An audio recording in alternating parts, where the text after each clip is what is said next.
just like an angel. Your skin makes me cry. You float like a feather in a beautiful world. I wish I was special. You're so very special. But I'm a creep. I'm a widow. What the hell am I doing here? I don't belong here. I don't care if it hurts. I wanna have control. Perfect body. I want a perfect soul. I want you to notice when I'm not around. You're so fucking special. Okay, I stopped that because I wanted to tell y'all something about this song. The reason I play this song all the time is because over the years that I've done my radio show, I have had the blessing of meeting through the internet a lot of really neat people. A lot of really neat people.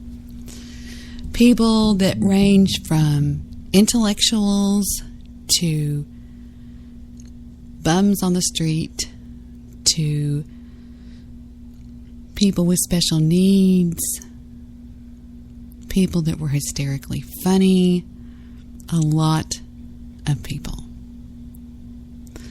One of the types of people that I've had the pleasure of meeting over the years is what society, through the internet, calls a troll.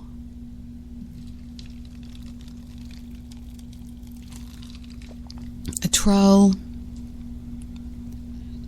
is thought of as an ugly thing with warts on it, and I think you get what I'm trying to say, right? I've always been the kind of person that tries to give anybody their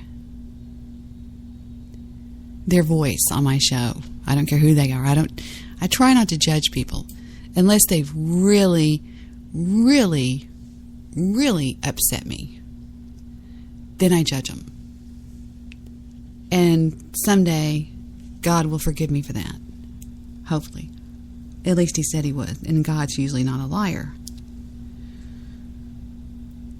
We have two amazing topics tonight. The reason I closed my Skype is you can all give thanks to area code 270. I don't know who area code 270 is, but 270 at 10 o'clock starts calling me back to back to back to back to back to back to back. Non-stop. And the only thing I can do is turn my Skype off. It's the only thing I can do. Because you can't block a number. You have to register the number as a contact before you can block them.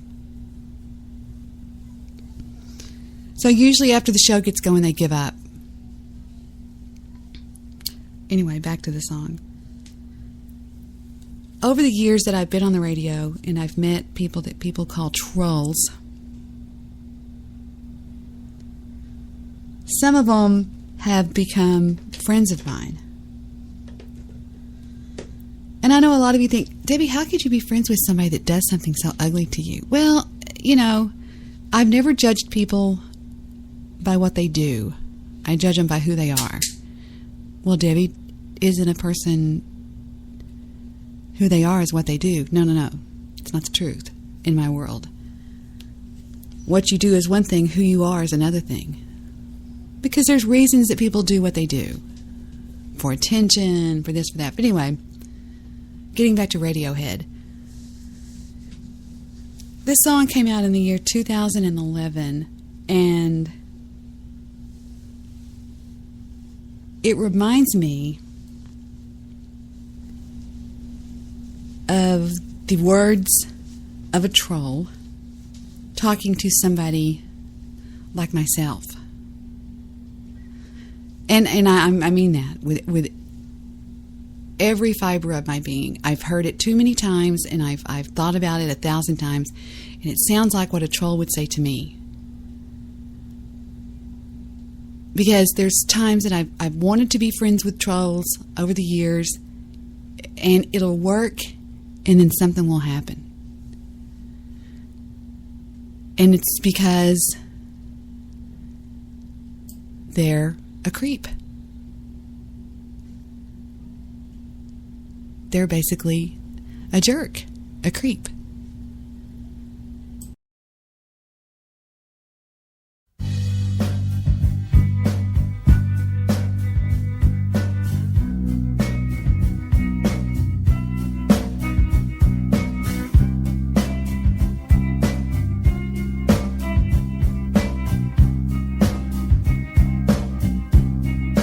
When you were before,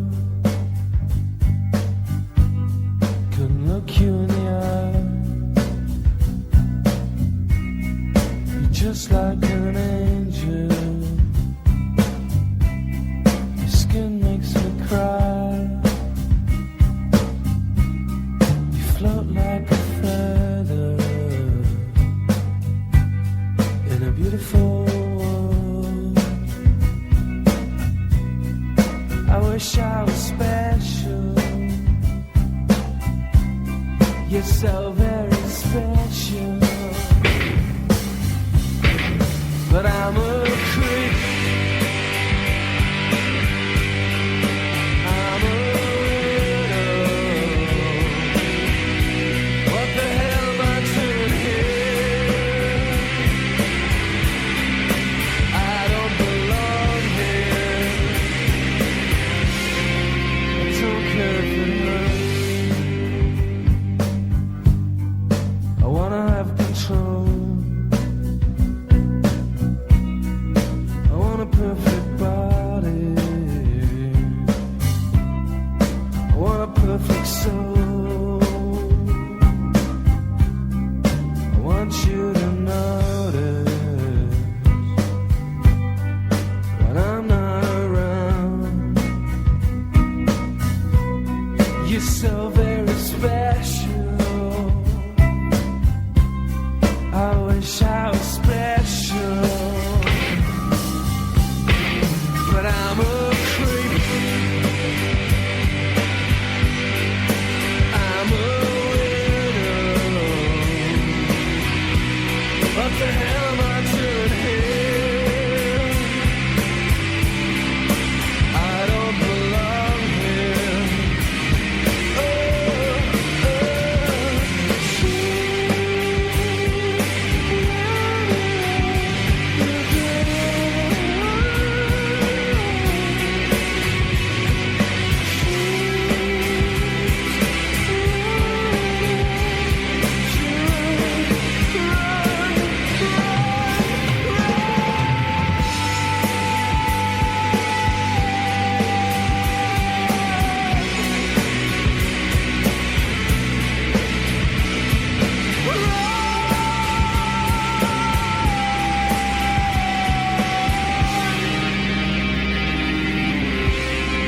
Whatever makes you happy, whatever you want. You're so very special. I wish I was special, but I'm a creep. I'm a widow. What the hell am I doing here? I don't belong here. I don't belong here.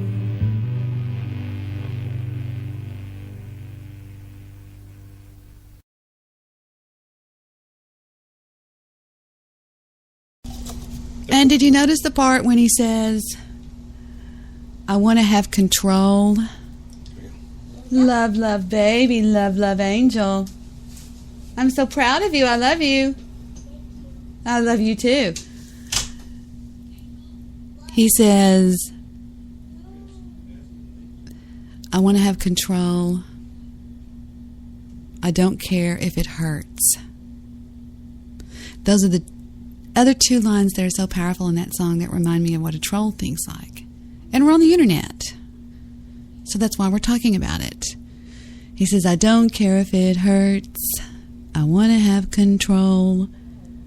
And that just so reminds me of that. And then he says, what the hell am I doing here? Because I think that reminds me of somebody that's all of a sudden coming back to life and going, wait a minute, what am I doing?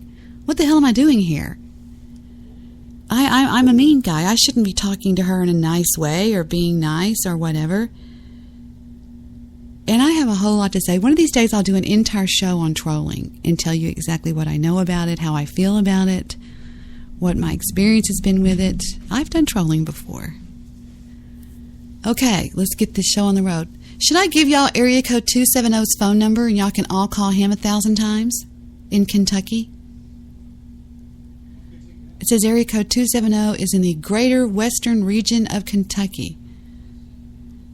So he's ruining it for everybody that wants to call me on Skype for the first part of the show anyway. If anybody wants the jerk's number, I'll give you the number. We can all call and troll him back.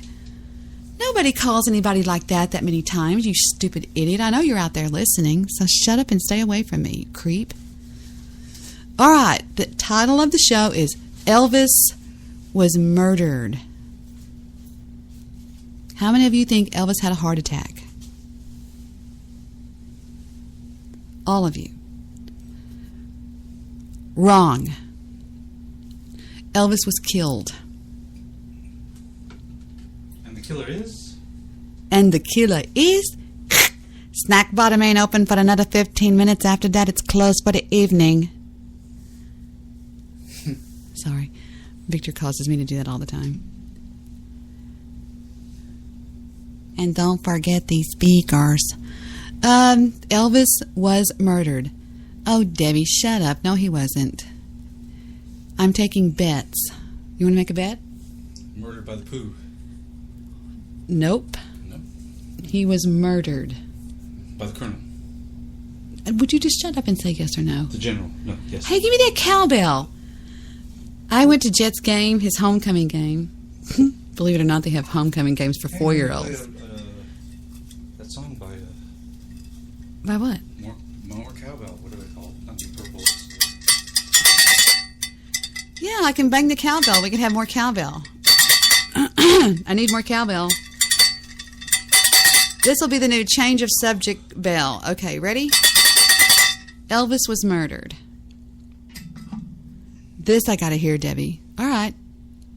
You will hear it then. Stand by for Elvis was murdered. This you won't believe. Worn through a party in the county jail. Prison band was there and it began to play. Should not have. And we're going to have, every night, we're going to have the ghost moment of the day. And then we're going to move forward to alcoholic? No problem. Take a pill. Here we go. Elvis was murdered. Good evening, I'm Hugh Downs, and this is 2020. On the ABC News Magazine 2020.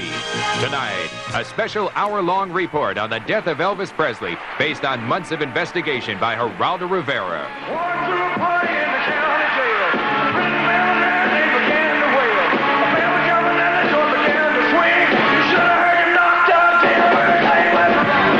Elvis Presley, an idol to millions of Americans growing up in the 50s. Elvis the Pelvis, sexy and exciting, explosive with youthful energy. But then he became bloated and overweight, prematurely old at age 42. There were rumors about his health and habits. And then he was dead, the victim, we were told, of a fatal heart attack.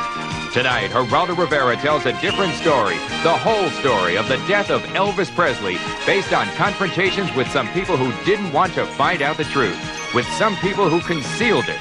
He talked with doctors and friends of Elvis Presley who know why he died alone in a bathroom of his Memphis mansion. Tonight, Geraldo Rivera on the Elvis Cover-Up. It's now 2 years since the death of Elvis Presley, a death that shocked millions of Americans who had grown up to the sound of his music and who spent millions of dollars buying his records, seeing his movies. 2 days ago, the news came from Nashville of a charge against Elvis Presley's personal physician, accused by the Tennessee State Board of Medical Examiners of indiscriminately prescribing uppers, downers, and pain-killing drugs that Elvis Presley consumed in large quantities. For months, Geraldo Rivera has been investigating this story, and because of its startling nature, we're devoting our entire hour tonight to Geraldo Rivera's special 2020 report on the man known as the King of Rock and Roll. Geraldo. Thank you, the king he was. Elvis Presley was a giant on America's cultural landscape, a man filled with passion and fire at a time when most of the rest of the country was sleepwalking through its cultural life. He didn't invent rock and roll. He just hand-carried it into the mainstream. Elvis Presley was different, and because he was good at it, it paid off. All 28 of his movies were moneymakers, and his records have sold somewhere between 700 and 800 million copies. That works out to roughly one Elvis Presley record for each family on the face of the earth. Despite the fact that hundreds of thousands of people worshipped him, the king demonstrated the fact of his mortality when he died at the age of 42. They told us of a heart attack. But did Elvis Presley really die of a heart attack? That's what this special edition of 2020 is all about. The police came out and they filmed the show, so I couldn't move. I had to stand still. The only thing I moved was my little finger like that. You ain't never mother had a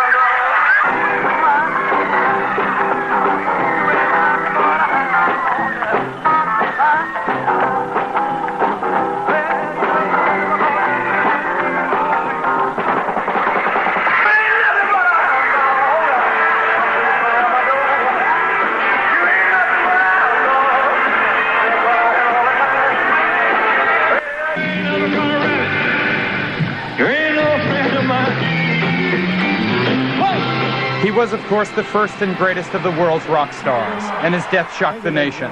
The working-class hero, the hillbilly cat, was dead. And 2 years later, hundreds of thousands still mourn his passing.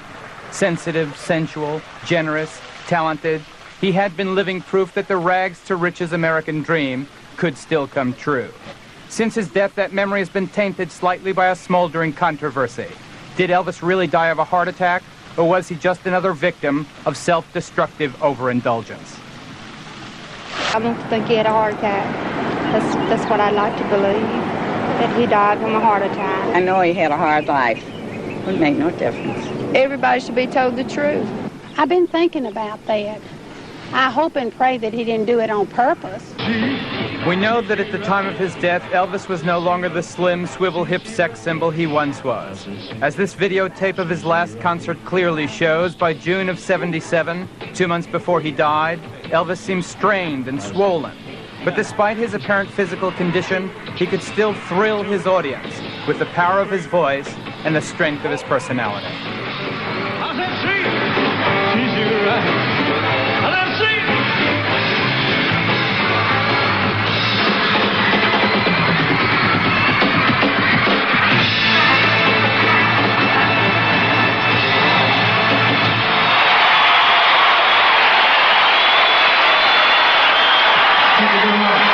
Thank you, ladies and gentlemen.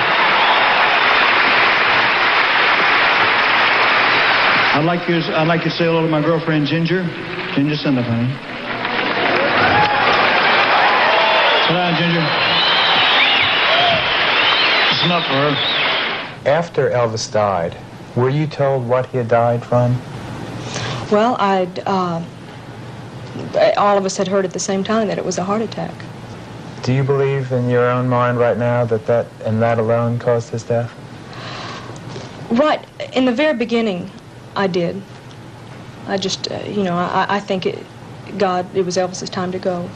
So I think he took him. But then again, in my mind, there are a lot of unanswered questions.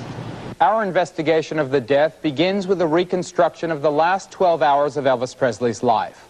Like many people in show business, he and his entourage were night owls. Their days began after dark.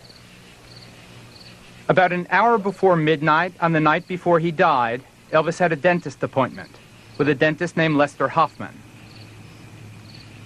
Accompanied by his fiancée Ginger Alden, his cousin Billy Smith, and longtime friend Charlie Hodge, Elvis drove out of Graceland, his famous home in Memphis, Tennessee. The next day, August 16th, was the scheduled beginning of another concert tour, and Elvis wanted to get his teeth cleaned and 2 fillings replaced before he went out on the road. We returned back to Graceland at about 1:30, and Elvis and I went upstairs, and Elvis turned on the television in his room to relax for a little while. Then Elvis started talking about his tour and started talking about our wedding plans and about announcing our engagement at his Memphis concert. Then it was about 4 o'clock, and I asked Elvis if he still wanted to play racquetball, which he had mentioned playing earlier, and he said yes.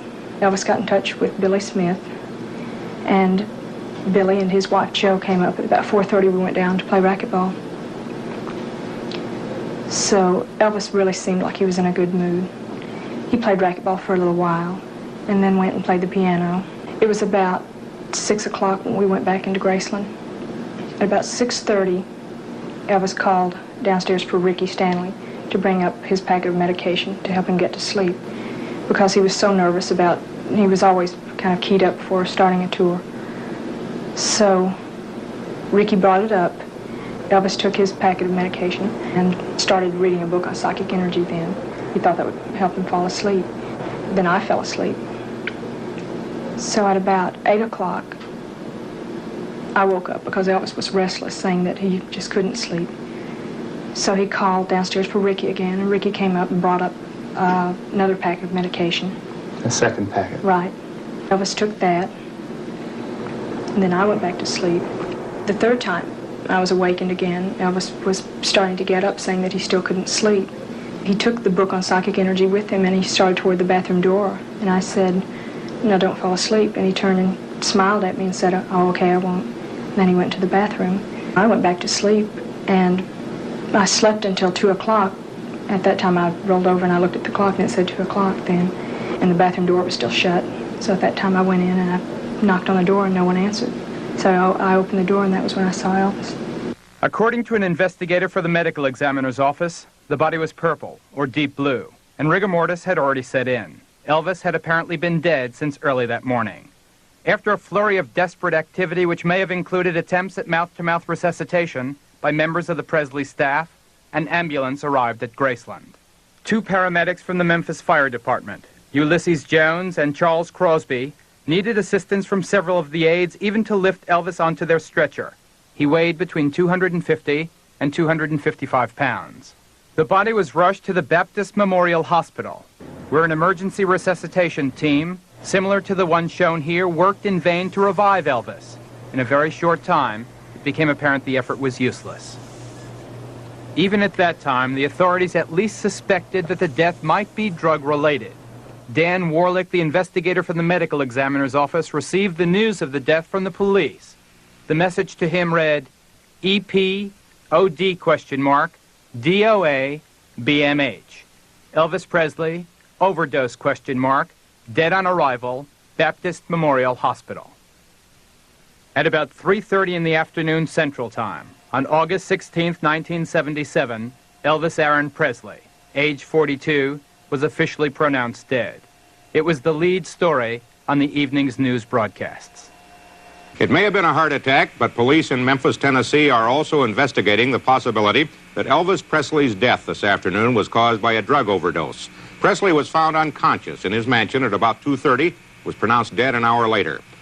Since the crowds had already begun gathering outside Baptist Hospital, the doctors decided to perform the autopsy there, rather than risk transporting the body to the morgue in the city hospital across the street. The autopsy was performed by approximately 8 doctors on the staff of Baptist Hospital, and it was, in their words, the most painstakingly complete autopsy they had ever done.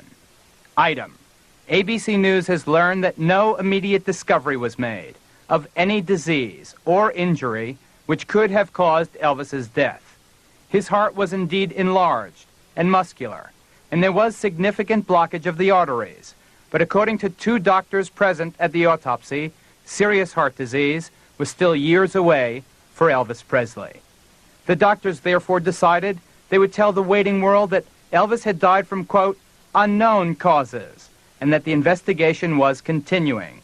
But apparently acting on his own initiative, the county medical examiner, Dr. Jerry T. Francisco, who had been present at the autopsy, went before the cameras and told a much different story.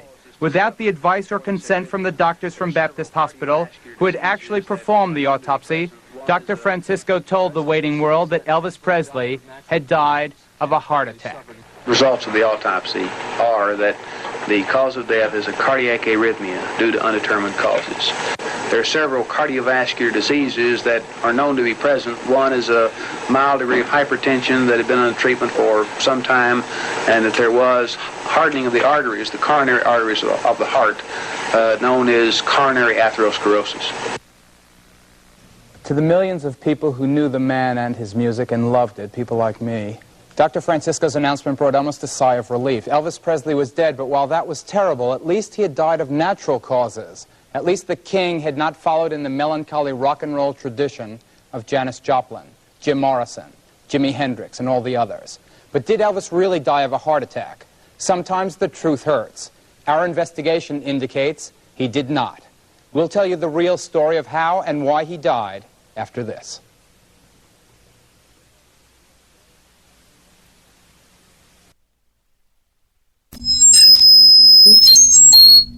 Don't y'all love when I do that? Okay. Stay with it. Victor's here with me, but he's getting the pleasure of actually watching it, which there's really nothing to see. All we're really looking at is Geraldo Rivera behind a desk. But they have an artist that has sketched pictures that look, wouldn't you say they look almost real? Yeah. And wasn't his girlfriend Ginger gorgeous? She looked a lot like, what's her face? Yes, she looks just like Priscilla Presley. She was 20 years old, 20. He was 42. He was known to love younger women. But what you're fixing to find out is going to blow your mind. I highly suggest you stay tuned. Sorry about the squealing noises. I'm really sorry.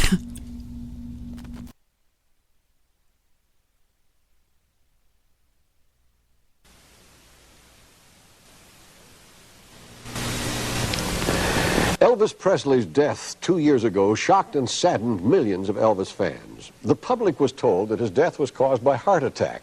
But almost from the moment he died, rumors began spreading about Elvis Presley's problems with drugs and about what really might have killed him. Geraldo Rivera has completed an extensive investigation of the death of Elvis Presley and the mystery surrounding it. Geraldo, it seems that you may have located the key to the mystery. The key to the mystery is the Shelby County medical examiner, Dr. Jerry T. Francisco, and if we had his help, we could have cracked this case months ago, but we did not. He consistently refused to be interviewed by us. Claiming that the information is confidential, he has also refused to make public the autopsy results that would lay to rest once and forever the controversy over how and why Elvis Presley died. In order to obtain those results, we filed a lawsuit against Dr. Francisco, the medical examiner. Our motives are simple. Based on the evidence you're about to see, we believe there's been a cover-up. Item. As far as we can determine, no member of the staff of Baptist Hospital, including Dr. Eric Muirhead, the internationally known pathologist who headed the autopsy team, has ever agreed with Dr. Francisco, the medical examiner's conclusions. They have never said that Elvis died of natural causes. Maurice Elliott, spokesman for Baptist Hospital. We never confirmed them, and we were not able to disagree with them either because of the fact that we are required to maintain the confidentiality of these records as a private patient as they now stand. Leading inevitably, Mr. Elliott, to speculation that the staff of Baptist Hospital arrived at a different conclusion than the staff of the medical examiner's office. Well, yes, obviously that speculation does exist, but there's just no way we can comment on it or put it to rest, really, and still maintain our obligation to respect the confidentiality or to maintain the confidentiality of the information. But there is one doctor who was present at the autopsy who did consent to talk with us on the record. His name is Noel Florendo, and he was an assistant to Dr. Muirhead. Dr. Florendo was called in on the autopsy because he's an expert in the use of the electron microscope. Working now at another hospital in Memphis, Dr. Florendo had the courage to tell us what really happened in the autopsy room. Okay, pay attention right here. This is the big part. This is the big part. Okay? So stop talking. Pay attention right here. This is the good guy. Here we go. Remember, Dr. Francisco is the Shelby County medical examiner who announced Elvis had died of a heart attack, but Dr. Muirhead is the man who actually supervised the autopsy. Dr. Florendo, in your medical judgment, was there any evidence that Elvis Presley died of a heart attack? From what I saw grossly and from what my limited judgment was at that particular time, there was no gross evidence of a heart attack. There was no gross evidence of a heart attack? No gross evidence of a heart attack. Were you surprised by Dr. Francisco's announcement that he had died of cardiac arrhythmia? Personally, yes, I was surprised. What is cardiac arrhythmia? Cardiac arrhythmia, best explained, is an irregularity in the heartbeat sufficiently irregular enough to cause death. And in Elvis Presley's case? I could not find any morphological evidence of that, and indeed, I do not think there is any morphological evidence grossly to substantiate cardiac arrhythmia. So in your opinion, he did not die of a heart attack? In my opinion, I did not see any evidence of a heart attack morphologically. Morphologically meaning? Meaning there was no gross evidence of a heart attack. I understand that you agree with Dr. Muirhead's conclusions. Yes, I agree with Dr. Muirhead's conclusions. And those conclusions being? Polypharmacy. That Elvis Presley died of the interaction of several drugs. Most probably, yes. Despite the contention by many officials in Memphis that Elvis Presley died of, quote, natural causes, that contention is disputed by scientific evidence uncovered here at the Bioscience Laboratories in Los Angeles. Bioscience is one of the 3 outside laboratories called in to help analyze the Presley autopsy. Their findings are depressing. According to those findings, at the time of his death, Elvis Presley was apparently abusing many different drugs. Bioscience was called in because it has some of the most advanced and sophisticated equipment available anywhere in the country. For almost 2 months, its technicians carefully analyzed the tissue samples for the autopsy being prepared in Memphis. ABC News obtained a copy of the Bioscience test results. The data revealed the following narcotic drugs in the body of Elvis Aaron Presley: codeine, morphine, methaqualone, also known as Quaaludes, Valium, Valmid, Placidil, Nembutal, phenobarbital, pentobarbital, and butabarbital. All of them are so-called downers, central nervous system depressants. Usually taken to bring on relaxation and sleep, the drugs are often abused. Several are addictive. The list of drugs found in Elvis Presley's body is certainly shocking enough. But in all likelihood, even that doesn't represent the whole extent of his drug abuse problem. ABC News has learned that shortly after Elvis's body was brought here to Baptist Memorial Hospital, the contents of his stomach were pumped out. And although the contents of the stomach are generally considered of vital importance in pinpointing the cause of death, they were destroyed in this case, without ever having been analyzed. Given all we know now about Elvis Presley's drug abuse problem, it's reasonable to assume that vital evidence was therefore destroyed. Evidence of whatever drugs Elvis had taken shortly before he died. What we've so far been unable to determine is whether that evidence was destroyed intentionally or merely through neglect. In October of 1977, 2 months after Elvis was found dead in his bathroom at Graceland, word of the drugs found began leaking to the newspapers in Memphis. To quiet the spreading rumors, Dr. Jerry T. Francisco held another press conference. Shelby County Medical Examiner Dr. Jerry Francisco told reporters that the conclusion of his 2-month autopsy into the death of Elvis Presley is that the entertainer died of a heart attack and that drugs were not a contributing factor. The cause of death has been ascribed to hypertensive heart disease and coronary artery heart disease as a contributory factor. Dr. Raymond Kelly of Bioscience. When we undertake to do this sort of analysis, we do it in the most thorough and conclusive way as we possibly can. And we don't rush ourselves. We utilize every analytical technique we have available, and that includes some of the most sophisticated methods anywhere in the country. What about in a case with medical legal implications? We exercise more care in that sort of analysis than anything else that we do, because it has potential legal significance. How about the Elvis Presley case, specifically? How was that treated here? Well, that's the most important medical legal case we've ever had. And so we, if anything, exercised even more care in the analysis of those specimens than we would normally exercise. How do you respond then to the criticism by Dr. Francisco and others that the results found here at Bioscience could be discounted? That doesn't seem reasonable to me at all. I think that a person making that statement just couldn't be familiar with the way that we approach these kind of samples. As you know, Doctor, we have obtained by independent means a chart, a table that lists the drugs that were present in Mr. Presley's body at the time of death.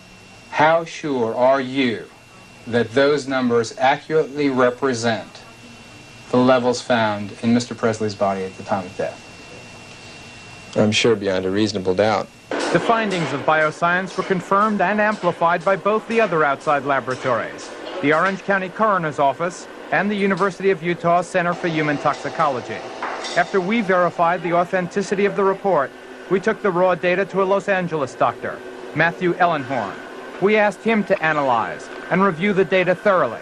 Ellenhorn's an expert in medical malpractice and a certified toxicologist. We asked him for the real cause of death. The cause of death was an overdose of codeine and an overdose of methaqualone or Quaalude. And that was contributed to by a presence in the bloodstream which indicated that the patient had taken, probably within the previous 24 hours, at least 5 additional drugs known to produce depression of the central nervous system, of depression of the brain. To be certain, we asked for a second expert opinion. We provided the data to Dr. Cyril Wecht, the coroner for Pittsburgh and Allegheny County, for analysis. Dr. Wecht is one of the foremost medical examiners in the entire country. I believe that Mr. Presley died as a result of a combined drug effect.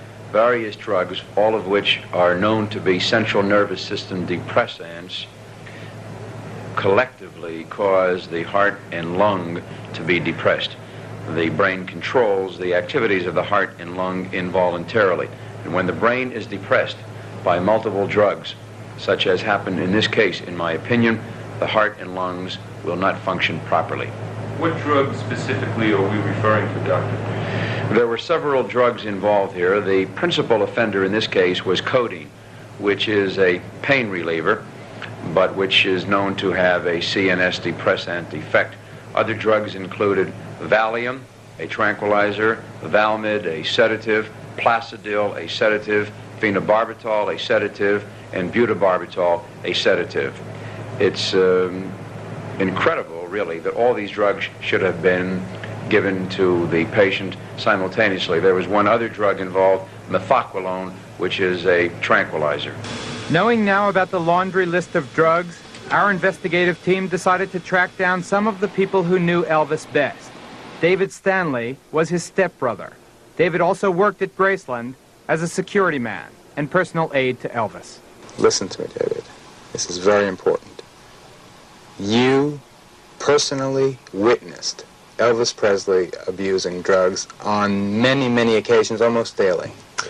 3 times a week. I'd work a day, Ricky'd work a day, 2 other guys would work. So I'd about 2 to 3 times a week. But every time you were on duty? Every time. Every single time? Every day. Every day. Last 2 years of Elvis's life, it was every day. What would Elvis do if he didn't get the drugs he wanted? He'd get upset sometimes. We were in Vegas one time, and we were there for like 8 weeks, you know, and Elvis was getting his drugs, but it got to a point to where his doctor wanted to shut him off in Vegas. And we couldn't reach the doctor anymore. So he jumped up on the table one day and he pulled out his .45 and he says, "I'll buy a goddamn drugstore if I have to. He says, I'm going to get what I want. He says, you people better realize that either you're with me or against me. Either you take it or I'll buy your plane ticket home. Why didn't you stop him? I tried on different occasions to stop Elvis. When I saw him take something that I thought he shouldn't be taking or taking too much of something. And on the different times he would say, I don't understand. That he would, he would say, I need it. But I don't understand. And when I first started dating Elvis, I just turned 20 at the time. And no one ever told me anything about what to expect, how the group was, or anything like that. I had to learn everything on my own. And the people that had been around Elvis for all these years, when I saw Elvis take something, which was mainly before he would go to sleep, I thought to myself, well, it must not really be harmful if it's prescribed. And if these people over the years, if Elvis is still doing it, then it must not really be very harmful for him. Elvis had a serious drug problem. Geraldo was very serious. The reason I can say is because I used to have a drug problem, we've discussed. And I would say it was very, very bad, and we knew if it continued that something like this would happen. We knew it would just be a matter of time. Rick Stanley, another of Elvis's stepbrothers, was working at Graceland on the night Elvis died.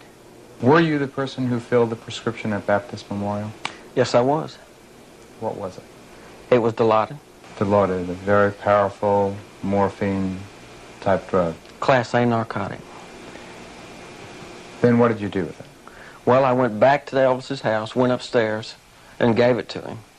Talked with him for a moment, and left. Who signed that prescription? Dr. Nicopoulos. What was in the second packet that you brought upstairs? In the second packet were varieties of sleeping pills, Quaalude, some barbiturates, Seconal, Tuinals, Amitol, Valium, and a couple of Demerol tabs. Approximately how many pills? 6 to 8 pills. Was that common? Yes, it was. Did it happen every night that you were on duty? Oh, yeah. Every night I was on duty. Elvis couldn't sleep without it. W.S. Nash was the pharmacist on duty when Rick went to get the prescription filled at the Baptist Hospital Pharmacy. It was for Dilaudid, a powerful morphine-based narcotic. Dilaudid is a painkiller, but because the drug is so powerful and addictive, it's usually prescribed only in the most severe cases. And most certainly Elvis, who had had only 2 teeth filled that night, had no real medical need for the drug. Mr. Nash, the druggist, is now retired and living in Kentucky, but he's still pained by the memory of Elvis's last prescription. I pictured myself as the person dispensing the fatal dose that killed him, even though that the possibility is that had that been the only drug he had taken, it probably wouldn't have killed him. But in combination with others, I'm almost sure it did. As indeed it did. At this point in the story, there's something very important to be added. Elvis Presley was certainly no street addict. The drugs which destroyed his world and which finally killed him were all prescription medicine. He got the codeine from his dentist, the morphine and the Quaaludes from his doctor. The drugs were all legal medicine prescribed by licensed doctors and dentists. That last prescription, for instance, the morphine, was written by a man named Dr. George Nicopoulos. Dr. Nick, as he was called at Graceland, had been a close friend and a member of Elvis's so-called Memphis Mafia since 1966. I'll have a lot to say about Dr. Nick and about some of the other doctors who wrote some of the other prescriptions when 2020 returns after this.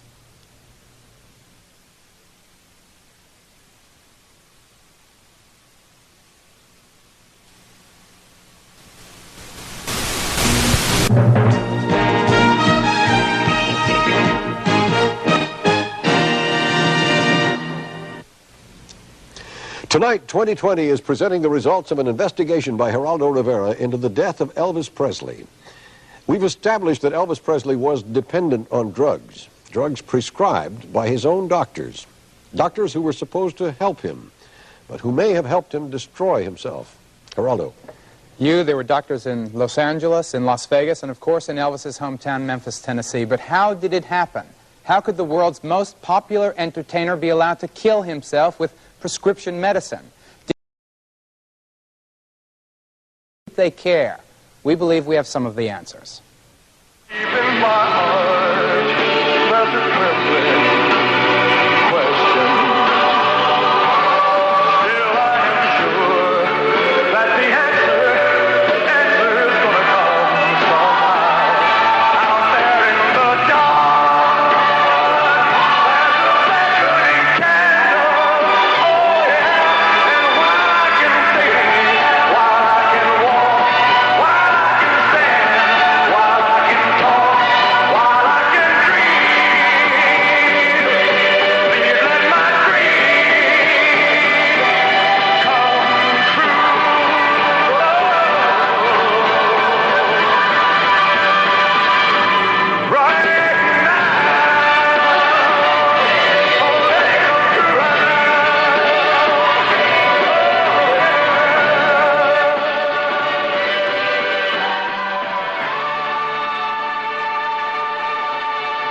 doctors that wrote the prescriptions, in my opinion, contributed 70% of his early demise. I don't think anybody should die at 42.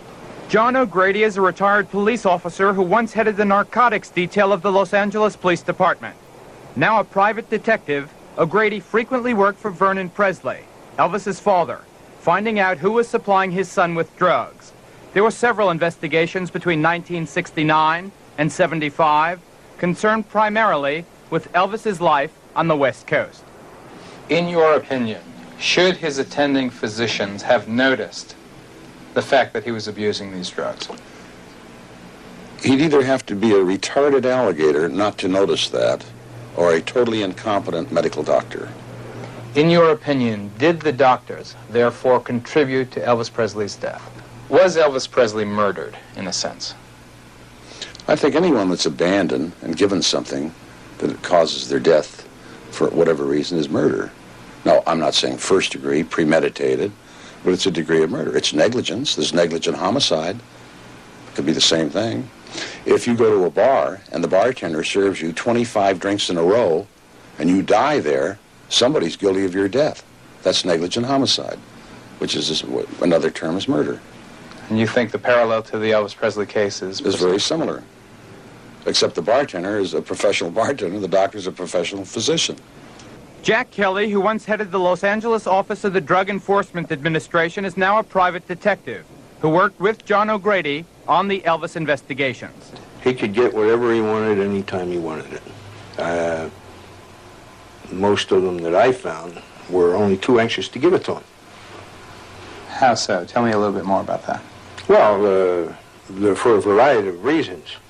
For one thing, you know, there's doctors who, through carelessness or irresponsibility, will get their patients addicted.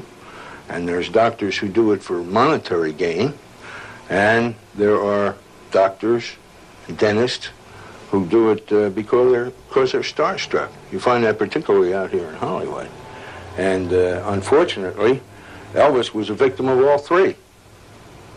What about Max Shapiro?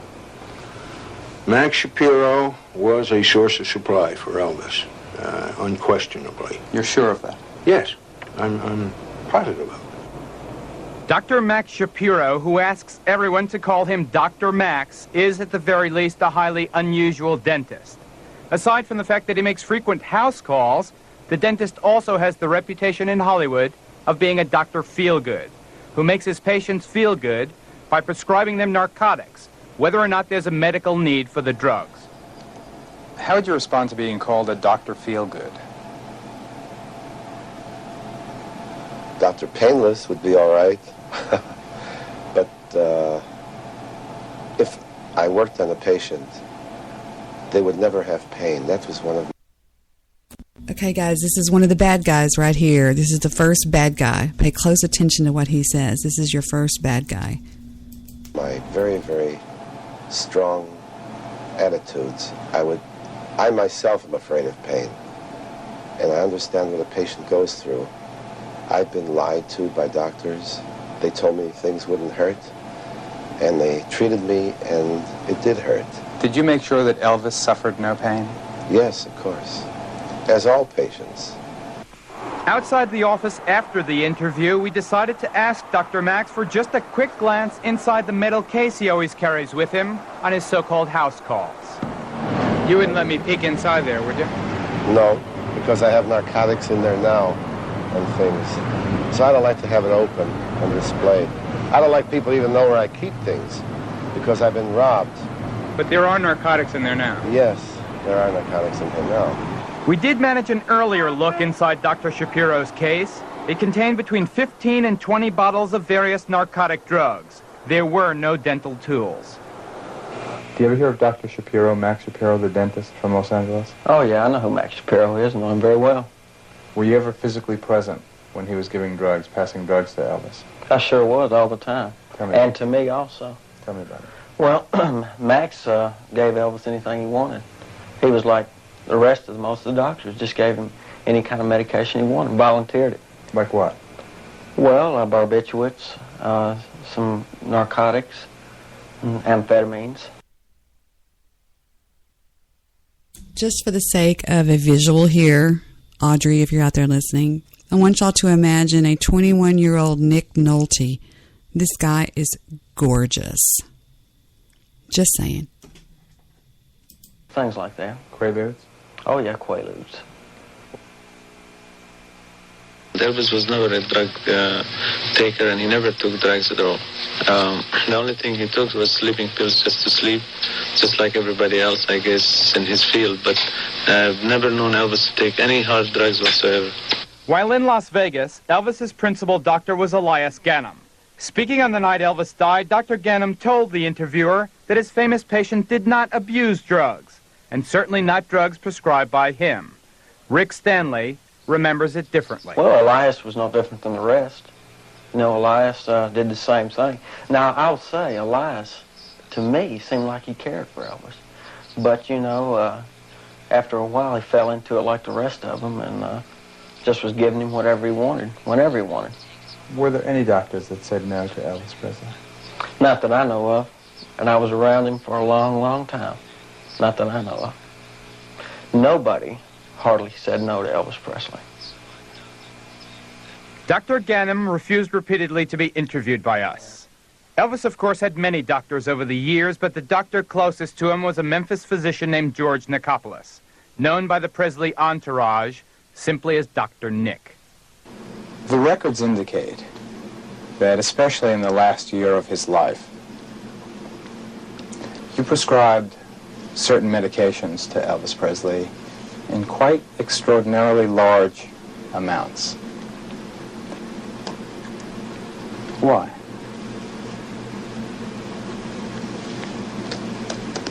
I can't comment on that, and I don't believe that's true. Well, the records we have, Doctor, and I'll say this as gently as I possibly can, indicate that from January 20th, 1977 until August 16th, 1977, the day he died, you prescribed to Elvis Presley, and the prescriptions are all signed by you, over 5,000 Schedule II narcotics and or amphetamines. That comes out to something like 25 per day. I don't believe that. Well, is it something that you'd like to refresh your recollection on, or is it something that you deny? I deny. 2 days ago, the state of Tennessee initiated proceedings to suspend or revoke Dr. Nick's license to practice medicine, principally because of the way he cared for Elvis Presley. We have charged him with unprofessional conduct, gross incompetence, gross ignorance, gross negligence, and gross malpractice concerning his dispensing of narcotic substances. Specifically, we have charged him with dispensing, prescribing, and issuing narcotic and controlled substances not in good faith to relieve pain and not for a legitimate medical reason. Who was the patient? Well, there were 16 different patients we have charged him with concerning these particular drugs we've talked about. Is Elvis Presley? Elvis Presley is one of these individuals. Was his case the single most glaring case? Without a doubt, Elvis Presley, from my experience, was issued more Schedule II uppers, downers, amphetamines than any other individual I have seen. This is the worst case of overprescribing, indiscriminate prescribing that I have ever seen in my time as an investigator of the state of Tennessee. Elvis wasn't Dr. Nick's only patient in the entourage. Marty Lacker was Elvis's bookkeeper and the best man at his wedding to Priscilla. Medical authorities were told how Dr. Nick prescribed Lacker more than 13,000 pills in less than 4 years, an average of about 10 a day. They just looked at the records and asked if I was alive. And he said yes. And asked if I was still taking them, and he said no. And asked how I got off them, and he said, well, he withdrew from, by himself. And so the next question they asked if I was in a mental institution. And he said no, thank God. It was that bad, Marty? Sure it was. The state's complaint against Dr. Nicopolis lists 16 patients to whom Dr. Nick was allegedly overprescribing narcotic drugs, including performer Jerry Lee Lewis and Dr. Nick's own daughter, Chrissy. But the list of narcotic drugs he prescribed to Elvis Presley just during the last 7 months of Elvis's life is quite simply incredible, averaging about 25 narcotic pills a day.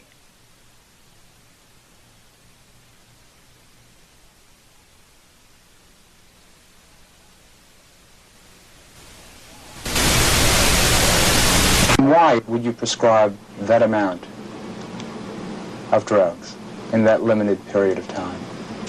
I think you didn't understand me. I said, I don't think that I did. You don't think that you did? Or I know I did. You absolutely stating that you did not? Friendship was certainly one reason Nick gave Elvis what he wanted, virtually whenever he wanted it. But there was another reason. Elvis and the entourage were Nick's main source of income, and ABC News has learned that Dr. Nick was in serious financial trouble in the months preceding Elvis's death. He was out on a financial limb because of his investment in this $5.5 million professional building. The building has been a financial flop. A quick tour indicates only about 1/3 occupancy. Nick also owed Elvis a lot of money. He'd borrowed $200,000 in 1975, and in March of 1977, Nick borrowed an additional $55,000 from his famous patient. Some of the money was used to finance Nick's elaborate Memphis home, and the records of the Presley estate indicate at least another $20,000 owed by Nick to Elvis. May I ask one question? No. One general question. Do you have any regrets, sir? No regrets. Most of the prescriptions written by Nick were filled in a drugstore right across the street from his office. Jack Kirsch is the pharmacist who filled Elvis's prescriptions, totaling more than 5,300 pills in just 7 months. More than 600 pills on the day before Elvis died. Yes, possibly in my own mind I would question this thing, but I never questioned the doctor. In light of what happened to Elvis Presley, do you have any regrets? I fill prescriptions. I did not give the drugs to the patient. I gave the prescriptions to the doctor. No, I don't have any regrets. You were just following orders? I was following orders. Only following orders. There are a lot of people who have a lot to answer for, and they will. We'll be back after this.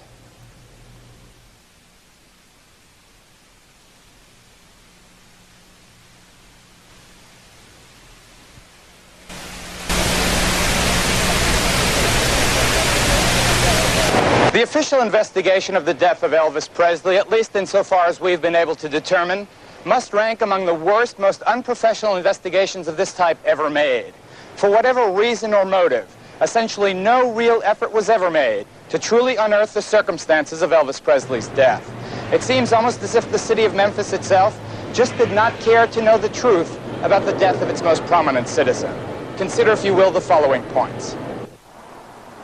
Item: no real police investigation was ever made. At 9 in the evening on the same day Elvis died, before it was medically or scientifically possible to know for sure why or how he had died, the Memphis police declared this case closed. Item: Dan Warlick was the man in charge of the medical examiner's investigation. Dr. Jerry T. Francisco, his boss, claimed Warlick had made an extensive search for drugs at Elvis's home, Graceland.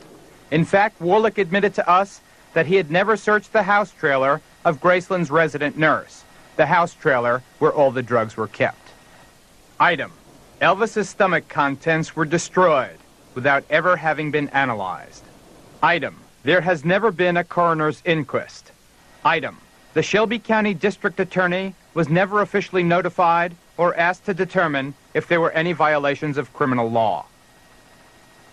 Item: no attempts were made even after the toxicology reports were completed to find out where Elvis had been getting all those drugs. Item: all the photographs taken of the death scene, all the notes of the medical examiner's investigator, and all of the toxicological reports allegedly prepared by the medical examiner are missing from the official files. Item: officials of the county government believe there's been a cover-up. The Elvis mystique completely pervades the Memphis area.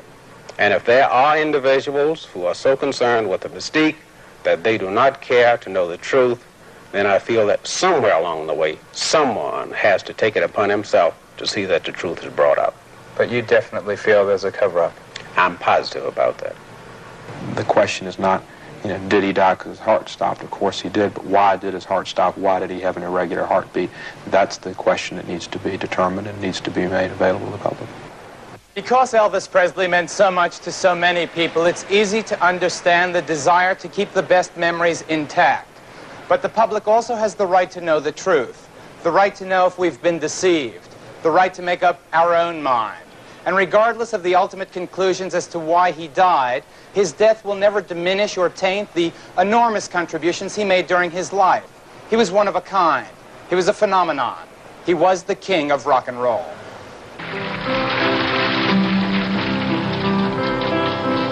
And now the end is near, and so I face the final curtain. My friend, I say it clear, I state my case, of which I'm certain.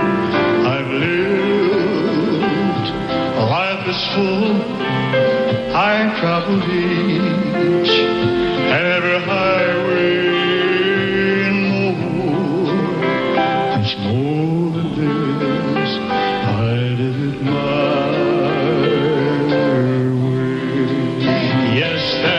times, I'm sure you knew, when I bit off more than I could chew. But through it all, through every doubt, it's been out.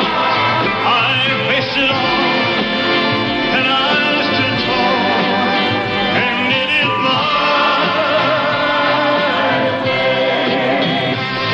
show. I took the blows and made it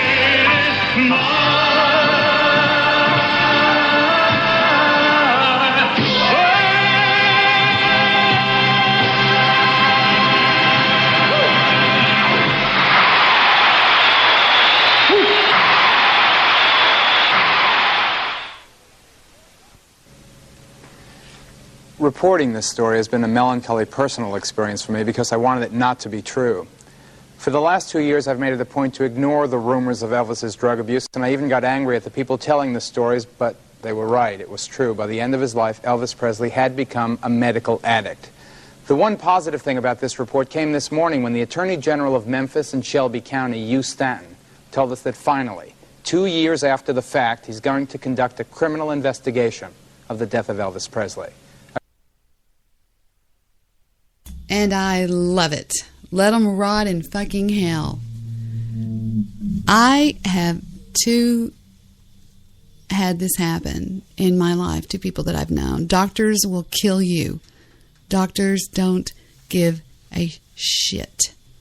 Elvis was adorable. He was precious. He was very sad. And he was very much loved by a lot of people. And I'm now going to show you what I believe to be Gunner, one of the most beautiful songs he ever sang.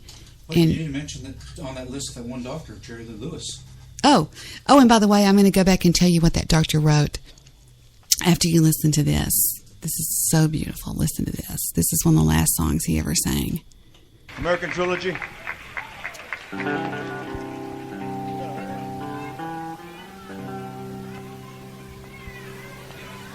I see you. Okay. Hi, Grandma. Okay.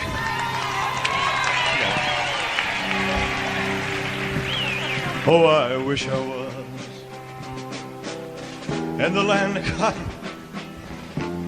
Old times are not forgotten.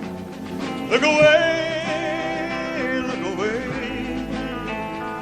look away, Dixieland. Sing it, fella. Oh, I wish I was in Dixie. Me too. Away, away, Dixieland, I'll take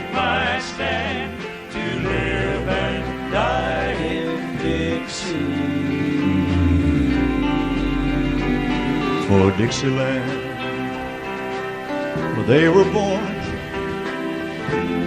Early, Lord, one frosty morn. Yeah, look away, oh, look away, look away, Dixieland. Glory, glory, hallelujah.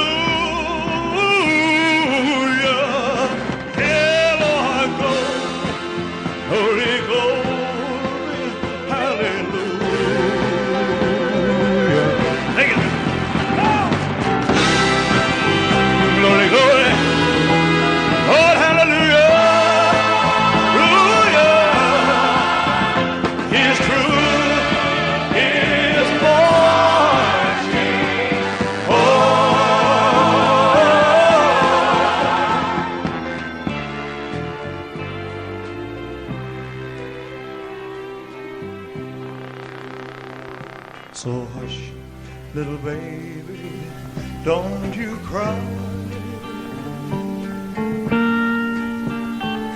You know your daddy's bound to die. But all my trials, Lord, will soon be over.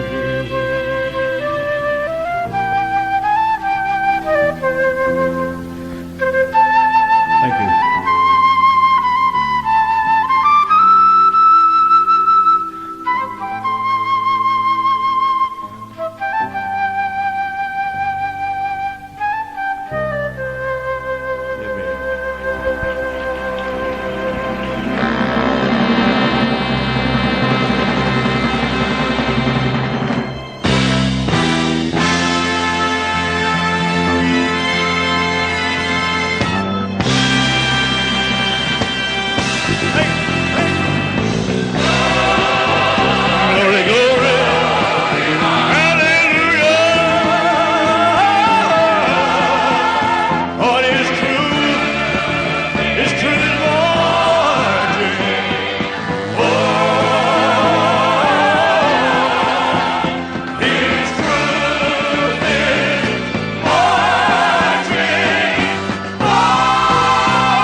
So sad. Thank you very much. And one more thing I'm going to play for y'all is the last song he ever sang, on stage that is, which was several days before he passed away. He did a performance in Memphis, and it's very sad. It's hard to listen to because he's kind of messed up in it, but here it is. This is the last song that Elvis Presley ever sang on stage. A song called Are You Lonesome Tonight? This was his encore. I was. Damn. I mean, darn, excuse me. Are you lonesome tonight? Do you miss me tonight? Are you sorry we drifted apart? Does your memory stray to a bright summer day when I kissed you and called you sweetheart? Do the chairs in your parlor seem empty and bare? Do you gaze at your doorstep? Okay, one thing I want you to listen to, hang on just a second, stop. What I want you to listen to is he's playing an acoustical Fender bass guitar. I mean, it's just a Fender Strat. And he's singing to his band. And the guitar that he's playing is completely out of sync with what he's even singing. Okay? That's one thing I noticed. Picture me there Is your heart filled with pain? Shall I come back again? Tell me, dear, are you lonesome tonight?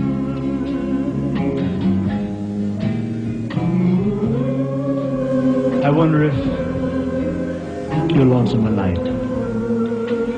You know, someone said the world's a stage and each of us play a part.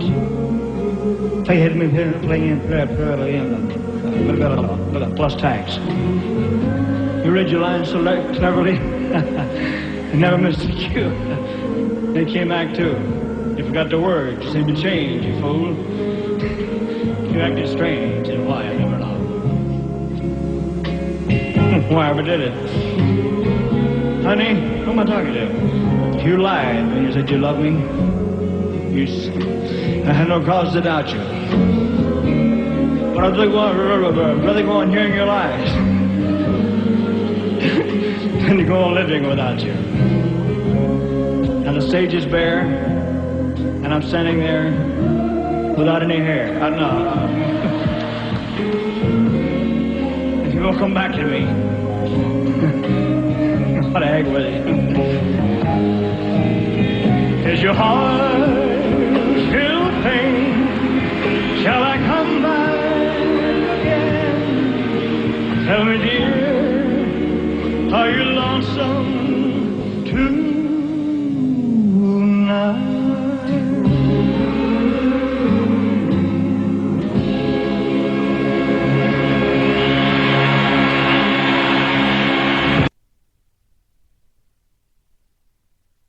Okay, and one last song before we go on to the next subject.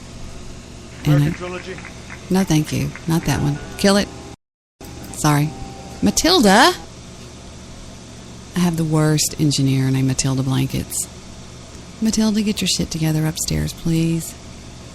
Thank you. I took away her microphone. The last song I want to play, then we're going to go to the next subject. First of all, I'm going to take a break between that, but here is, I think, one of the most beautiful duets ever sang in the world.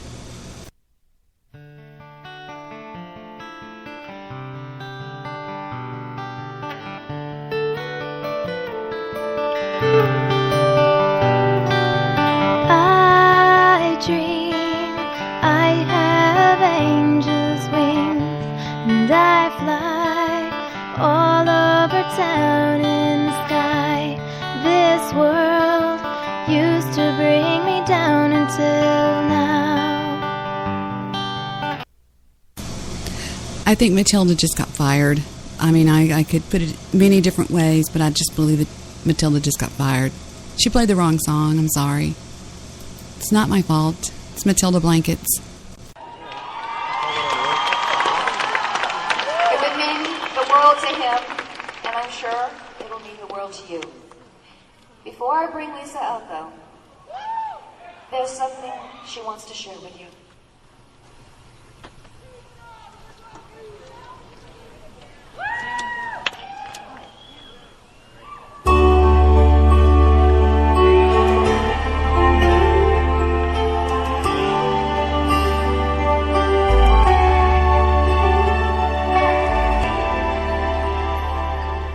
Today I stumble from my bed with thunder crashing in my head. My clothes still wet as last two years.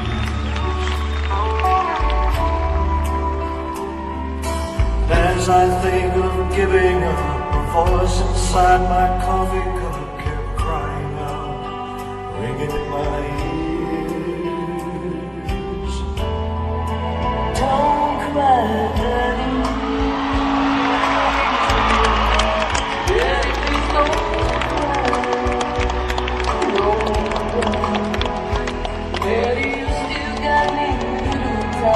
Together we'll find the bread and morning. Daddy, please laugh again. Daddy, so you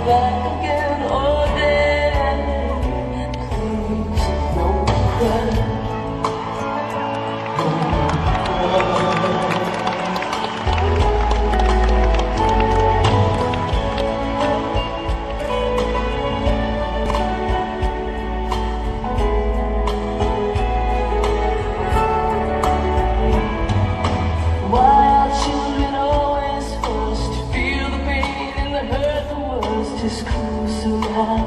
It just don't seem right. It just don't seem right. 'Cause every time I cry, there's like a tear soul. Will it be the same tonight? Don't cry, Daddy. Daddy, please don't cry.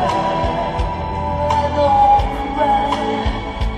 Daddy, you still got me. You tell me together we'll find a brand new home. Daddy, Daddy, please laugh again. Daddy, rise on your back again. Oh, Daddy, please don't cry. Don't cry, Daddy. Daddy, please don't cry. Don't cry.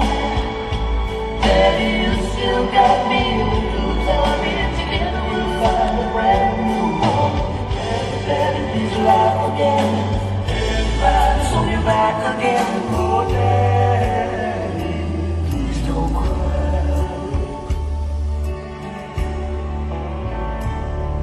Oh, Daddy, please don't cry.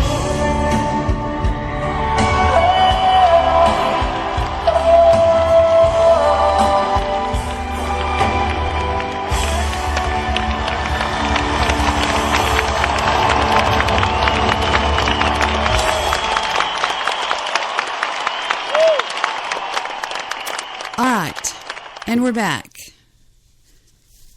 I can't believe I'm even going to do this, but the lines are open. I'm on Skype. Get me while you can before I get off Pimp Pad Piazza.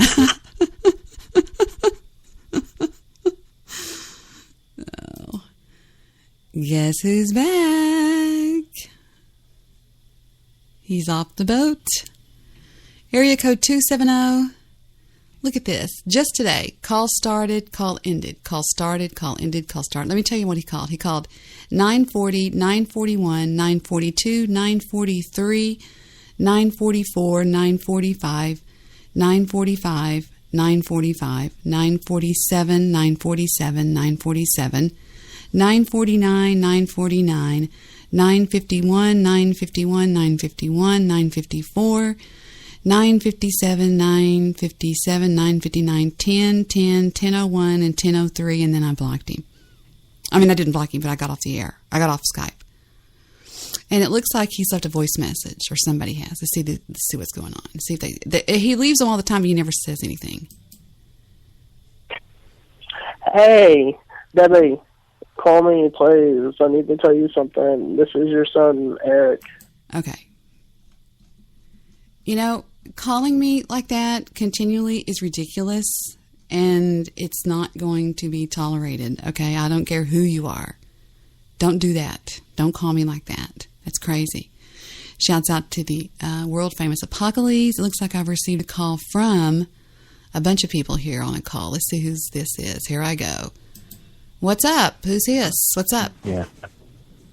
What's up? It's Angela. Hey, what's going on? Hey, what's going on, guys? Hey, what's up? It's Goose. Hi, Goose. Nice nudes. Get your picture. We are. Hey, what's going on, baby? What's happening? Just tested out my Skype. What's happening in America? Hey, was that Angela? I Early in heard? the morning. Yeah, it's Angela. Oh, yes, it is. Angela Hey, Angela, how are you? Who else is on this call? Just me and Pip Pat and Bill Wagner. Angela got her insurance back. Oh, dear. So, yeah. Did But, she yeah. lose her insurance? Yeah, well, yeah, she lost it because some person reported her and said that she worked for a porno website. Oh, no. Oh, you mean her benefits? Yeah, she lost them, but apparently she got part of that back. Yeah. Oh, good. All of it back. Good for you. I'm glad. It says Mr. Midnight Movie's on the call. Is he not on the call? No, he didn't answer. I can He's get doing him a fuck face and he won't answer. Mr. Midnight Movie, pick up the call. I just want a friend. Did anybody I just want hear? a fat Jewish wannabe friend. Stop it. Did anybody hear any of the Elvis show I just did? Oh, fuck Elvis. Kind of pouring the balls last week. But Dad. Hey. I mean, he got drunk, did some heroin, and died of constipation. No, he did. He did Dilaudid. He did Dilaudid. You won't It's a good believe what all he did. He did. Mr. Midnight Movie got a new puppy. What? I'm looking at my text messages on my iPhone right now. Let's see. He's fucking Jewish producer and his asshole. No, he's They're trying to find the Star of David. Hey, Debbie, have you ever listened to Angela's show? Oh, look. No, I mean, does she have a show now? Yeah, actually, it's funny. Sometimes she'll talk about some really intellectual stuff. I mean, but the smartest thing that I've ever heard come out of Angela's mouth was Einstein's cock. Are you drinking tonight? Check it out sometime. Are you drinking tonight, Goose? No, Oh, okay. never. Of course not. I'm a celibate. Yeah. I'm becoming a priest. So I'm with a fly. I could hook up with boys. Well, you sound different. Sometimes I lift the couch cushions up and I fuck the couch cushions. Oh my God. Sometimes I microwave a cantaloupe and stick a hole in it, and then I make sweet love to it. Angela, did you ever ask yourself, why do we take these calls? Why do we do this? Oh my God. Okay, Angela guys. asks herself a lot of things. Are y'all being nice to usually her? they started with, why did I? Why did I sign up for a Chatterman account? Nah, she's okay. She's doing fine. She's doing fine. So I need to call Mr. Midnight Movie and see what's up with him before I go on to my next topic. All right. Let me call him. I got his phone. Well, he's not going to answer. He's not going to answer. I think with this group call, but I do think he might answer if I call him, and then maybe I'll see if he'll let me add y'all. How about that? You want me to do that? I've got Skype Premium, so man, I can call him in. Nice. Yeah, so do I. I got a 312 number. He's not going to answer though. But what I can do is I'll call him on a 1-to-1 call and see if he'll probably let me add you guys. All right. All right. Let's do this. All right. I just hung up. Let me call Mr. Midnight Movie and see what he's doing. Mr. Midnight Movie, if you get the call, pick up. Okay. That was weird talking to Angela. Let me see if I can get Mr. Midnight Movie just by himself. I wonder if it's going to call the group. Okay, no, that's good. He ejected him from the call group. Okay, let me find Mr. Midnight Movie. Where are you? Mr. Midnight Movie. He did call. Yeah, he called just a little while ago, it looks like. Today. And call. It looks like he got a new puppy. And what's he doing in that room all by himself with a sad face? Oh, Mr. Midnight Movie gets the cutest dogs. They look like little pound puppies. You know what I mean? Little pound puppies. Where's your Moses now? He said. Aw. Answer your Skype, numbnuts.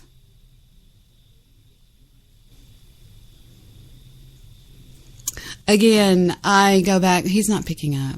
I'll call him on the cell phone in a minute. But again, I resort back to what I said earlier about the song Creep. And I stand by everything I said. If you listen to the song Creep, it completely tells the story of a troll talking to somebody like myself. I just trust me. This is amazing. And I just realized this recently.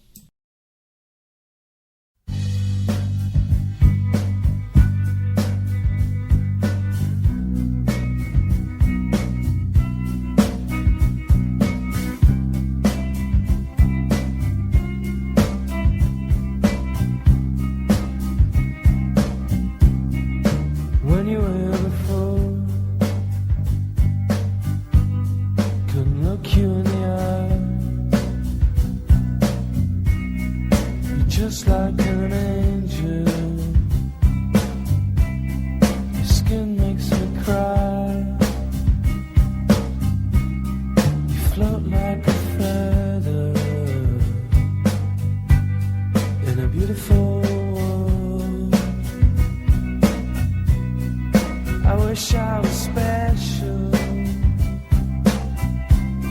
You're so very special, but I'm a creep. I'm a widow. What the hell am I doing here? I don't belong here. I don't care if it hurts. I wanna have control. I want a perfect body. I want a perfect soul. I want you to notice when I'm not around. You're so very special. I wish I was special, but I'm a creep. I'm a widow. What the hell am I doing here? I don't belong here.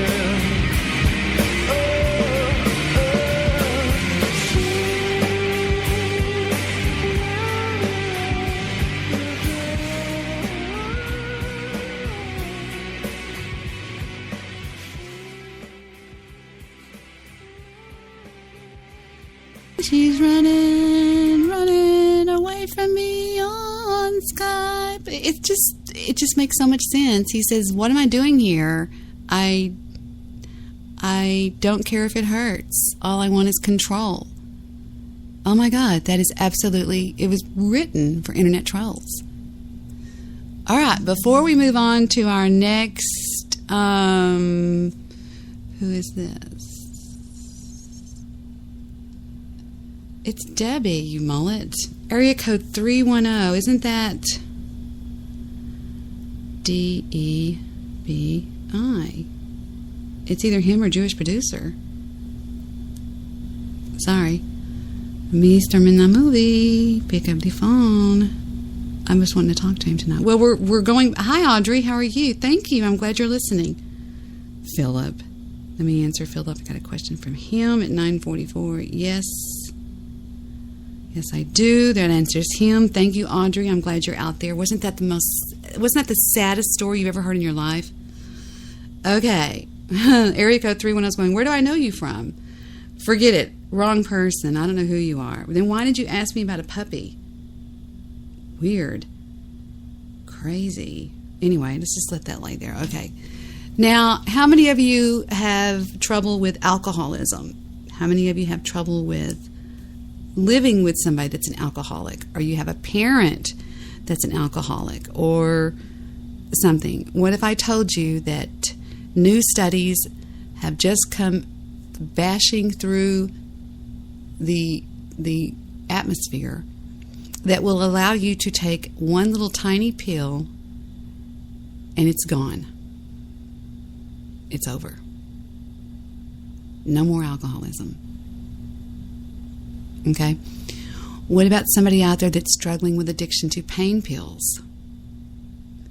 You're constantly worrying, do I have enough pills? Am I going to have enough pills? How many of you are juggling doctors? You're lying about insurance. You're going here, you're going there. You're spending outrageous moments of your life constantly worrying about your pain pills. What if I told you you could take one little tiny pill every day and all that was gone? Instantaneously. It's not something that has to build up or whatever. It happens the second you swallow the pill. You never crave another pain pill for the rest of your life. You don't even want one.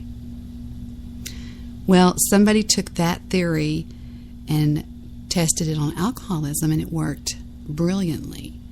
And they now have the research and the technology, and it's all been with a great big bow on it. And they're getting ready to present it. It's already been FDA approved, but the testing has all come back, and it's real, and it's worked. But before we move to that, we're going to do our ghost moment of the day. so that we can laugh and kind of shake off the sad Elvis thing, which still is heart-wrenching. Let's listen in from the December 19th of 2011 show, a show that Dark Razor Z titled You Done Goofed. Take it away, Ghost. Now remember, for those of you that don't know Ghost, and I know I'm on Spreaker right now, so maybe you don't know about him, Ghost was the #1 show on BTR. Out of 42,000 shows, #1. He logged 15,000 listeners per show and more. This is a fact. I'm not just estimating this, guesstimating it. This is a fact. 15,000. I was a part of his chat room if I got there early enough. If you didn't get there, you didn't make it. But a fun chat room with tons of trolls. And he would open up the lines for Radio Graffiti. And he was always real happy, and it went a little something like this. Anyway, let's go ahead and take it from the bottom, folks. This is Radio Graffiti, everybody's favorite time of the broadcast. And when I call on your goddamn name or your number, be ready, jerkasses. Here we go. 540 Radio Graffiti.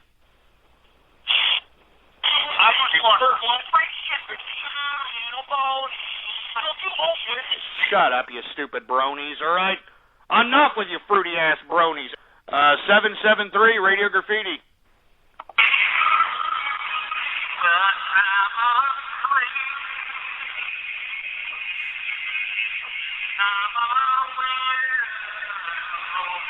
Oh, Jesus Christ, are you kidding me? You remixed me with Radiohead? I mean, God, Jesus Christ. I'm not going to comment. Anyway, 469, Radio Graffiti. Hey, Ghost, we need some essays making tamales. We need some ham, bone, and lard.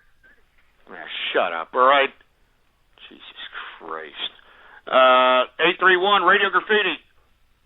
Who gives a crap about my son? He's the pretty-ass fruit bowl gay bastard. Look, I already told you idiots not to talk about my son and not to talk about my granny, not to talk about my family. 971, Radio Graffiti. Ghost, Gumless, Nikolai, how you doing? Ah, Jesus Christ. What do you want, you damn cockeyed Russian? Just want to say hello, comrade. How you doing today? I'm not doing too well. I'm not doing too well. Listen to these trolls, for Christ's sake, Nikolai. I mean, you're not putting up these idiots to this, aren't you, you cockeyed vodka-drinking Russian? No, comrade. Let's do what they want. Nikolai just called up because he's a friendly person. Yeah, you sound like a damn cockeyed. Get this mouth breather. Get him off! 269, Radio Graffiti. All I want for Christmas is your ham-bone penis going into my butthole. Jesus Christ! Are you kidding me? Jesus, sick! You're sick! 610, Radio Graffiti.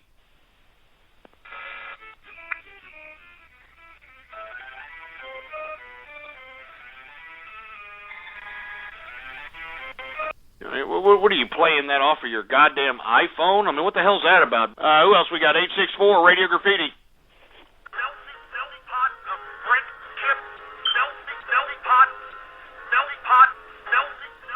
Oh, great. We got Charlie Brown Christmas all of a sudden. Yeah. Real fun. Jimmy Kudos, Radio Graffiti. The engineer will never, and I repeat, will never host this goddamn show. I'm the talent. Get it through your thick skulls.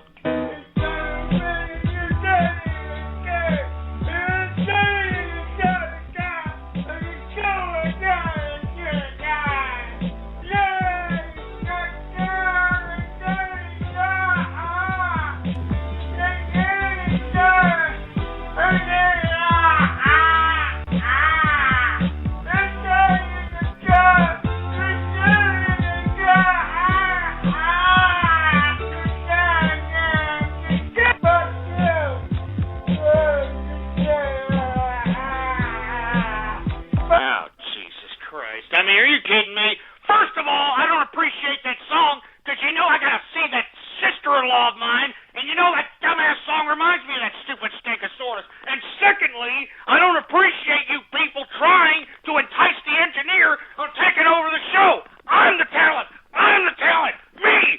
I'm the talent. Get that through your thick skulls and stop trying to entice the engineer and let the engineer do his goddamn job.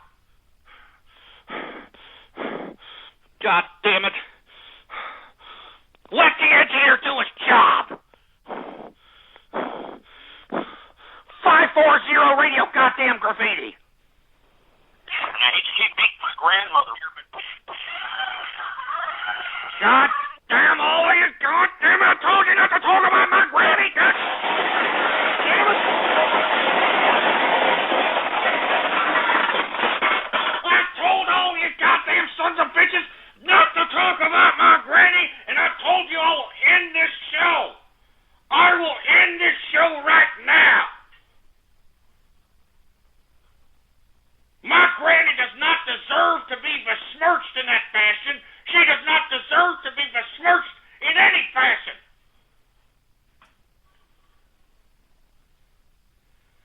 And you goddamn sorry sacks of troll terrorist cyber vermin crap better stop, or I'm gonna make sure that I call the cyber police and get each and every one of you idiots traced back, 'cause you done goofed. You done goofed. Give me the mic. The freaking mic, for Christ's sake. 831 Radio Graffiti, goddammit. Just sitting there, shut up. Just sit there and shut your mouth. 248 Radio Goddamn Graffiti. Nigger. Nigger. 100% Nigger. Gosh, shut up. You see, I never said that. That's another thing, you splicing pieces of crap. I never said that. I'm telling you right now, y'all done goofed, and you keep this up, I know where each and every one of you are, for Christ's sake. I know who it is.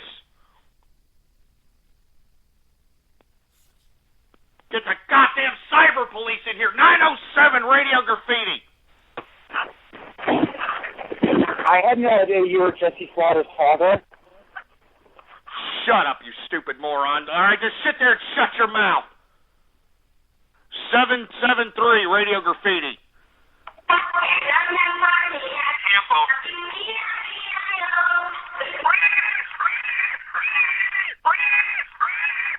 You son of a bitch.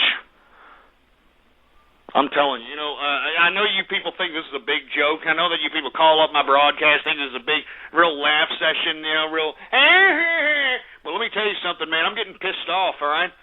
I'm getting worn thin with this goddamn crap. Do you understand that? I mean, this used to be a great show. You understand? This used to be a show purely about freaking capitalism until you stupid, sick, disgusting, despicable, soulless, cash disgusting, soulless cyber vermin came along and ruined my good... You ruined it. You ruined it.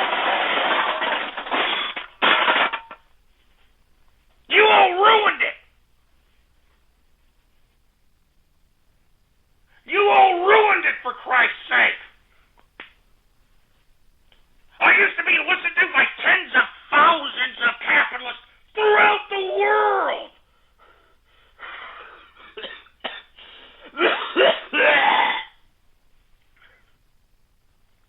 And then you idiots came along. And you scumbags came along with your goddamn troll terrorism and your freaking cyber vermin activity. Why don't you idiots just go away? How about that? Why don't you goddamn troll terrorists just go away?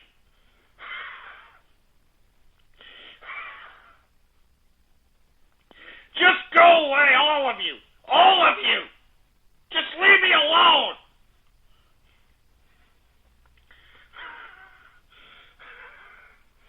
Just leave me alone. A man that loved his callers, loved his listeners. Ghost, rest in peace, Ghost. We will always miss you forever and ever and ever. No, I'm not going to. Now, here's what they do. They start wanting more Ghost. Play this, they say. Play this. No, shut up. I'm ignoring you all. Play this, they say. Play that, play this. You cannot get enough of Ghost. The only thing I know to do is play what I love about Ghost. And there was a guy that actually did, a little unknown person. I actually outed this guy to everybody. There was a little guy that did I actually contacted this guy 2 years, what was it? This is 2014. 3 years ago. Yeah, 3 years ago in 2011. Contacted him on Skype. I got through to him. I still know him on Skype. He did this video with the engineer, and it was the red engineer. I remember, anyway. And he titled the name of the video that he did, the thing that he did was called Engineer Hosts a Radio Show. And I happen to think it's one of the funniest things. There was so much done with Ghost, so much done, that I think this was the funniest thing that was done. And it's called Engineer Hosts a Radio Show. And here's what I'm going to do. If there's any... All right, folks, now... Hang on, I'll tell you when to play it. I'm going to drop the link to this YouTube video. To see it is more of an experience than to listen to it. Listening to it is fine, but to see it is ridiculously funny. Let me go over and see if I can drop this. If I'm logged in on the chat, where is the chat room? Oh, wait a minute, I haven't even opened it for myself. It's going, but I don't see it. Let me open it for myself here. Okay, Spreaker. Where is Debbie? I haven't even looked at my chat room. I've got it on my iPhone over here, but I can't. See, here's how I do the talk to text on the iPhone. Here's the iPhone, and I'll say in the chat room, let me say, here comes the link to the Ghost show. Isn't that cool? It's called talk to text. Gunner, stop it. Gunner's digging on the carpet. Gunner. Listen to Gunner. That means he's hot. Okay, here comes the link. Let me open up the chat room on the computer here so I can drop the link for you guys. If you ever have time to watch this, watch it. It's very short, but I know you're hot. I'm fixing to open the door. Hold on, everybody. Here's the link to the thing I'm fixing to play. There we are. Okay, and enter. This is funny. Then we're going to go to our next subject. Here we go. This is funny. If you want to click the link, I'll wait a second and then I'll hit play. I'll give you a couple of seconds. Okay, maybe you got it open by now. If you have a Macintosh, you do. And action. This is really good. Very talented guy did this. All right, folks, now it's time. Let's go ahead and take some callers right now. We got area code 407, Radio Graffiti. Fuck you, Texas, and fuck you, Lone Star Bear. Pieces of crap. 480, Radio Graffiti. One thing before I leave. Fuck you, Texas, and fuck you, sorry sacks of shit.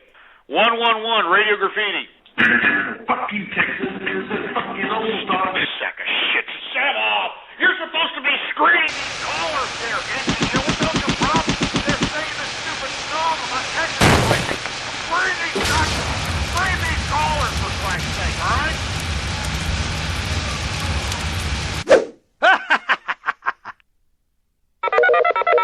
707, Radio Graffiti. Ghost, I totally support you, but why are you so racist? I'm not a racist, all right? I'm not a racist, you assholes! Yeah, you should do some more black jokes. I love your racism. I'm not goddamn racist! I'm not racist, all right? God damn it! I'm a melting pot of friendship! How many black people do you hang a week? God damn it! You accuse me of some goddamn racist, and I'm some kind of a goddamn grand dragon or some crap. Which is a false indictment, and you idiots know it! You idiots know it! You goddamn... Fuck you, Texas, and fuck you, Lone Star Bear. Oh, no. Oh, yeah. No, I just got classic shell. That's what makes it downright embarrassing. I do believe I must have paid. What is this? The hell is this bullshit? What the fuck was that? Is that a shock site? No, I was playing an old ghost show. Hey guys, did y'all call? Did y'all need something? Radio Fuck show. Ghost. I have a small penis. Yeah, you said you were going to call us back. And Angela was born in the balls office, so, you know, we hung up. She was saying some pretty, belligerent shit about you. So, like, you're being all kind of offended. Inflammatory things yeah, about she was me. making, it wasn't just inflammatory, it was like threats and stuff. So, like, I'm like, listen, I don't want to be on the same call as you, because then, like, the FBI is going to, knock on my door. Absolutely. Park on my lawn. I will call the cyber police if it happens. Okay, I got there. Well, super. No, the ATF would probably be more interested than the cyber police. Yeah, she was talking about how many guns she has. Sue Basco will send you a cease and desist letter. She represents me. I hope you know that. Oh, wow. She does. How much you paying her? $4,000? I pay her $9,000 a day, a month. Oh, Well, just last I heard, Over like 9,000. Joe Tato owes her like $4,000. oh really? 'Cause he's financially destitute, so obviously he wasn't able to actually pay her. You owe me $1,500, Debbie. I feel bad about that. Now let me ask you something about your recent boat trip. How did it turn out? No, it was pretty good. It was just like the crew's kind of gay. Like I miss my old boat just because they were fucking. I don't know. It was just too corporate-y for my taste, I guess. So you didn't like the crew. Were they older, or what was wrong with them? That might have been part of it, but I can't really put my thumb on it. But it was, it's not that I didn't like it. It was just when you're in a place for so long and you're used to a certain group of people. It sucks being the new kid on campus, so to speak. So I'm anxious to get back to my old crew and the Bill Wagner crew and right. wreak some fucking havoc on the internet. You sound like you're charged. You're definitely charged up. That's for sure. Well. Yeah. Well, Spreaker ain't charging me up anymore, so we're going off to greener pastures. Thanks to Pimp Hat, who ran everybody away. No, I'm joking. Yeah, I scared everybody off when you were gone. I apologize for killing all the Walls cows. Yeah, that's all right. He did some cow tipping. They're a dime a dozen. He did some cow tipping. Yeah, notice news guy ain't around anymore. You mean the news girl? It's a damn tragedy. Well, you've never ran me off. That's for damn sure. Oh, we have. No, you yes, we haven't. have. You've ran me off the internet. When? Paula Wagner. That didn't run me off the internet. Well, no, that just ran me off of BTR. Ran you off the fucking spectrum. No, it didn't. I like opened my own news. bullshit. I opened up my own fucking network. I double crossed you and then got invited back to BTR. So that was not Double cross my ass. Your own network? Yes, I did. Where's your own network? Sitting right next to me.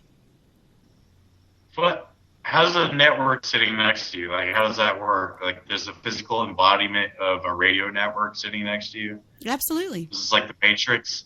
Yes, absolutely. 50,000 watts of idle. I said that. Where did I say that? It was on one of my shows. I said 50,000 watts of... You said that when you were drunk and you wanted to cam up with me one night. You fucking liar. Nah. I'm losing Why you. my ass? I got pics. I'm losing you. Hello? Oh, guys, what are you going to do? What are you going to do? You can't kill them. We're going to move on to our next. Oh, I just got a message on Skype that Robert did another song with me. Who wants to hear that? I want to hear that. I almost answered their call accidentally. Let's listen to that. Okay, was a couple of keys higher. Da-da-da-da-da, blah, blah, blah, blah. Thank you, Robert. Here we go. I got to hear this. I can't wait till the show's over.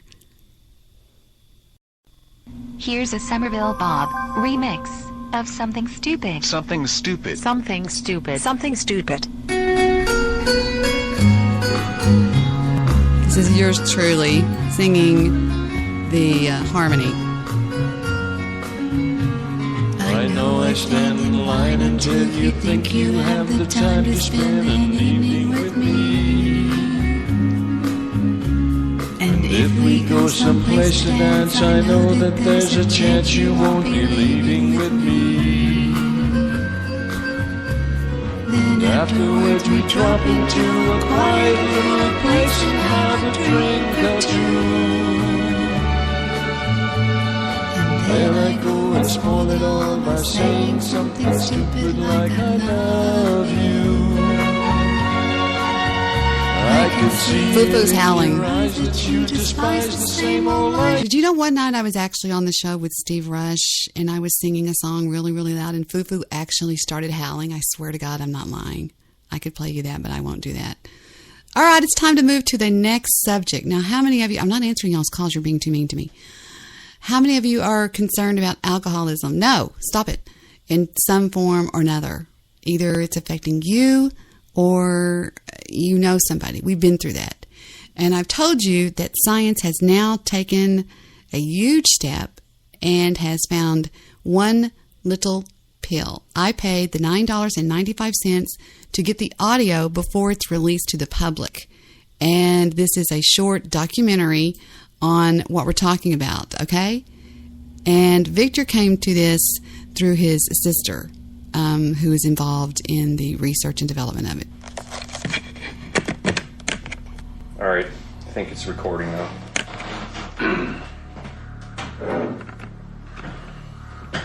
It's been over an hour. Get this started, I guess. I actually bought a shot glass. Normally I just drink out of the bottle. It's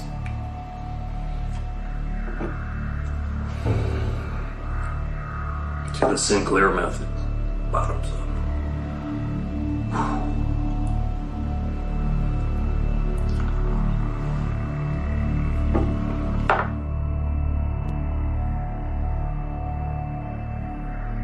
It says physicians who are familiar with alcoholism agree that there is no such thing as making a normal drinker out of an alcoholic.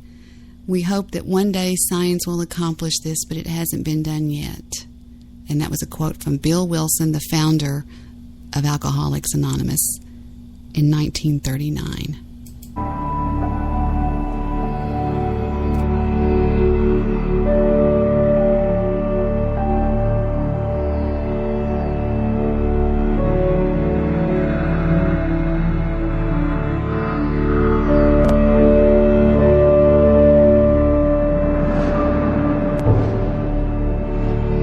Organization says that alcohol abuse kills more than 3 million people every year. And a new study in the British medical journal Lancet has determined alcohol is a more dangerous drug than both crack and heroin. Alcohol abuse is the third leading cause of death and disability in the world. Is actually more dangerous than heroin. Nearly 18 million Americans struggle with alcohol abuse or dependency every day. It rips lives apart. It ruins relationships. Alcoholism will kill me before HIV does. Is there a cure for this addiction? With us today is Claudia Christian, star of the sci-fi hit Babylon 5. Claudia succumbed to alcoholism, and after various forms of treatment, she found one that saved her. It's called the Sinclair method. You take the opiate blocker an hour before you have your first drink of the day, and eventually you just drink less and less and less and less and less. Why isn't this widely known? You can't touch it, man, because by the nature of touching it, you're activating the very thing that's killing you. It's dead easy and it's counterintuitive. It's not something we're taught, like in medical school. The recovery industry is very afraid of people having that option. Once an alcoholic, always an alcoholic, unless you could do something to change what's happened. But that's the other story. If science revealed that what we know about alcoholism and its treatment was wrong, that you could save someone's life with a simple medication, wouldn't you share it?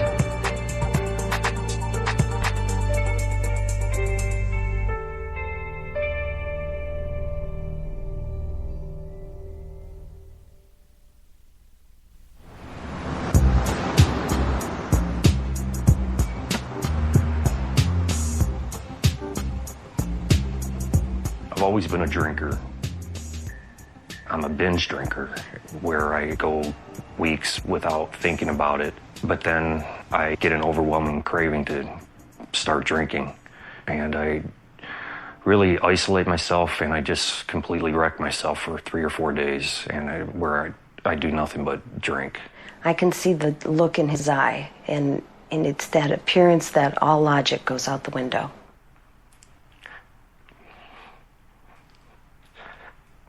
And you just sit and wonder, how did it happen again? How'd you let it happen again? And then you think of all the things you got to clean up. And the fear and panic just ravages. It just, you can't stop it.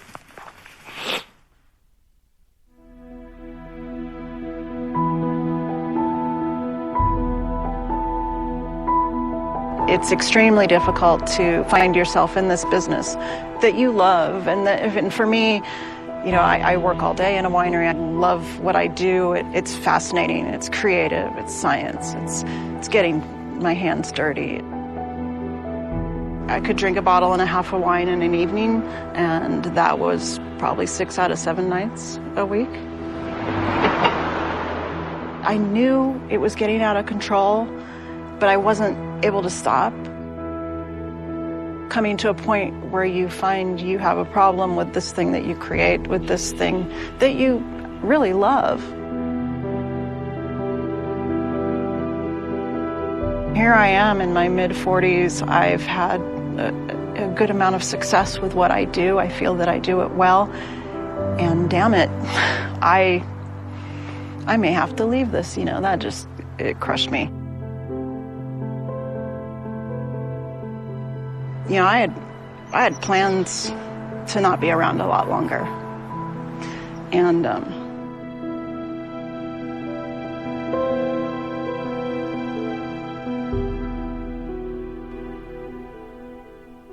are a lot of people in here trying hard to stay clean, Iris. I think you owe it to them to tell me the truth. If you're using, I want you to leave. Right now.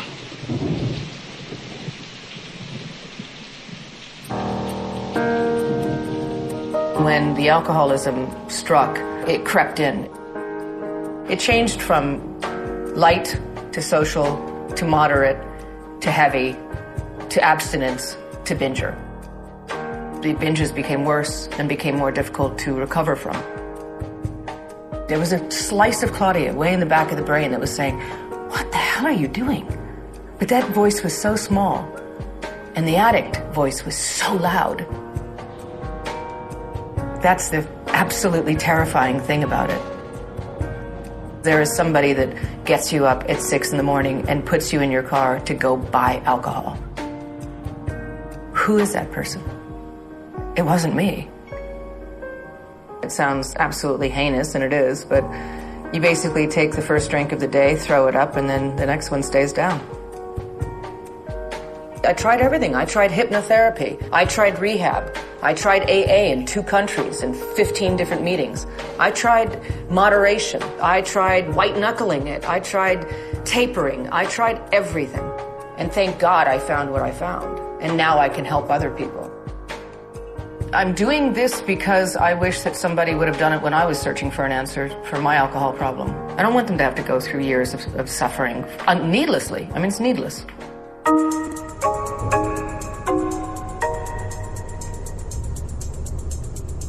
When I was searching for help for my own problem, I finally came across an American scientist who has been recruited by the foremost facility in alcohol research in Helsinki, Finland.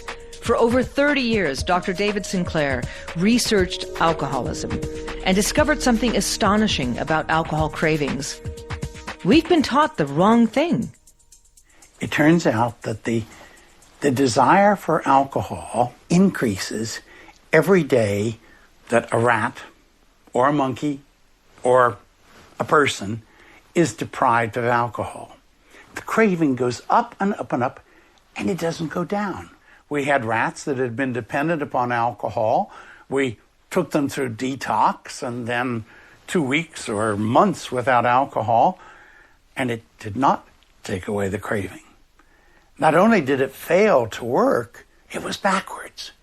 It made the craving be 10 times worse.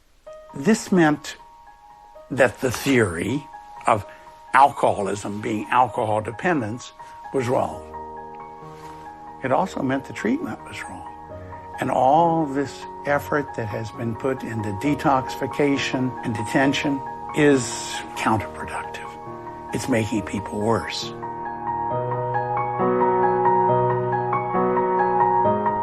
Sinclair applied this. He thought, how could I get inside the brain? Because when people drink alcohol, there's a release of endorphins, the body's own morphine, which is reinforcing the system. The endorphins don't do anything to most of the brain, but to synapses, pathways that have just been used, they make them stronger. The endorphin system is a shortcut for learning. When alcoholism is being learned, you have a strengthening of the pathways. Each time the drink occurs, the endorphins are released and they make pathways stronger. They get a great deal of reinforcement. To prevent reinforcement, you can use a medication called naltrexone, which is like a key fitting into a lock, so that the body's own opiates, endorphins, just bounce off, so there is no reinforcement to the system. The neural pathways become weaker each time there is drinking on naltrexone. It goes back to the work of Ivan Pavlov, who discovered that the dog, in this case, could learn to salivate to a bell if the bell was rung and the dog was presented with a reinforcer, food. But if you stopped giving the reinforcement, no more food, the dog would still salivate, but a little bit less each time until there was no longer salivation. And that is unlearning or extinction. Pharmacological extinction is a technical term for what we now call the Sinclair method, or TSM. The medicine itself is not curative. You have to take the medication 1 hour before drinking. I'm gonna go meet some friends. I'm out here in Santa Monica. They've got a new bar that they really like, so I thought I better take a pill. I started the Sinclair method in 2009, and very quickly it stopped the binge drinking and the cravings. Now, I only take a pill if I'm going to drink, but I always keep my medication with me, just in case. I took a few animals. There were rats that liked alcohol, and I put them in the boxes. They were able to lever press for alcohol, and they learned it overnight. They loved alcohol. They pressed for alcohol, and I showed David, well, this is working. They like it. Then David said, well, we could try naloxone. Naloxone is one of these opioid antagonists. Would they still be willing to lever press, or would they do something else? Oh, this is interesting. They started lever pressing, but then they stopped. And I repeated this the second day, the third day. They would always start lever pressing, but they stopped earlier and earlier. This was really fascinating, and then I gave the data to David, and David said, well, it seems like extinction. I'm gonna go for number 2. I'll tell you what, I'm gonna do one more. I don't know if you can see, we've just had about that much of it. I'm waiting, I keep waiting for the feeling, and it's not coming. If I'm talking to somebody out there right now that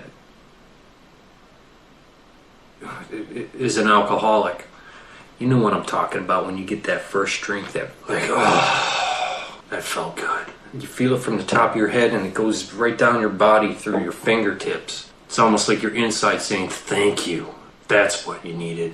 And then it's like, give me more. But when you don't get it, well, my point is, if this is how normal people feel every time they drink, why the fuck would you even drink? What is the point? My brain feels cheated right now. It's a learned behavior. And when you cause pharmacological extinction, it undoes it. You can sense the difference in your brain. You can notice that I'm like I am when I was in my 20s. I don't think about alcohol. That's the beauty. My primary goal must be to aid people on a journey to heal. The big thing is there's abstinence, and then there's not abstinence, and neither camp is ever going to agree with each other. I think it would be hard to tell people, yeah, I'm going to try this method, but it involves me drinking. Because initially people are going to say, well, that's just because that's what you want to do. I had apprised my husband of this method that I had found. He had pretty much said, you go back to drinking and that's a deal breaker.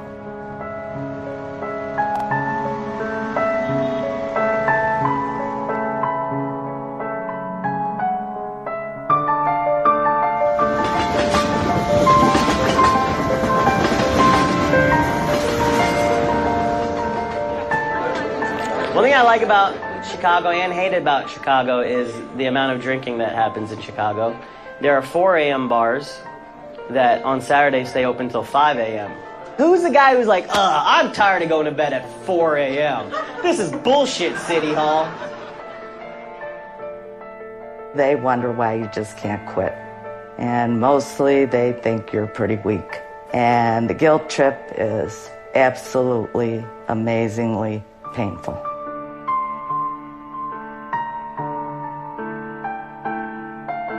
My husband is president of a large healthcare concern. What you marry someone for and what you end up hating about them is the same thing. So yeah, he did keep me in line, and I hated him keeping me in line. I wanted the Sinclair method, and the doctor asked me if I had support in my family, and I said I have very good support for AA and rehab and abstinence. I have the best support ever. And he said, in that case, I don't think it will work for you.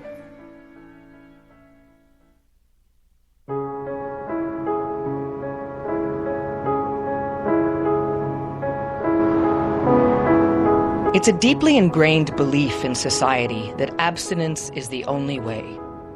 If you give in to addiction, it's some moral failing or weakness. Even my family members who love me, even some of my family said, just stop drinking. Just why can't you just stop? Just have some discipline. Come on. I had hepatitis as a teenager, and I went into the doctor. He said, I want you to stop drinking. I said, social drinking? He said, stop drinking. So that afternoon, I quit drinking. I haven't had a drink since. Why can't everybody do that? I mean, it's so simple. You just say no. You just stop. We had a tough time during that era when Claudia was drinking heavily.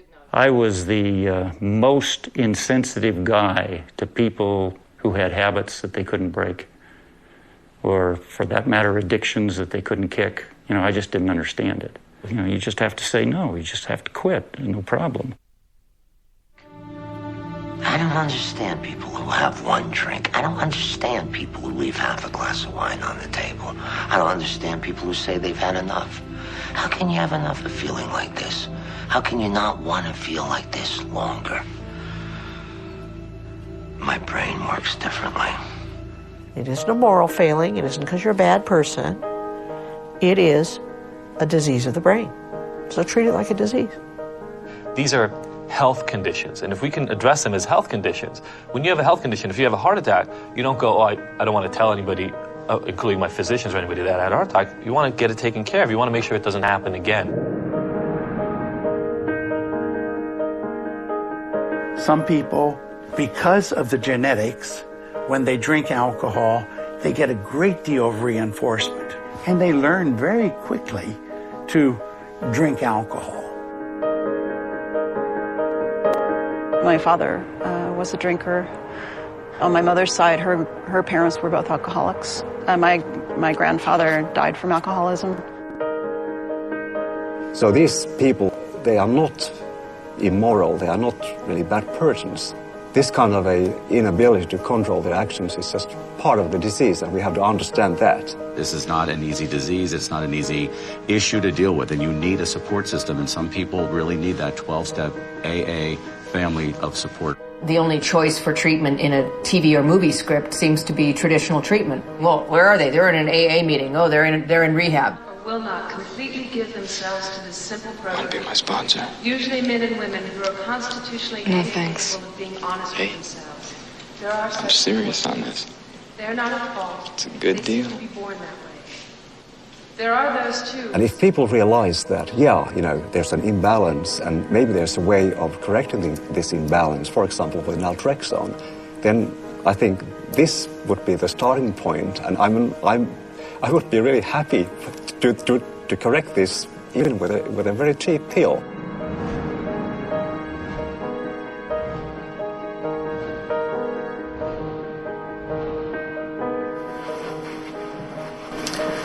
Hi, it's Saturday morning, and we are now on, I guess, would be considered day 3 of Steve starting out on this path.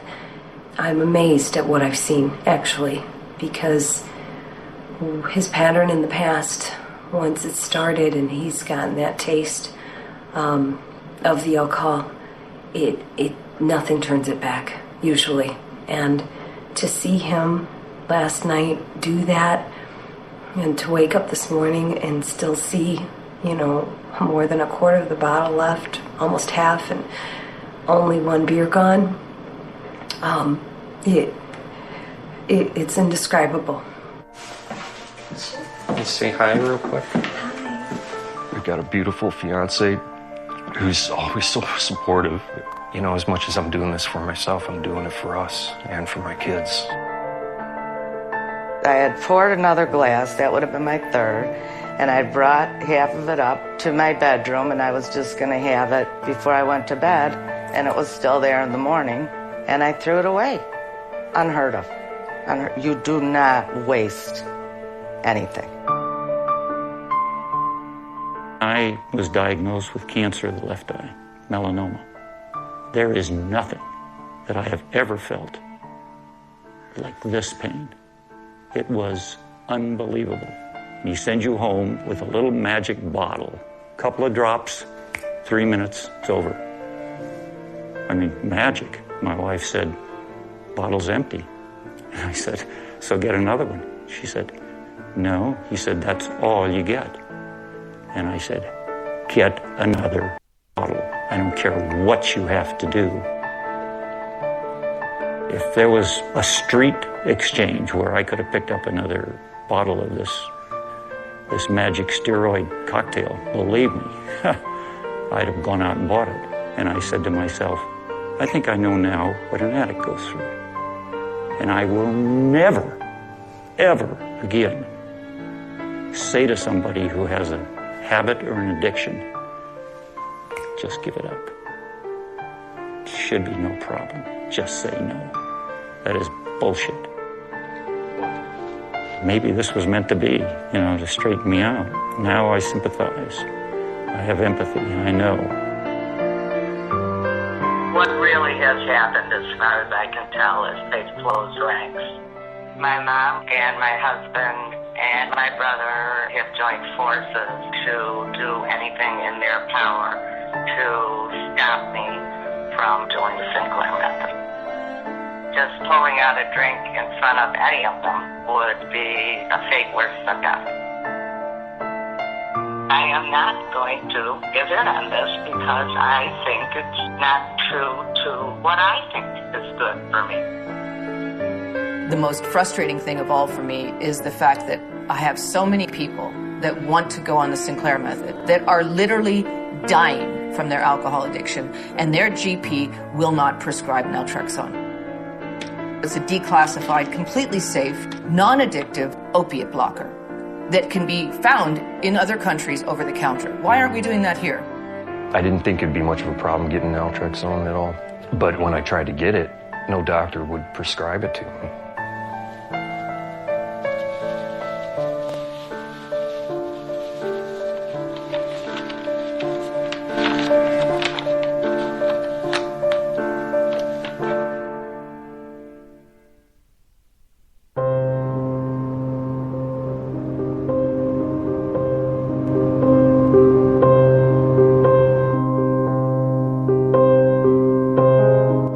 Drinking my whole life. When I drink, I'll start drinking, and next thing I know, it could be 6 o'clock in the morning and I'm still like awake drinking. Well, I've actually been diagnosed with AIDS. I found out I was HIV positive in April of 2000, but also I have hepatitis C. My doctor tells me all the time that I have to really, really be careful about drinking. Alcoholism will kill me before HIV does. I smoke crack cocaine, and I believe that drinking does definitely lead that on. I've reached out so many different times in so many different directions for help. I'm just amazed that I've never even heard of this pill. Never heard of it before, ever. I'm at a stage where I will try anything, and if my doctor is agreeable, then I would love to try it.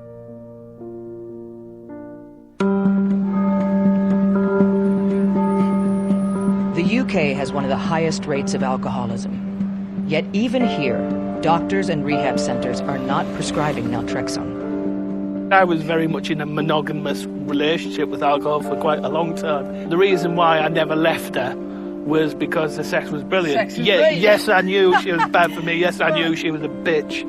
But both of us found the Sinclair method inadvertently via the internet or social media. Sure. It wasn't in a rehab place. It wasn't in a facility. It wasn't in a detox. It wasn't in a hospital. It wasn't through a doctor. It wasn't through a friend. It was just by doing our own research. It's been months since I was what I would call a compulsive drinker, even though it's not been that long since I last had a drink. And you've been on the Sinclair method for 6 months now? Since April the 2nd. What I first tried to do was to access it through primary services here in Britain. Big mistake. No joy there. To access what? To access the medication? To access the medication to see whether I could to see whether I could be prescribed naltrexone. But now you know nalmefene has been approved by NICE, by the National Health Service in the UK. It isn't being prescribed in my town. It might not be prescribed, but it's approved officially. It's a legal thing, and patients need to demand this.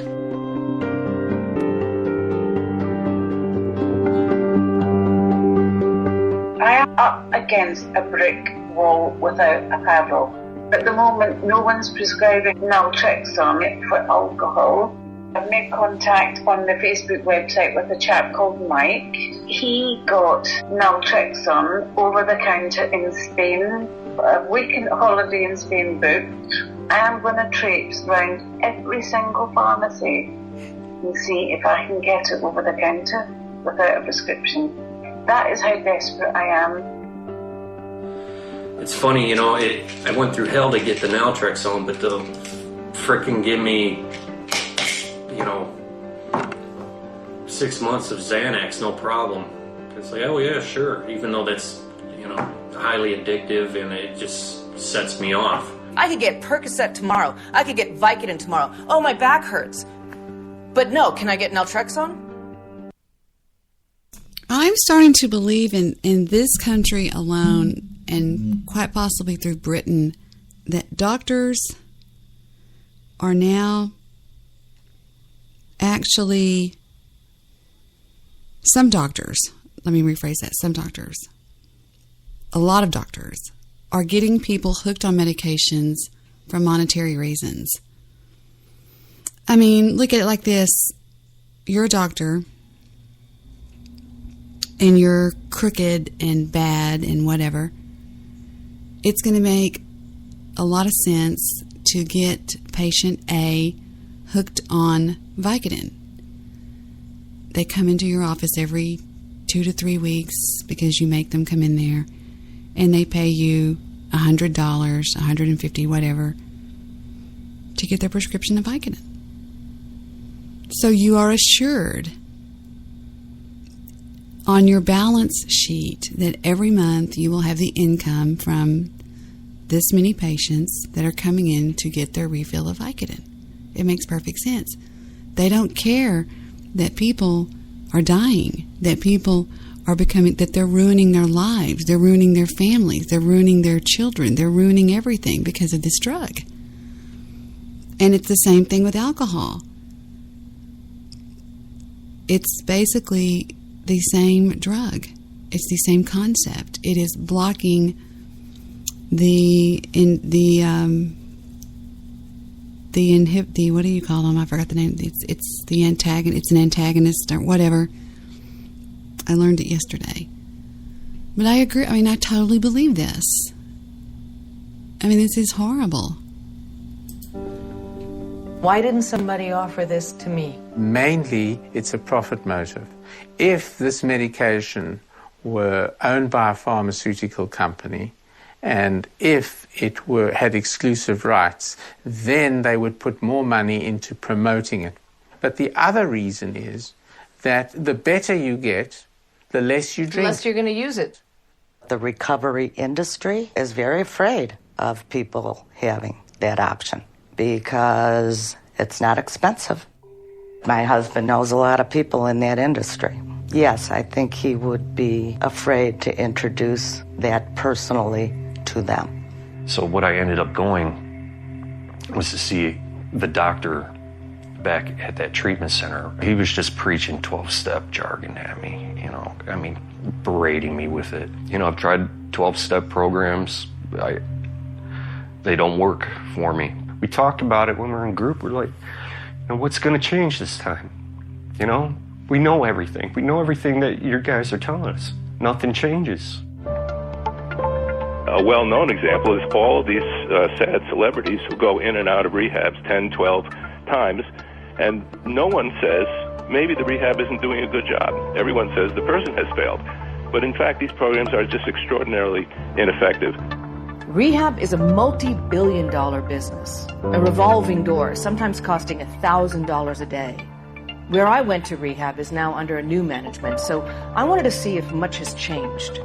When they're in here, they have individual therapy twice a week. They go to groups throughout the day. They have psychoeducational opportunities. How do you manage the cravings? There are lots of behavioral skills that you can learn to manage cravings, and it depends on that person and what specifically will be helpful for them. The Sinclair method would mean taking the opiate blocker, drinking on it, blocking that, and within a few months creating extinction, so you don't have any cravings and you don't wish to drink.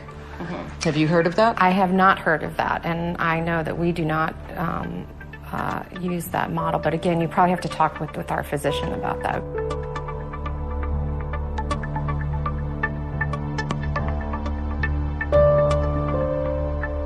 We rely on the recommendations of the American Society of Addiction Medicine for the treatment of addictive disorders. The American Society of Addiction Medicine would entertain the use of any treatment that showed evidence-based research.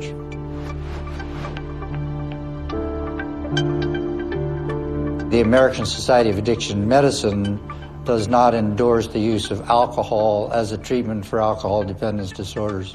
And so it would take a major shift in the philosophy and the outlook of the treatment community. 85 to 90% of people who go on abstinence-based, faith-based treatments like the 12 steps or AA or an expensive rehab relapse within a year.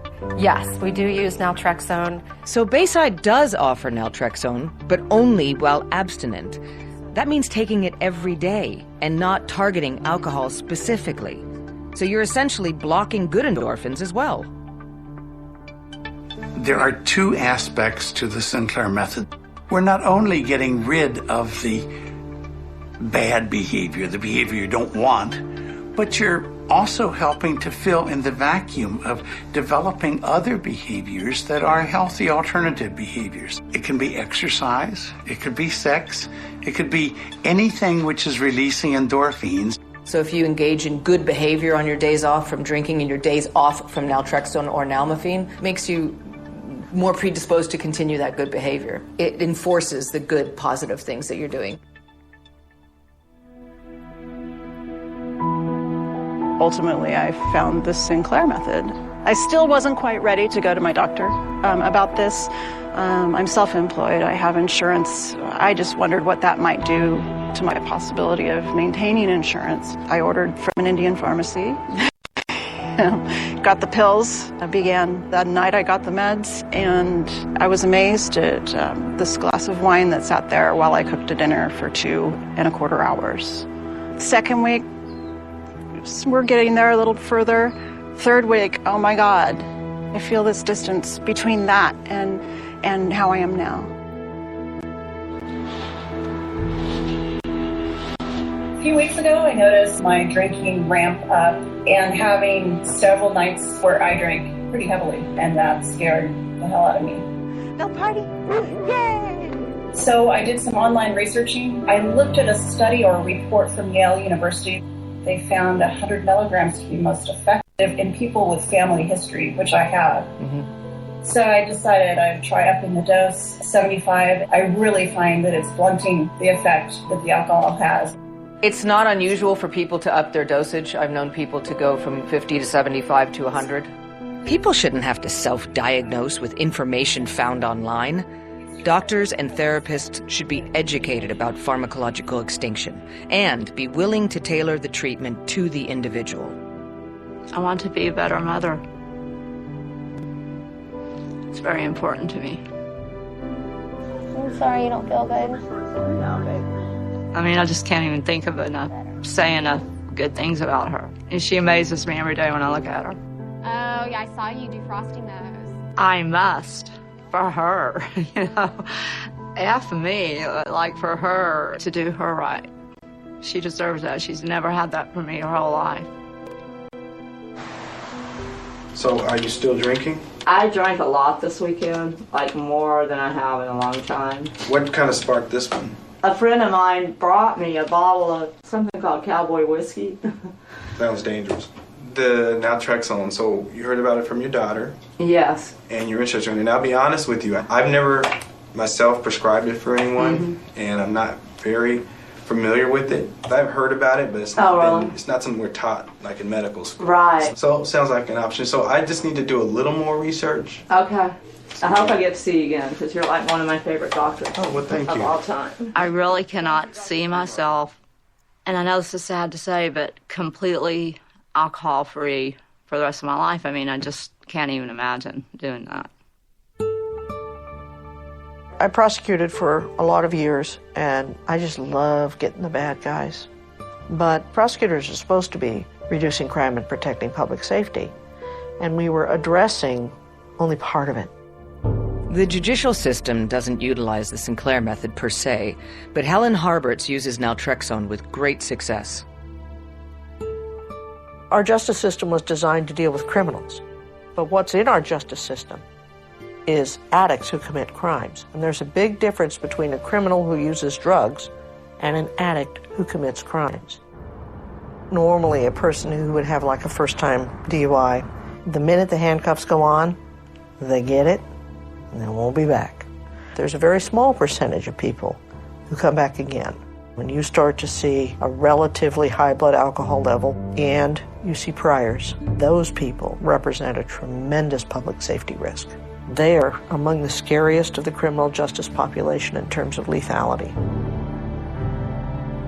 The problem with sending people to prison for these offenses is that nothing changes. So the minute they hit the door, that brain says, dude, we gotta have beer.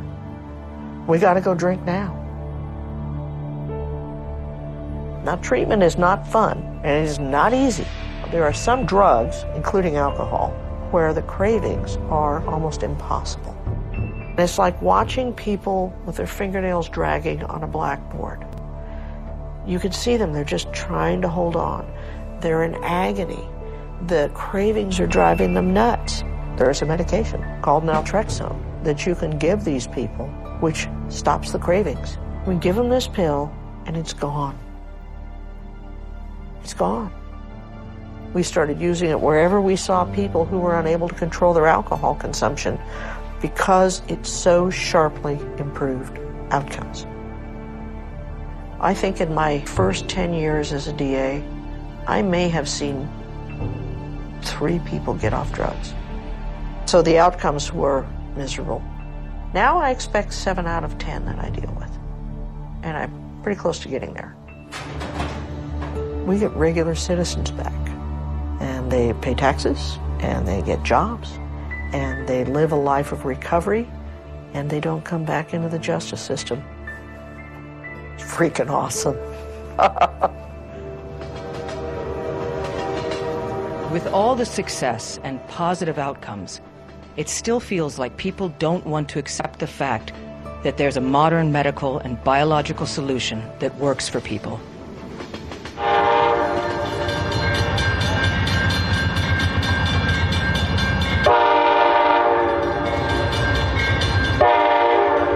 Unless you really want to do it, you're really not gonna. That's my theory. I mean, I think he really wants to not feel that way, and that pill's helping him somehow. It's helping him convince him that he's strong. He drank just as much as I did. Drank beer, had a couple shots. He was fine. I mean, it was like we were in a time warp 20 years ago. You know, I didn't get any text from the next day saying how bad he feels and nothing. It really could be the drug, or it really could be he's ready. We had a buddy just moved back from Chicago, like I was saying, and he told me after he left, he's like, you know, I haven't seen that Newman in years. Did he really? I swear to God. The work that I've been, you know, not only myself involved with personally, but professionally, what's been transformative in my experience has been to approach it more comprehensively. I believe that person might need something beyond symptom reduction, beyond harm reduction. Now, does the harm reduction model have value and serve a purpose? Without question. If someone had said, take a pill, and you feel like, I go, yeah, right. I'll take a pill. That sounds easy. I do that, but I would not have gotten, just from the little I understand about the Sinclair method, I wouldn't have gotten what I've gotten out of a 12-step program. People get very passionate about what it is that they needed in order to become sober, and they can actually develop whole frameworks around it. That's what Bill Wilson did. He figured out what he needed to become sober, and that was the system he worked in. He was a huge science fanatic. He was a niacin studier. He was a LSD taker. Anything to stop his alcoholism. I would agree with you. Who knows what he would have thought of if he saw naltrexone laying around? Maybe he would have given that out at meetings.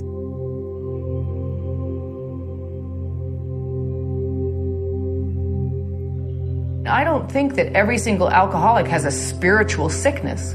I don't think there's anything spiritually wrong with me. I have a very, very strong connection to the higher being.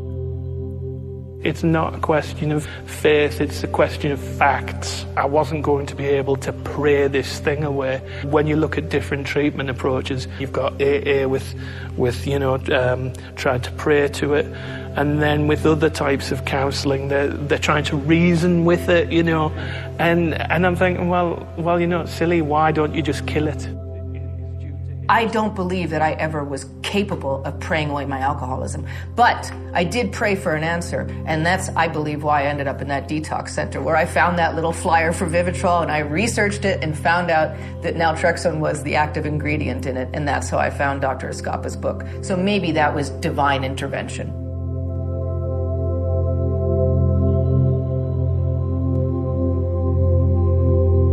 It's a beautiful prayer. But it's not the 1930s anymore. We can change things we couldn't back then. The brain is built so that it has an eraser. We are born with a nervous system that can change its own wiring on the basis of experience. And until people understand their own brain, their own behavior to some extent, they're not going to understand the treatment.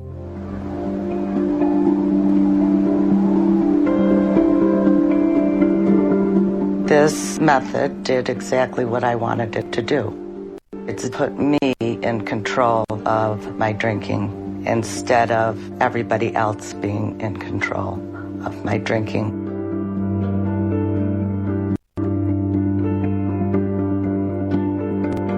It's very empowering in that you won't ruin your whole life if you have a drink. Our relationship is much better because he is not in control of what I do or how I feel or what I think.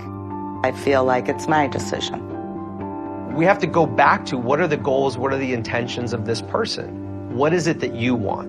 What are your goals? Because if what I believe is going to get in the way of your process of healing, I am doing you a disservice. Out of the 14 to 15 million Americans who have alcohol use disorder problems, 1 1/10 actually even seek treatment every year, right? So what we need to do is, that's not their fault, that's our fault. We're doing something wrong if only 1/10 of the people with a problem are even looking for the treatment. For people who are struggling with alcohol, and every other treatment program that they go to says you have to stop on day 1 and then never drink for the rest of your life, 1 day at a time, etc., etc. How nice is it to be able to say to them, okay, well, you don't feel like you can stop drinking, fine. Take this pill an hour before you start drinking. Any method that we can present to people that has what I call a lower sort of threshold of entry.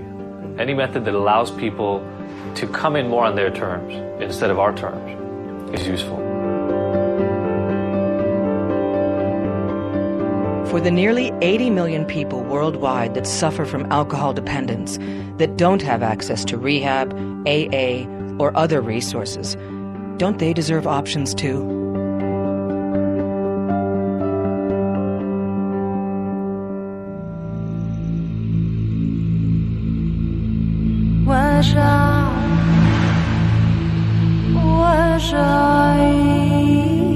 The foothills of the Himalayas. You just come here, you feel the vibrations. It's a spiritual place.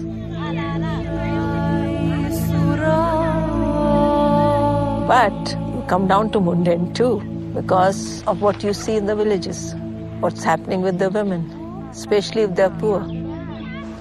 And a husband who has started drinking and then one day he becomes an alcoholic. So in this beautiful place, you have this little black dot.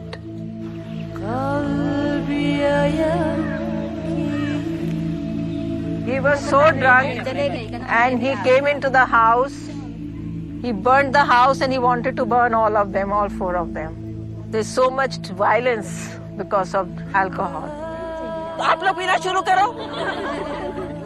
I'm asking them, which one of you drinks? None of them drink. You'll be surprised, women never drink in India. It's the men. It's been a long walk with alcoholics. I tried the Alcoholic Anonymous approach, but to get the men do anything about the alcohol was almost impossible. It was not till I met Dr. Roy Ascapa and heard about the Sinclair method. It really made a lot of sense. It's so beautiful, you don't have to stop drinking. You don't have to give up alcohol. The alcohol will give you up. So that's the beauty of this treatment. Her husband is given to drinking. He drinks almost daily. His liver has been damaged because of his drinking. There is no peace in the house. Every day they have the fights. And there are financial problems constantly because of his drinking habits. Now we'll call the husband, we'll brief him that he has to take the tablet of natroxen 1 hour before he has the drink. The drug is expensive. What I feel is spending 50 rupees on a tablet per day, wherever they're getting alcohol, much cheaper rates. That is a practical problem. Otherwise, by and large, the response has been good. अगर मेरे को हो जाती तो मैं भी लेती. I'm telling him, I don't think you're a bad person because you drink. Alcohol taking is a disease, so don't be so shy and ashamed of it. I'm not stopping you from drinking, but just call us up that how is it going. In this Sinclair method, you have to understand how to manage yourself. The person has to take responsibility. India is just one heartbreaking example of the greater worldwide issue that faces our families and societies. It's time to implement solutions that are proven to work. It's just a matter of people understanding and grasping, and change is very difficult to comprehend, especially when it is going against the grain of everything we've been taught. The stuff works. It is malpractice not to use it. It is inexcusable not to use it. It's cruel not to use it. Don't tell me you can't do it. Tell me how you're going to do it and how long it's going to take you. Get it done. If you only have people with insurance at first, use it. Affordable Care Act is coming. Use it. Do whatever you need to do, but to improve your outcomes, to protect the public safety, get it done. It's not my way or the highway when it comes to addiction. It's all of us working together and understanding that we're each different. Every individual is different, and every treatment will work differently for that individual. So far, so good. I've tried it on 12 times, and it's worked like a charm every time. And every morning when I wake up, no craving at all. It's incredible. That's good news, because I know you were kind of afraid of jumping into a binge.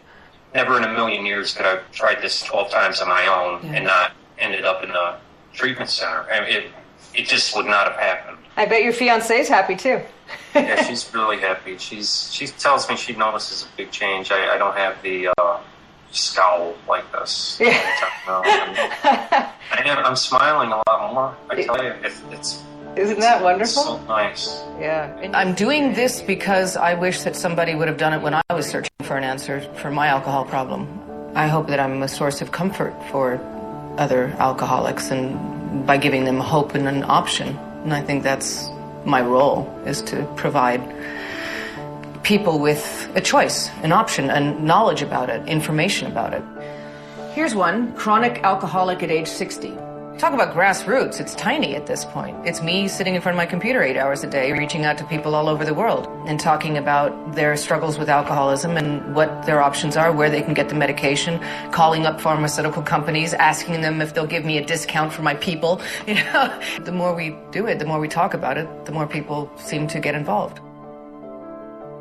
She's taking her time, which is precious, and her efforts to literally educate a populace on a subject where a great deal of that population is ignorant. And they know nothing about this particular regimen for getting under control, and they need to, and she's taking that on, and that's incredible. Screw the Academy Awards. This is really something special, and I'm proud of her.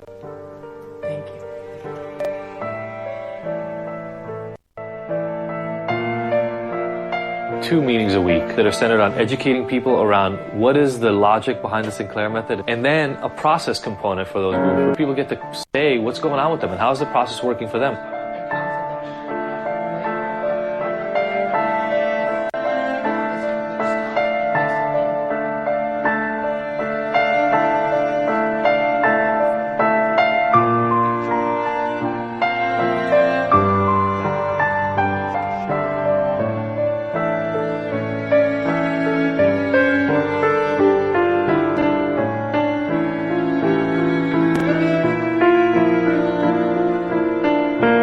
After rehab, if she wants to try using it to stay sober, I'd be definitely willing to work with her. But again, I would make sure she understands that this is a partnership, that we're doing this together.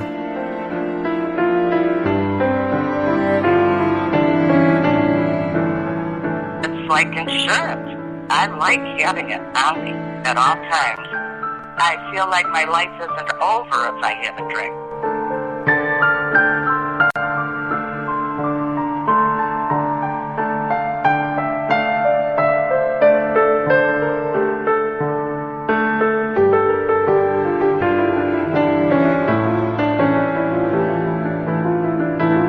My brother was an alcoholic who committed suicide when he was 24.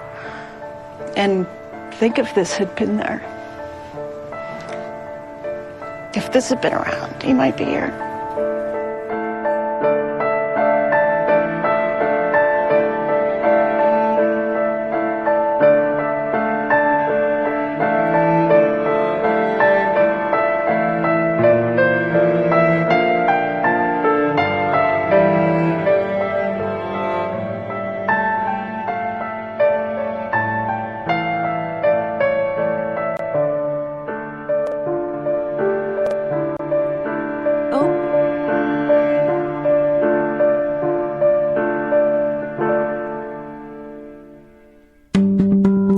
Okay. Boink. All right. Spit my gum out. All right. What they're talking about here is opioid receptors in the brain. It's the same. It's the feel-good receptors. Okay, this is the way I understand this, and I'm definitely not a doctor, and I'm definitely not a scientist, but it works on when our brain seeks, okay, hold on, just watch. Just listen to this. Opioids attach to mu-opioid receptors located in several parts of the brain. The mu-opioid receptors are located on the nerve synapses shown here. Opioids, which are represented as orange spheres, bind to the opioid mu receptors, shown here as red circles. As they attach, receptors begin to release dopamine, which is represented as the glowing yellow plus symbols. Dopamine release is responsible for producing pleasurable feelings, or euphoria, referred to as a high. As opioids leave the receptors, the pleasurable feelings begin to fade. The black minus symbols represent the loss of opioid effects that results in withdrawal symptoms. Cravings may also start to occur at this time. As the opioid continues to leave the mu receptors, the patient may progress to a mild to moderate state of withdrawal. At this point, Suboxone therapy can begin. Once the patient takes Suboxone sublingually, its buprenorphine component travels through the bloodstream to the brain, where it binds to the mu receptors, reinitiating opioid activity in the brain. As a partial agonist, buprenorphine produces less euphoria than a full opioid agonist, but is sufficient to suppress withdrawal and cravings. The buprenorphine in Suboxone bonds more strongly with the receptor than full opioid agonists, such as heroin, hydrocodone, methadone, morphine, and oxycodone at an equivalent dose. It's the same thing. Excuse me. I just saw what you just said, the person I was chatting with on Skype. It's the same thing with the drug for alcoholism. It's the same thing. And what it looks like to me, what happens is there are receptors in our brain that are responsible for releasing dopamine. And there are certain things as human beings that we do which activate these receptors and cause dopamine to be released. Now, what I've never understood, and I know this is going to sound really stupid, but whatever.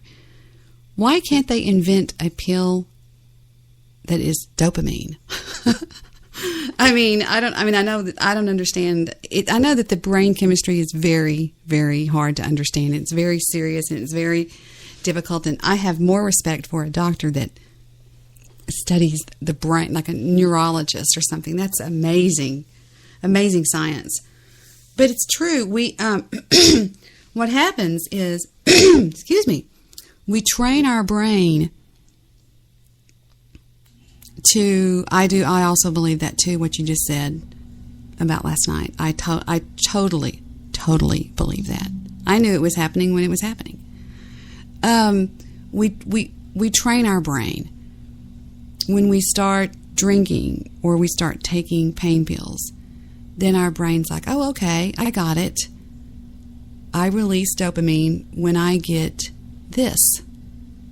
I release dopamine when I get this. I release dopamine when I get this. And it gets into this habit. Well, then when we don't do that, I guess I'm not explaining this very well. I need to find somebody else that can explain this. Let me see. Hold on. Let's see what this looks good.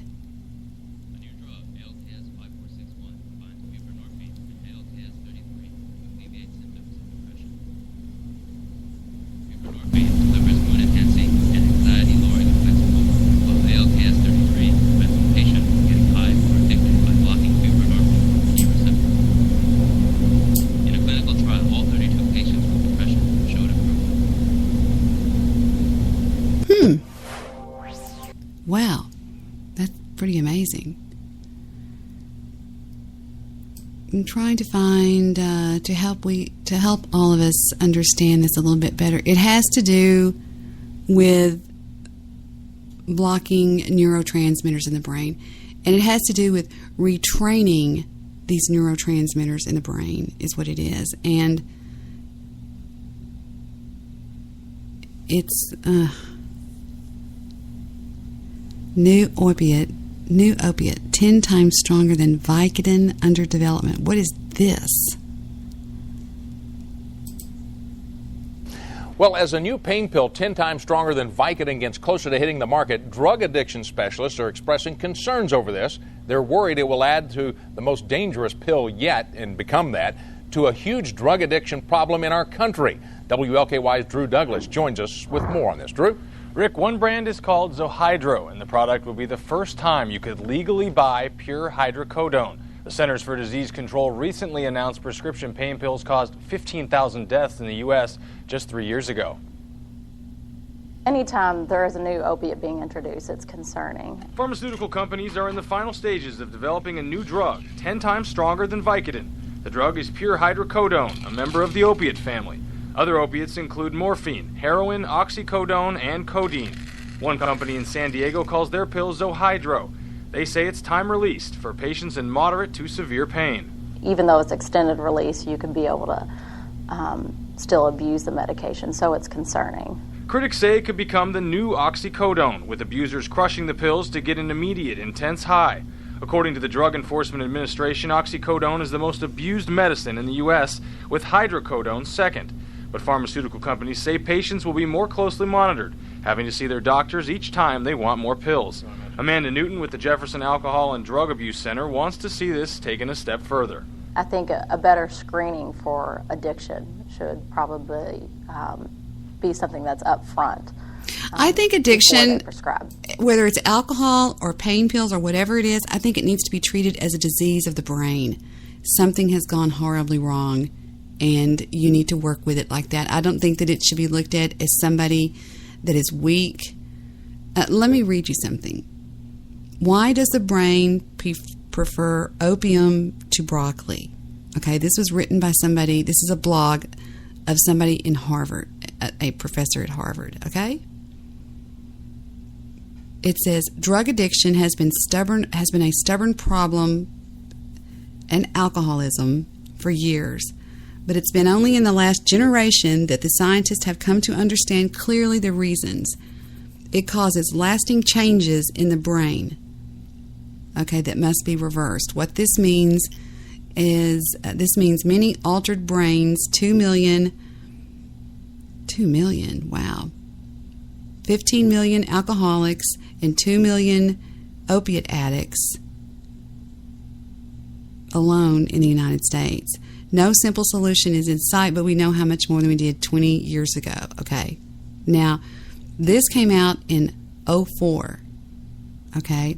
Let me show you what they knew in 2004. The question of addiction has been put that by Stephen Hyman, a former director of the National Institute of Mental Health. The answer involves the nucleus accumbens, a cluster of nerve cells that lie beneath the cerebral hemisphere. When a human being performs an action that satisfies a need or fulfills a desire, a neurotransmitter dopamine is released into the nucleus and produces pleasure.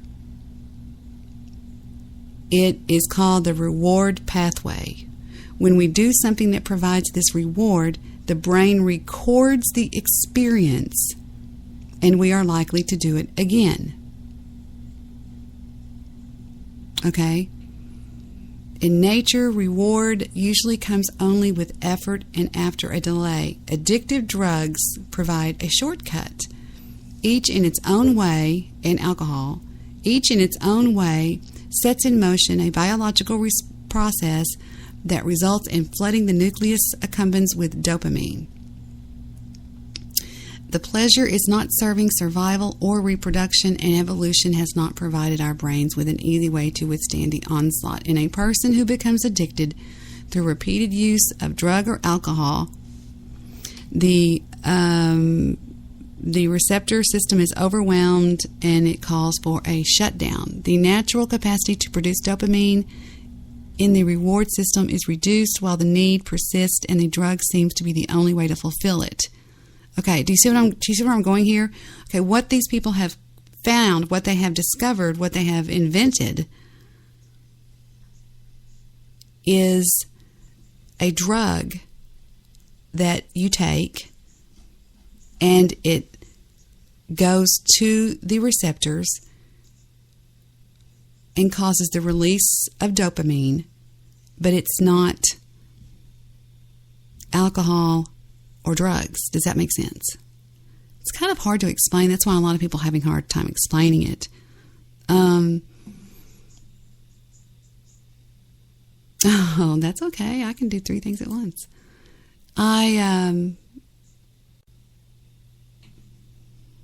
We need you.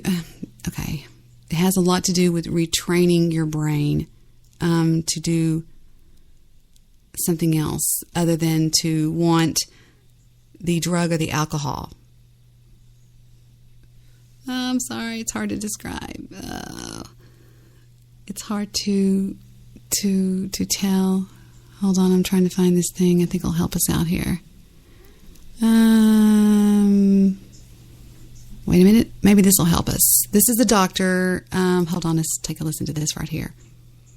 I really want y'all to get this. For a long time, it was believed that the human brain was fixed or hardwired, and most forms of brain damage were therefore permanent and irreversible. However, scientists have since come to realize that far from being fixed, the brain has remarkable powers to regenerate itself, even in old age. Norman Doidge is a psychiatrist and medical researcher. In his new book, he explores the impact of this revolutionary discovery on all of us. It's called The Brain That Changes Itself, Stories of Personal Triumph from the Frontiers of Brain Science. For years we've been told that the human brain is like a machine, a computer, that there are different parts, that they're responsible for different functions, and if those parts break or wear down or are damaged, we lose that function. Now, in your new book, you throw this all on its head, and you say that, in fact, the brain is plastic. Right. Explain what that means. Well, plastic means plastic in the sense of plasticine, modifiable, adaptable. The plastic brain is a brain that can change its structure and its function depending on both. Without drugs or invasive? Without drugs, just depending on what you do with your brain. The task at hand that you are working on, what you're perceiving can cause you to change the structure of your brain on many levels. And this is the most fantastic part, what you think and imagine actually can change the structure of your brain, down to the very connections between the brain cells, down into the genes even. For instance, one of the most staggeringly interesting discoveries of the late 20th century was the discovery that learning changes the number of connections between the neurons, the nerve cells, in a nervous system.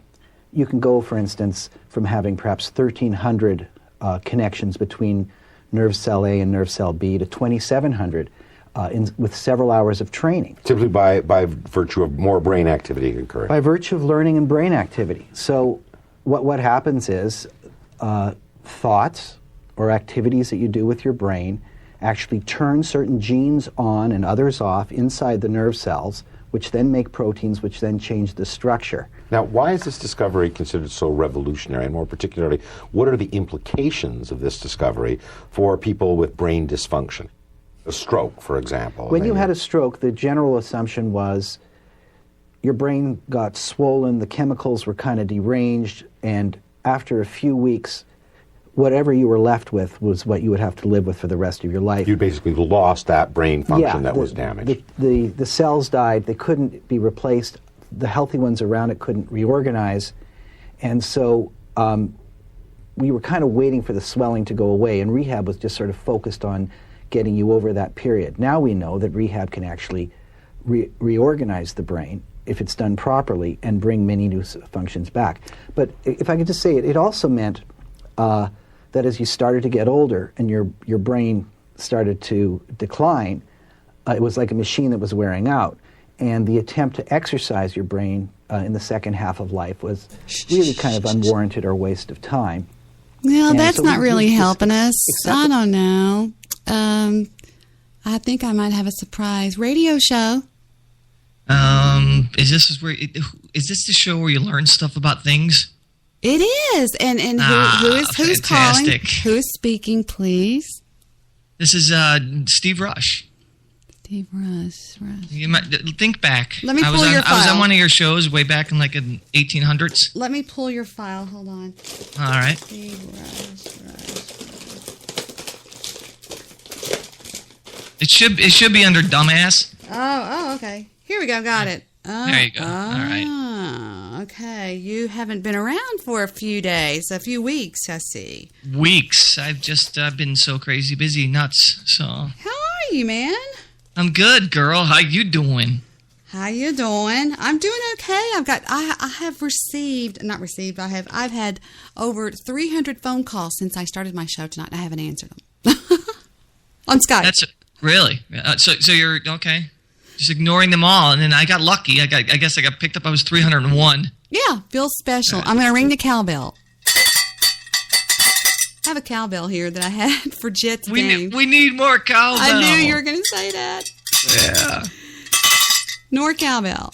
Why do you have a cowbell? Wait, or have you already talked about that? You make the noise when they score the touchdowns, and it's a noise thing, you know. Your neighbors are like, oh God, she got all kinds of pets. Now she has a cow. What the? That would be bad. No. Yeah, we don't have to mow anymore. We just have a cow that just goes around the yard and clears up things. I thought about putting this on Gunner's collar. Wouldn't it be funny? He's big enough. It's cute. It's a little baby blue cowbell, and it's got ribbons all around it. It's all decorated real cute. No, they had their homecoming. Can you believe they have a homecoming for 4-year-olds? Really? They had a little king. Seems like money. A little king and a little queen. It was so cute. So you play the cowbell. You play the ukulele. You attempted the saxophone. Or was it saxophone, was it? Violin. Violin. Well, I know the violin. I was going to get to that. But I thought there was a wind instrument somewhere in there. No, there's not a wind instrument. It's just... I'm just saying. I thought there was somewhere in the past. You mean a reed instrument? A reed? Isn't it a reed? No, it's called a bloody fucking wind instrument. If you blow into it, there's wind that causes tonality. That is what it is. Does the skin flute count? No, that's just a blowjob. But yeah, I know what you're saying. Oh, well. No, I could have sworn that you had a saxophone. Maybe too many Simpson episodes or something. I don't know. Do you see my new picture on Skype? I'm staying away from Skype, chat rooms. I just got a phone call from one of our little haters in the chat room right now. You just called me on Skype. What's that? You just called me on Skype. No, I called you on Skype because... Do you see my new picture? You're different than anybody else. Do you see my new avatar picture on Skype? I've seen that actually a few days ago, and I was going to ask you, why is it so blown out? You're overexposed. You're so pretty. You want to do that because it maintains a little bit of the mystique of who I am. I get that. Okay, and then that's the other side of it. I'm like, well, maybe she's trying to be a little bit obscure and just not show you too much of who she is. You know what I mean? So I thought about that as well. It was taken from my most recent webcam. That's a webcam shot, yeah. Yeah, it's a freeze frame. It's a screenshot of a webcam. And hey, Victor, I like your hair. I like the pattern of your hair, the way it's darkened right in that one section. And you go down right into the blue eyes. It works. Hang on, Steve. Victor's talking. Do what? You do play another wind instrument, it's the organ. Victor, shut up. He says you do. That. He says you do play another wind instrument. You play the organ. I do play the organ. See? Aww. So shut up, Steve. I do. You were Congratulations, right. Vic. Congratulations, Vic. Victor, I play the skin flute. Sorry. You guys are bad. You're bad. Not so much. So how are you? What? I'd rather be bad than good. Victor. So how are you? How's everything going in your life and everything? I'm great. Life is so freaking good. So I have no complaints. I'm going to show this picture. Now, don't say who this is, Steve. I'm going to show you a picture. And I want you to tell me, you're a photographer. Is this picture photoshopped? Okay, that's the question tonight for Steve. Right. The question is, Steve, is this real? Is this real? Here it comes. Ready? Yep. Oh, would you rather me send it to you or screenshot it with you? Let's screenshot it first, see what happens, and then if it's bad, we'll try it the other way. All right, here we go. In 1, 2, and 3. Do you see the screen? It's coming up right now. Okay, we'll wait. You're going to crack up.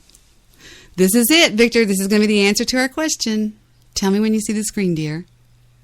I see the screen. Okay. Is this picture... I just clicked on it. Hold on. Mm-hmm. I'm watching you. I'm making it bigger. Come on, open up. I'm watching you, Debbie. My computer's a little weird lately, but it's opening. It's all right. So am I. Oh, here she is. Okay, over here. Now, here it is. I'm going to blow it up. Let me get it just perfect here for you. Now, don't say who this is, because I think you know who this is. It's a friend of mine, but is it my imagination, or is there a phantom eye right here? Is it photos? Look at the color of the eyes. This color is green. This one's brown. Well, there's no question that there's manipulation done to the image. There's no question about it. She doesn't look like that. That's 100% manipulation. 100. I can guarantee that with my look at that 25 years, 26 years. Do you see this phantom eye over here? Yeah. And if you look, even if you look at the earring off to our left, you see how it's floating way lower, and if you look right above it, there's a line that curses where the ear would almost be. So the ear is almost floating, and then even below it, there's another larger one. So whoever did this recreation of fixing it, maybe it was why would somebody do this? What was this for? I guess to make herself appear like she looks better than she does, because I've seen her in person, and let me tell you, she does not look like this. The teeth are also whitened. Victor's great. He's watching it. They're not right. He's watching as you talk. The shadows are correct. Let me show you one thing here. Wait. Another big issue. The clearing of the skin has been what we call brushing. Oh, yeah. So there's brushing all over the skin, completely from chin. If you look at the tone between the chin and the cheeks, they're the same color, which means that they pulled that tone to there to make it even. So this is complete manip. If you look over the left eye, this one, you see that white? No, our left. Oh, this blob right there. See that blob? That would never be there. You look at the other side. You look how dark it is. See, it doesn't make sense. So photography is really about, does it make sense? This does none of it. This is a complete remip. So that is just.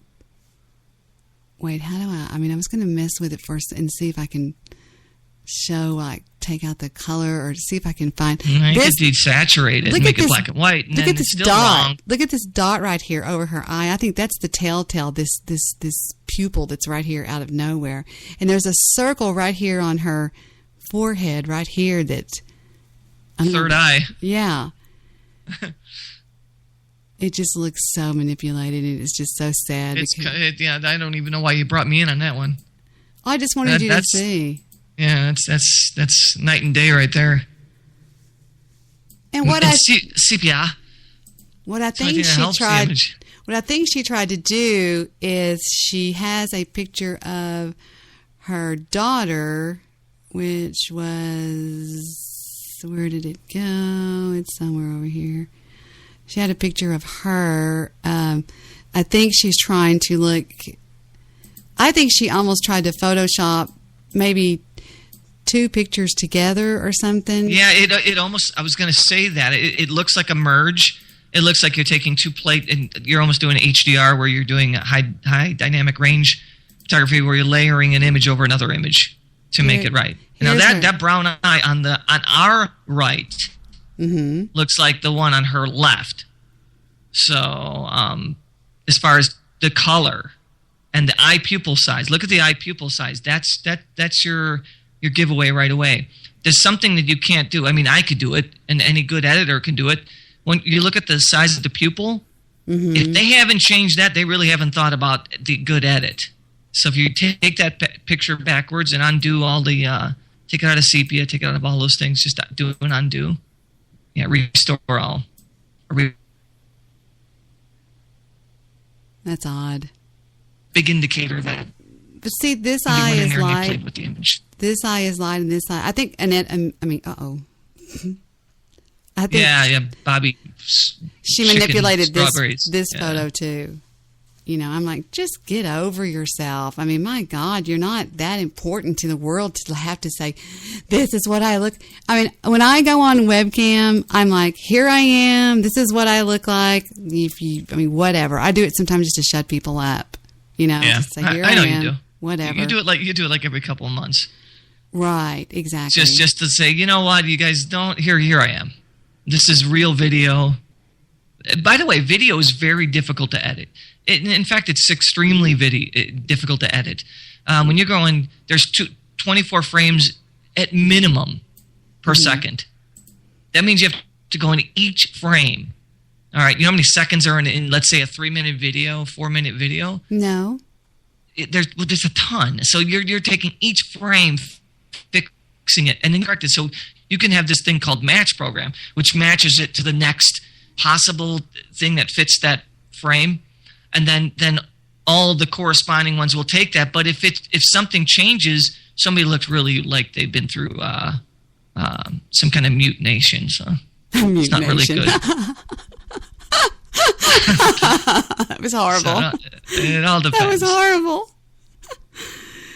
No, the most recent one I did was somewhere on here. I don't know. I just looked up all movies. I don't even know if it's called a movie, but I did then I just stopped. I hit pause, and then I did screen grab. That's the only way. And that one, the only thing that I tried to do, which I couldn't do it very much, is I just backed out all of the color in it. But there's no other way. I can't imagine taking a photograph of myself and completely trying to manipulate it. I mean, if I'm that desperate, oh my God, I mean, that's just insane. Do you know what I mean? It really is. There's a lot of people that do it. That's why, people that get involved in Facebook or any of these other sites. I use Facebook as an example because it's the biggest. People are not what you see. Believe me, when you meet these people, they're not what they think, what they look like, or what they act like, or what they say they are. They're completely the opposite. The pictures I posted of myself that are all over the internet are really me. It's just me. I'm not one drop of manipulation, and I'm a master editor. I could go in, I can make myself look like the greatest looking guy in the world. I would never do that. Why would I do that? When I go see a client or do something, it would just not make sense. But you're right. There are some people that go so far to the point of distorting their image that they look nothing like the person that they are. I mean, nothing. This is the one I took it from right here. This was the movie that it was. It wasn't a webcam. It was. I was using it for like a mirror to do makeup and stuff. I was going out. Right. And what I did is I just took it and I went frame to frame.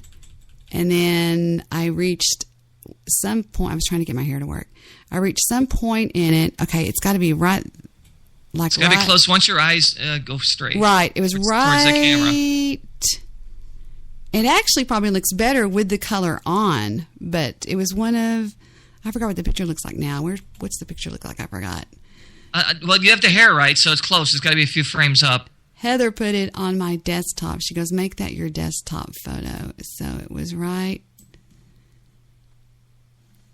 Yeah. But that's it. Your eyes are more centered. That's the photograph. See how the hair is darkened right up on top on the original image? Oh, yeah. That's right. That's right. I saw it. I thought it was entertaining because you have this really nice color and contour up top. And then it leads down into your eyes. But it's definitely, it's me. It's just... I mean, there's no... Oh, it's Debbie. If you guys don't think it's Debbie, then go do something else. I think it might have been this one that I did. Look at me, how sad I am. I'm just sitting there staring at the camera going, what am I doing? I'm so sad. But that's all I did. And then what I did is I screenshotted it, and then I just took it and I backed out all... I just went and took out all the color. Like if I were to screenshot this one, like... 1, 2, 3. Okay, there's the screenshot. And then I take that and I say, like, I go, where did I just saw it? Oh, here it is. Okay, I open up the screenshot just like this, and I go Tools, Adjust Color, and then I take all the color out of it. No, wait. Up here, I'd take this little thing and I back out. That is the most important tool of all. That's your histogram. So that what that does is that takes your highs and your lows. If you look at, like, okay, you see how it's, well, see, nobody could see this, so people are listening. They think they're completely lost. There's how I did it right there, look. And then I cropped it like, just like, boink. And that's how I did it. Except I bumped up the blue a little bit by, somehow I went, oh, I know what I did. You darkened it. You darkened the image. You had to have. I took this and I tapped on the blue. Yeah. or something, and it made it somehow. I don't know what I'm doing now. But anyway, sorry. I got you. No, I got you. But histogram doesn't lie. Histogram tells everything. But I didn't like move my face and all this crazy shit like that. But well, here's the biggest correction that people do when they redo an image that's maybe going viral or maybe going all over the internet, whatever the case may be. What they do is they retouch their face. You know, if acne scars, if any kind of aging or any lines, what they'll do is they'll take the brush and they'll just brush all that away and make it all blend. How do you do that? I mean, is there software out there that does that, or it's Photoshop? There's a blending tool. There's brushes. There's there's a million different types of brushes and sizes and levels, and then you control the amount that you're going to use. Like say, if I would use 12%. With an airbrush, and I would touch up just little soft areas on it. Maybe if I'm taking pictures of a girl's face and she's got a little bit of acne on her lower chin, I'm going to just take a little soft brush. I'm going to mirror it from her cheek, the closest part to that area. Right. And that's perfect. And I'm going to softly brush maybe 10%, maybe 8%, and just softly maybe go over it a couple, 3 times and see if it's gone. And if it's gone, well enough, we're going to leave it alone. Where do you do that? Because once you do an airbrush is permanent. It's not like any other tool. It's a serious brush. So. But am I achieving the same thing by doing this? Because I don't have the airbrush thing. I don't have. You gave yourself a little bit of anonymity. That's a one word I cannot say. I can't say it either. I cannot say it. Anonymity. That's my exactly that word. Anonymity. I can't say it.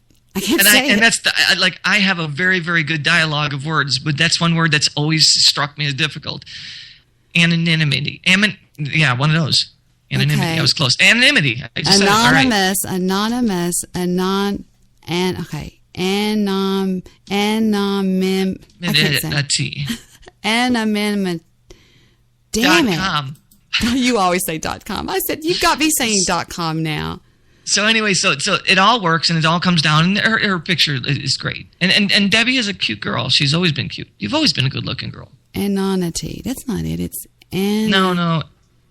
And then it's God, I can't even fucking say it when I want to. Excuse my language. Anonymity.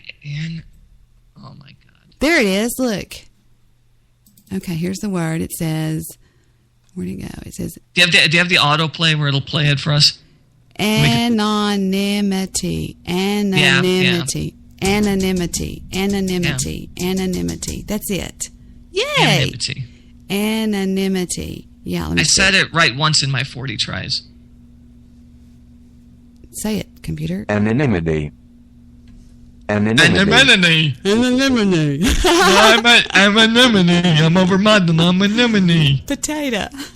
It's a verb, by the way, so fucking bite me, Chicago. So it's 1, 2, 3, 4, 5. Anonymity. Hey, we might have just learned it. So now say it. Anonymity. See that? We learned just by structure. 1, 2, 3, 4, 5. Anonymity. That's the way when I taught homeschool, I used to teach words by clapping out like this, we'd go 1, 2, 3, 4. I would teach Stephen, I'd say anonymity. You're such a musical person. I think that's right. My biggest, my favorite thing about you, one of my favorite things for sure, is I think you're the most musical person that I know. Because you just squeak when I walk. You feel it, you love it. I mean, music has always been such a part of your life. And when I walk, I love that about you. I sound like a harmonica when I walk. I go, get it? No, I'm joking. Get it? And I've been singing on this website. Look, this website that's called Sing Snap, and I have these songs that I sing, and I've been doing these recordings, and they're so stupid. Chubby's going wild. I did Green Acres. A dream is a dream. Baby don't go. Wayfaring stranger. A soft place to fall. I got you, babe. 2-story house. Lead me on. Blanket on the ground. And I did One's on the Way by Loretta Lynn. Yeah, I could hear you doing that. You got to hear this. It's so funny, Steve. Listen to it. It's me doing Loretta Lynn. I think it would work, just knowing your vocal range. Go ahead, play that. Just listen, it's really funny. I'm on mute. Okay, me too.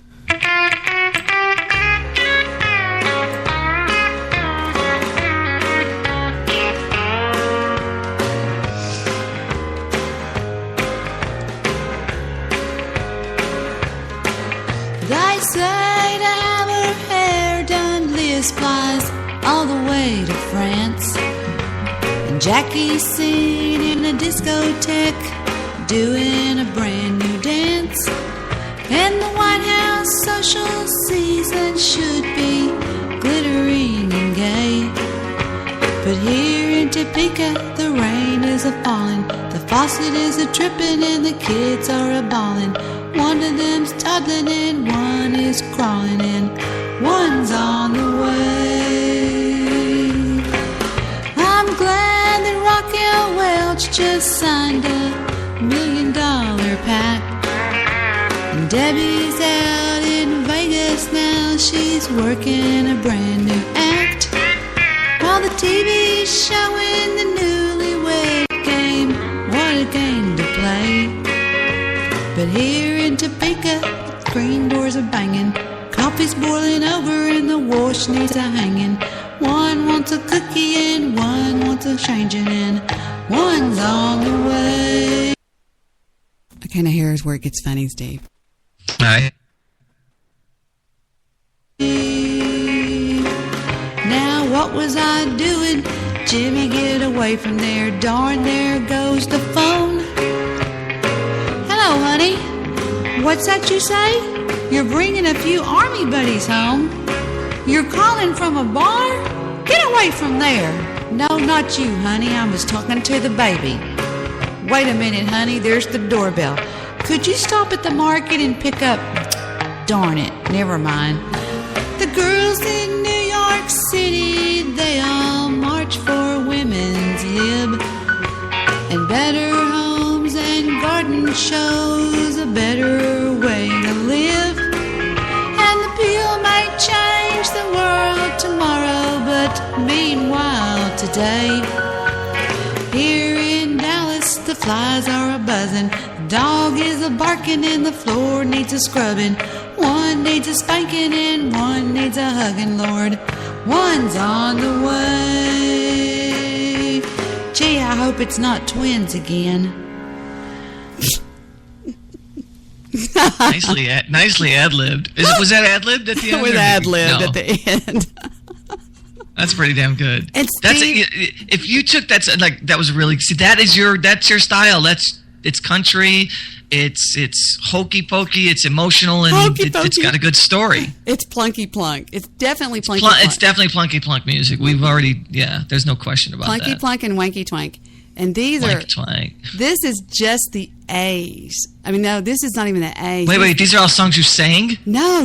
These are the ones that you could. These are all duets. Now, what happens on my account is, like, these people will come along, they will pick up a song of mine, and they will record the backup to it. And all of these gentlemen have taken upon themselves to do it. I see. To have their way with you, Victor said. No, they actually do. He's horrible. They do, what they do is they pick it up and they say, okay, I redone our Something Stupid. Thanks for joining you. And then they, wait, that's not me. Here's me. Oh, okay. I think this is me. Well, it's on my thing. Is this me? Yeah. And he does. You're listening to a Sing Watch Snap, what he does. Sing Snap duet, 1967.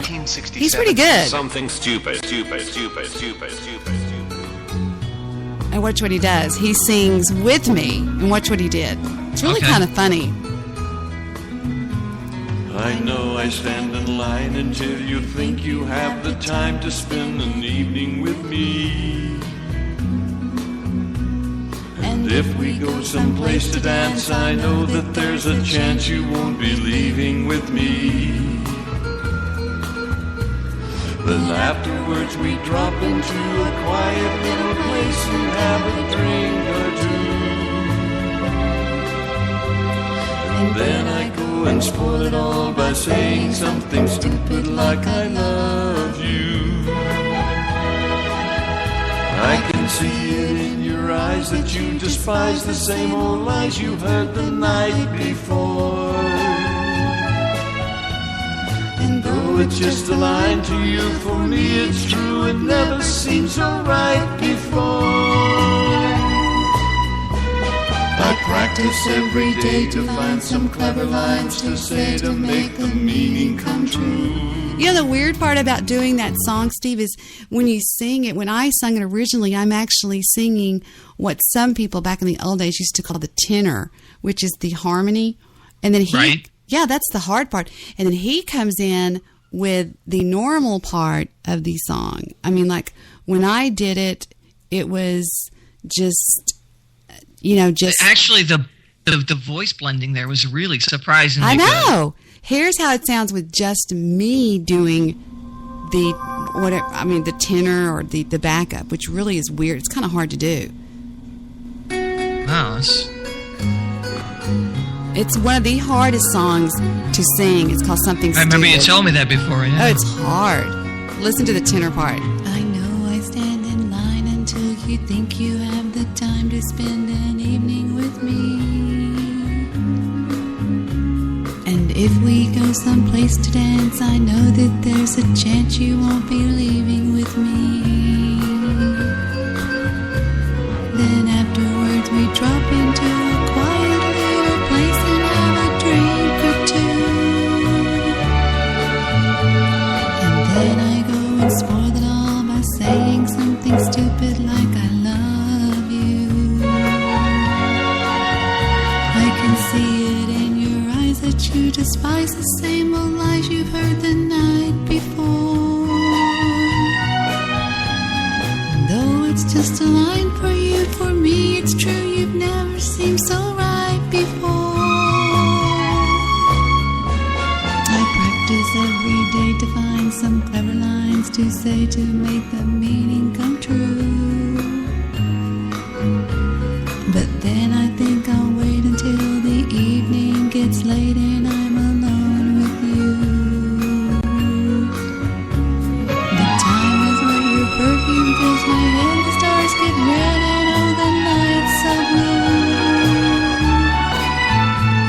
And then I go and spoil it all by saying something stupid like I love you. And that's it. You just basically stay on this same key, which is the key of E through the whole song. And that's exactly right. You're exactly right. You stay in that same that zone, and you don't change it. So he can come in. He could actually manipulate a little bit more, go up and down the bars. Whereas you're making the bed line for the song. Exactly. That's a perfect way to put it. And this is what people don't realize, that on this account a long time ago, I opened this account a long time ago. There is a song that Heather did when she was a little... don't play it. That's not even right. She was a little girl. I mean, she was so young. I think she was like 17 years old. Look, I'll show you. Watch. Look at her, how cute she is. Watch. Wait, there she is. She's going to hate us. Look at her. Look. She's in my closet when I had my studio in my closet. Look. Watch her. Wow. What's it like in New York City? I'm 1,000 miles away, but girl, tonight you look so pretty. Yes, you do. She's an angel. Look at her. Times Square can't shine as bright as you. I swear it's true. Hey there, Delilah, I don't worry about the distance. I'm right there if you get lonely. Give this song another listen. Close your eyes. Listen to my voice, it's my disguise. I'm by your side. Oh, it's what you do to me. Look at her playing with her hair. Yeah. She's cute. She's adorable. Yeah, she's a beautiful girl. Oh, it's what you do to me. Oh, it's what you do to me. What you do to me. Is she cute? Look at her. That's awesome. I'm fixing to walk in on her watch. Just believe me, girl, someday I'll pay the bills with this guitar. We'll have it good. We'll have the life we knew we would. My word is good. See, to her, she sounds great because the music's in her ears. Hey there, Delilah, Exactly. I've got so much love to say, and every Look at her simple eyes song reading the I wrote lines. to you to take Right. your breath away. I've They're going got like it this. all. Look at her yawning. Yawning, tired. Oh, it's what you do to me. Is she cute? Big build up. I know. That's the part she knows really well. Oh, it's what you do to me. Oh, it's what you do to me. 1,000 miles seem pretty far, but they've got planes and trains and cars. I'd walk to you if I had no other way. Aww. Our friends would all make fun of us, and we'll just laugh along because we know that none of them have felt this way. Delilah, I can promise you Here I that come. by the time that we get through, the world will never ever be the same, and you're to blame. Hey there, Delilah, you be good and don't you miss me. Bless her heart. Steve's cracking up. Poor baby. You know it's all Here I come, wait. We can do whatever we want to. That was a Debbie Daly look. It was. Freeze for a minute. Go back. Wait. Go You back. said it was a Debbie Daly face. Wait. Are you fucking kidding me? Yeah, right about there. Right about there. Click right there. No, watch how she looks right there. Boom. Did you see it? Yeah, when she looks up. I didn't realize That is you times a million. Oh my God, it is. That's crazy. Watch it. Do it. Play it again. When she looks up, bless her sweetheart. Yep, that's you. It's a little bit. Steve goes bam Just on a this little desk. attitude like, all right. She's a bitch. She is. Oh, she's your daughter. She's a good kid. But here I come in the room, watch. Hey there, Delilah, here's to you. This one's for you. You go.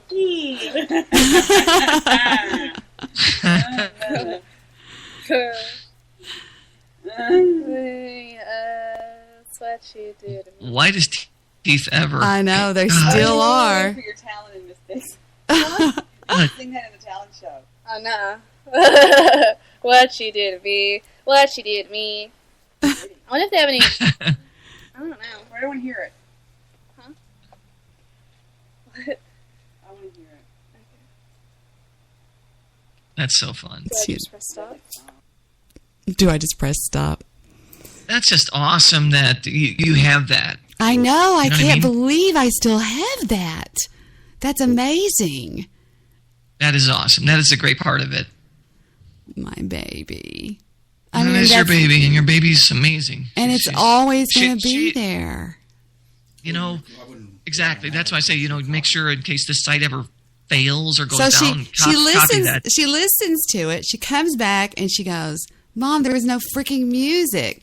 So she redoes it, and 47 views. The other one had 55, and she does it with the music.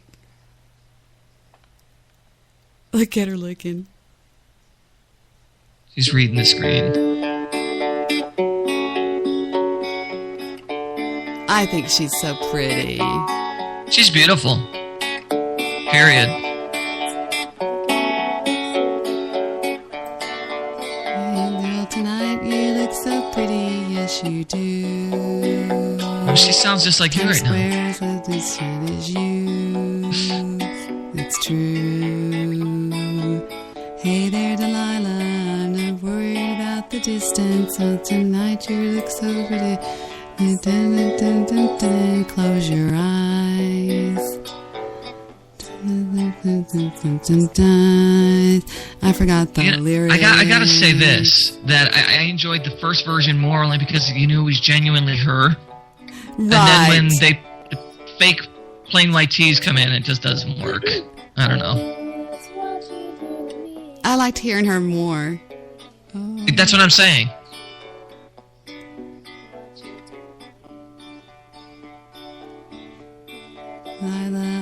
times are getting hard, and don't leave me, girl. She's so softly spoken, She's too. an angel. Yes, she's got a very soft voice. Yeah, so... She does. In the studio, if they took her, they would amplify her sound. They'd put just to keep up with the other instruments, you know, or mix it properly. But yeah, that's cool to have. Like, I won't say like here. I don't think people need to know. Look what I did in 09. Look. Oh my! Is this when you were a big fan of what band? God, you've always been a good. You always have good taste in music. I did this for Easy Rider. It's dedicated to Easy Rider. It's called the Ballad of Uneasy Rider by the Charlie Daniels Band, and I've never done this song before. Woo! One time, I was taking a trip out to L.A., tooling along in my Chevrolet, toking on a number and digging on the radio. God. Just as I'd crossed that Mississippi line, I'd heard that highway start to whine, and I knew that left rear tire was about to blow. Well, the spare was flat, and I got uptight, because I knew there wasn't a filling station in sight, so I just limped on down the shoulder on the rim. I went as far as I could, and when I stopped the car, it was right in front of this little low bar, kind of a redneck-looking joint called the Dewdrop Inn. Well, I stuffed my hair up under my hat, and I told the bartender that I had a flat, and would he be kind enough to give me change for a wine. Well, there was one thing I was sure proud to see. There wasn't a soul in the place except for him and me, and he just looked disgusted and pointed towards the telephone. I called up a station down the road and said he wasn't very busy that day, and he could have somebody there in about 10 minutes or so. He said, now you just stay right where you're at, and I didn't bother to tell the stupid fool that I sure as hell didn't have anywhere else to go. I just ordered up a beer and sat down when a guy at the bar come and said, who owns that car with the peace sign, the back wheels, and 4 on the floor? Well, they looked at me, and I damn near died, and I decided that I'd better wait outside. So I laid $1 on the bar, and I headed for the door. Just when I thought I'd get out of there with my skin, these 5 big biker dudes come strolling in with this one old drunk chick and some fella with green teeth. It was almost to the door when the one said, tip your hat to this lady, son. When I did, all that hair come falling out from underneath. Now, the last thing I wanted to was get in a fight in Jackson, Mississippi on a Saturday night, especially when there was 3 of them and 1 of me. They all started laughing, and I felt kind of sick, and I knew that I'd better think of something pretty quick, so I just reached out and kicked old Green Teeth right in the knee. He let out a yell that would curl your hair. Before you could move, I grabbed a chair, and I said, watch out, guys. He's a dangerous man. You may not know this, but that man is a spy. He's an undercover agent for the FBI, and he's been sent down here to infiltrate the Ku Klux Klan. He was still bent over, holding onto his knee, but everybody else was just looking and listening to me, so I laid it on thicker and thicker as I went. I said, would you believe that this man has gone so far as tearing Wallace stickers off the backs of cars, and he voted for George McGovern for president? Well, he's a friend of them long-hired biker fags, which even got a commie flag tacked up in the wall inside of his garage. He's a snake in the grass, I'm telling you guys. He may look dumb, but that's just disguise. He is a mastermind in the ways of espionage. They all started looking real suspicious at him. He jumped up and said, wait a minute, Jim. You know he's lying. I've been living here all my life. I'm a faithful follower of Brother John Birch, and I belong to the Antioch Baptist Church, and I don't even have a garage. Call home and ask my wife. He started saying something about the way I was dressed, but I didn't wait around to hear the rest. I was too busy moving and hoping that I didn't run out of luck. When I hit the ground, I was making tracks. They were just taking my car down off the jacks. So I threw them in a 20 and I jumped in and I fired that mother up. Mario Andretti would have sure been proud the way I was moving when I passed that crowd, coming out of the door and headed for the parking lot. I guess guess I should have gone ahead and run, but somehow I just couldn't resist the fun of chasing all those bikers around the parking lot. They headed for their bikes, but I hit the gas, and I spun around and I headed them off at the pass. I was slinging gravel and putting a ton of dust in the air. I had them all out there stepping and fetching like their heads were on fire and their asses were catching. But I figured I'd better go ahead and split before all the cops showed up. When I hit the road, I was really wheeling. I had gravel flying and rubber squealing. And I didn't slow down till I was almost to Arkansas. Well, I think I'm gonna reroute my trip. I wonder if anybody would think I'd fit if I went to Pennsylvania via Omaha. Bum, bum. That's for Easy Rider. It's called The Ballad of an Easy Rider. Shut up. I'm not going to sing that other song. Oh, you should You're do such a this, pro. though. You're Let's see if they have the songs you like someday, and you can go to singsnap.com. .com, as you say, and we'll see if they have something by Rush.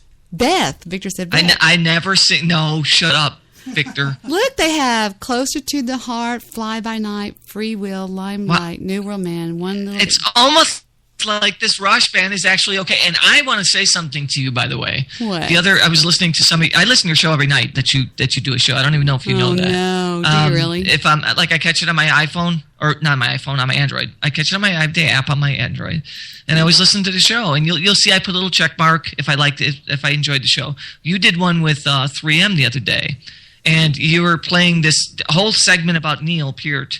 Yes. Yes. Right, and I thought it was great. I think it was from Far and Away or Ghost Rider, one of his many books. Mm-hmm. But you were playing this excerpt, and I was like, "That's very, very cool." And then it seemed like you were pissed at me and 3M. Something, would he be a guest on your show or something like that? So mad at you. And you said, "Yeah." And then he said, "Well, let me ask you." 3M asked you. He says, "Well, let me ask you a question. Would you let Steve Rush call in?" And you said, Of course I would. Just to show him. Just to show him. What the fuck he's missing. And I'm proud to announce I didn't emailed Neil Peart. Yeah. I did. I sent him an email. And I don't know if he's answered me back yet because I haven't, as you see, now I have 3,500. That's only 4,000. That's okay. I don't know. 4,000. You're not that backed up. 4,000 unread emails. But I thought it was really interesting that you would find him as a great writer, and aside from the drums and what he does with Rush, but as a writer, I thought that was very cool that you enjoy him. Very, very cool. Oh God, I love him, and his drumming is I wonder what their Rush sounds like. Let's just listen to see what it sounds like. It's gonna be bad. Anybody, because it's not their Rush doesn't give away original stuff. Well, we'll just see what it sounds like. Yeah. Not bad. Modern day warrior, mean stride. Today's Tom Sawyer, mean pride. I don't think it's bad at all, Steve. Even Victor said it's not bad at all. I love this line right here. Mind is not for rent. Don't put him down as arrogant. His reserve is quite defense. Running out the dividends. He says the river. The river. I never knew that. Victor goes, I didn't either. That connects in with Tom Sawyer. I never knew he said the river. Remember, Tom Sawyer went down the river. Oh. His company. Oh, wait a minute. And what you say about his company is what you say about society. Catch the mist. Catch the myth. Catch the mystery. Catch the drift. You're a good Geddy Lee. Right. The world is love and life are deep. Maybe as his eyes are white. I said white. I didn't know it was white. Wow, Today's skies are Tom white. Sawyer, he gets high on you, and the space he invades, he gets by on you. Keyboards. Not bad. I don't think it sounds bad. The drums aren't powerful, but he's hitting the right drum at the right time. Right. It's not bad. I may have to lose the double feed with you, though, unfortunately, because my Skype is cracking like crazy. Well, here, I'll kill it. I'll kill the feed. Here we go. All right. Sorry. And boink. There you go. You sound great. Right, you haven't dropped one bit. I don't want to. I want to keep it consistent. So, see, you can do all of the... Isn't this fun, though? And you can do all the Rush songs that they have and or anything else that you like. Hey, remember that song you recorded called Alleluia? I wonder if they have that. Oh, again, I'll go down to saying that's the most difficult song to sing. Just vocally, it doesn't give you a break. It's incredibly challenging. It doesn't stop. I mean, from the first vocal that you start on that track till the very last time that you sing that B note, it doesn't end. It's such a vocal challenge, and I love it. Alleluia. It's spelled, looks like Alleujay. That J-A-H. That's hard. I misspelled it. Right, it's a weird spelling. It is a weird spelling. I can't believe you're on the air with me. Why would I? Wait. Here's the question I have. Like, as you look up Hallelujah, why would I not be on the air with you? The last show we did, I said, listen, I've got a lot of stuff to do. We'll do this again as soon as I can. And it wasn't, I never made a promise to the next show. I just said I will try.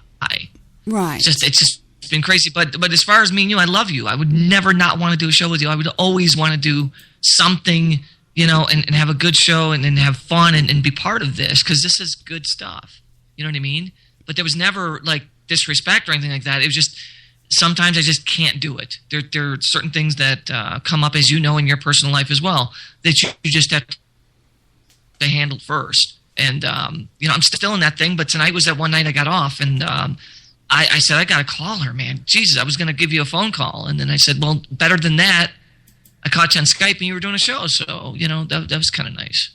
And I don't do shows that often anymore. I'm down to I'm averaging about 4 a week, 3 or 4 a week. I was going to say 3 or 4 a week. That's what I'm catching. Mm-hmm. And I miss it because there's nothing else out here. There's nothing else to listen to. Yeah. So I turn on Spreaker. I look for you live. If you're not on or something that you did the day before, I'm out. That is so sweet. But, something I have to totally admit, and I know this is going to sound really haughty, but I'm the same way. I really enjoy listening, not to me, but my show is not just me. My show consists of a lot of people. And so when I say I enjoy it, it's because of everybody else that's on there. Jewish producer, Mr. Midnight Movie. Absolutely. Even Absolutely the one Angry right. Jew. I mean, tonight I have had calls. I've had over 300 phone calls tonight since I started this show. And it's been everybody from the Jew to everybody's calling, and I took this call. So you should feel really special. Well, no, I thank you for that, actually. No, I do. Actually, I do. Because I know a lot of people want to be part of this because they realize that it is something special. And 3M and the Jew and just one Angry Jew especially, I think that he gets it. If you were ever to have a permanent co-host forever, it would be the Jew. One Angry Jew. I'm sorry. I just find him to be fascinating, brilliant, and I don't think he has the leisure level that I have as far as just being able to laugh and be stupid as fuck. But you do, and he brings the sensibility table to it as well. And I find him to be a fascinating individual. I really do. I've learned to, and 3M of course, and Jewish producer, love them guys. They're just great. They're just great people. Great people to have on the air because they do their best to be part of it and make it rock. And there's a lot to be said for that. I just wish I could get more out of Jewish producer. But don't you think, if you think about this, I think that's what makes it good. Yeah. Is that it's not like me where I spill everything out in 15 seconds. Blah, blah, blah, blah, blah. He doesn't do that. He gives you a few little excerpts of who he is and what his life is. I just really wish I could get more out of him, though. That's all. So. Yeah, I agree. And me, Mr. Midnight Movie, and Jewish Producer have been on the air for so long, Steve, that it's like you and I, we know, we have our timing down. We know each other so well. It just really works. And that's it. You can't ask for more than that. I mean, and 3M, especially epitomizes that. He respects it, and he knows when to step. He knows when to. There's, out of all the people that me and you or you've talked to, and I've listened through radio, out of all the people, I would say 3M is the most respectful, and I'll go Jewish producer as well on this. Most respectful as far as some people in the chat room saying, "Oh, are you kidding me?" No, you don't understand. This is a dance. When you're talking to somebody live like me and Debbie are doing right now, she's being quiet right now intentionally. She knows that I'm talking, so that's the dance. As soon as I stop, she's going to waltz right in. She's going to start talking, and that's why it works. And I think Jewish producer is great at that. I think 3M is phenomenal at that. I think that he is a good listener, and he realizes he doesn't know everything. So he says, "Oh, really?" a lot. Because maybe he's learning, and maybe he respects that. So, and he always says, "I could be wrong about that." Right, and that takes a lot of pride. So, big hats off to those guys. Yeah, and it's just, we've been doing it so long that it's just become, it's like second nature to us. We could be in the studio together and make, I think, really good radio, the three of us. Now, the thing I have with the Jew, and I love him, as most of us do, but the thing about the Jew is when he's in this mood to be a little jerk, then he's a little jerk no matter what. And But if I may, here's the thing with that. You gotta love it, because that's passion. And somebody who's going to come in and just be a yes man, like people said I was never a yes man to you. You know that, but whatever they thought was that's fine. That's up to them. I'm a bitter pill. I understand. Throughout, if he says, I don't like this, and I'm never going to like this, he's never deviated from that. And he admits to it by saying, I'm a bitter pill. I understand. I'm a bitter pill. I understand. He is a bitter pill. He's hard to take, but I still adore him. He called in last night, and I disconnected him. You had a rough night with him? I kicked him off the show, and I don't do that too often, but he would not stop what he was doing. He was driving me absolutely bonkers. He wouldn't shut up. He was interrupting me. He was interrupting Chris. He was interrupting, he was just being awful. And I said, "Stop it." And he was like, "No, why should I stop it?" And I was like, and he just wouldn't stop it. So I tossed him off the call. Was that difficult for you to do? Let me ask. Yes, for those of you who are listening, wait, hold on. For those of you who are listening, imagine that you're in the seat that Debbie's in, and you're doing your show, and the only thing that you want to come out of it is good. And then you're in a situation where you have somebody that you do like a lot and care about a lot, and you have to pull them off the call. What does that moment feel like for you, Deb? Oh, honestly, it scares me that I'm damaging the relationship and then it's going to be damaged. And right, so you take it on a personal level and also a professional level, because you're also being heard by thousands of people. Well, I have to do what's right. And all the rebroadcasts, it becomes thousands of people, right? I have to do what's right for the show. And if it means tossing one of my friends off the air, I toss one of my friends off the air. I mean, it's really mean to say, but it just has to happen if they're being ugly and they're being insultive to people, and it's just not a good jam session. That's what separates you from every other female that's ever done a show on Blog Talk or Spreaker. You have the balls to say, enough's enough. I'm done with it. And a lot of guys don't like that, Steve. And I have actually, they hate it. I've lost friends. I lost Goofy Bone over hanging up on him as a friend of mine. He thought that was the most torrential thing that ever happened to him in his lifetime, and he never spoke to me again after that. And it was for basically just hanging up on him. Because he was being I hope horrible. that you guys would have fixed that by now, but I guess maybe some things aren't meant to be fixed. I don't know. Why that happened. But you have to ask yourself, why would Debbie do that? What was he doing that was absolutely disgusting? He was raging drunk. He was talking over everybody on the show. Nobody could say anything. And I finally told him, I kept saying, Vincent the Bay was on the show with me. I kept telling him to stop and shut up, and he wouldn't do it. And I finally went, tink. I remember the audio of it. I remember you playing it. I remember talking to you about it, and I remember the whole storyline. And I'm sure a lot of people, the listeners who know you, that's right, understand what happened as well. I would just think that throughout this time, and I know that there were some, red flag attempts to try to get you guys to merge, which I don't think is a bad idea. But then again, on the other side of my brain, it says I don't think it's a good idea either. He's doing his thing, you're doing your thing. He came, and I used it as a drop for a long time. I used it as a drop, and it was the drop of him saying 14.88. I used it as a drop. It was him going, I can't believe Debbie did that. I can't believe Debbie did that. She put me on hold. And he was bitching about it, and that was what started all this crap. So some people just can't be... I just put him on hold, to tell you the truth. I didn't hang up on him. Yeah. So that was I don't know. Maybe he felt as though, he had some superiority that... I don't know how he felt. I'll never try to assume that, but some people take some shit really, really seriously. And this is... a forum that you have to be a little lighter on yourself. Don't take it so seriously. Have a good time.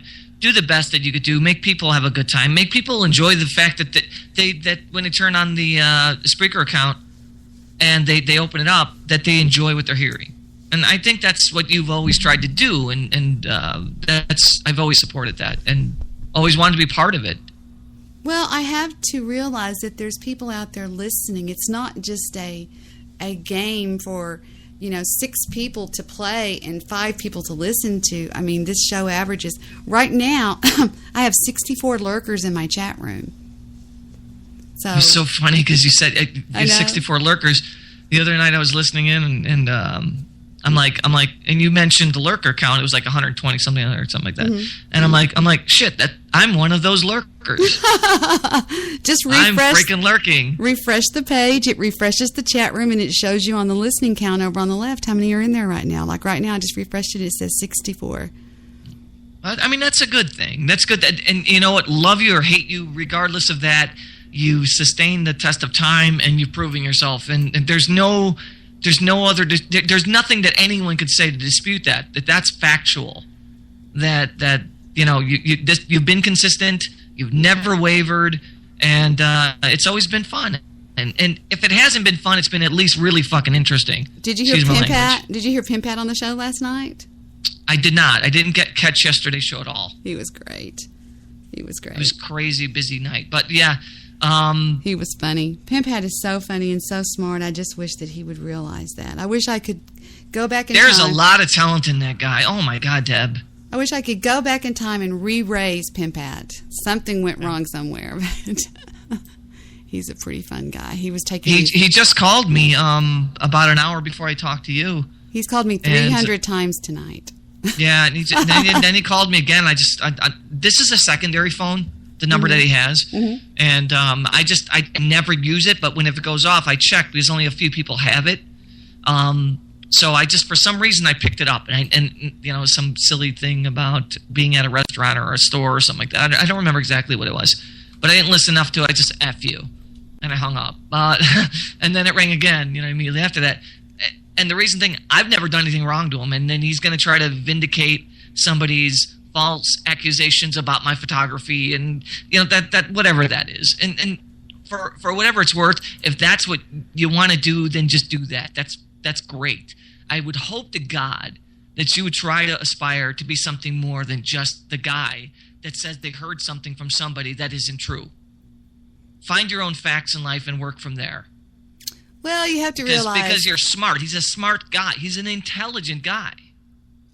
You have to realize that most things that trolls say... He's a troll. Most things that people say... that trolls say about people is just that. It's usually just bullshit. They're just trying to get some crazy reaction out of people. And then sometimes they take things that they know are true and they embellish them or whatever you call it, and they make them sound worse than they were or whatever. So... You just have to basically... It makes it I guess it makes it a little bit more interesting because it'd be a little bit boring if, Steve's a popular photographer and he's done all these popular... That wouldn't be good. It's not, it's called Dirty Laundry. We know that song very, very well. In fact, it was what was leading into one of the segment shows that we were going to do, Dirty Laundry. And that's what people want. People want dirty laundry. Mm-hmm. They don't want good news. They don't want to hear that... you won this award, or you're blah blah blah blah blah blah ranked, worldwide. They don't want to hear that. That would be somebody that you'd call in as a guest. But a regular, you don't want to hear that good shit from. You just don't. You want to realize that they have frailties too, and that they made mistakes too. That way, maybe you could equate to them a little bit better. Maybe you could understand them a little bit better. I don't know. I don't know what the reasoning be, but I would never down anybody for being successful.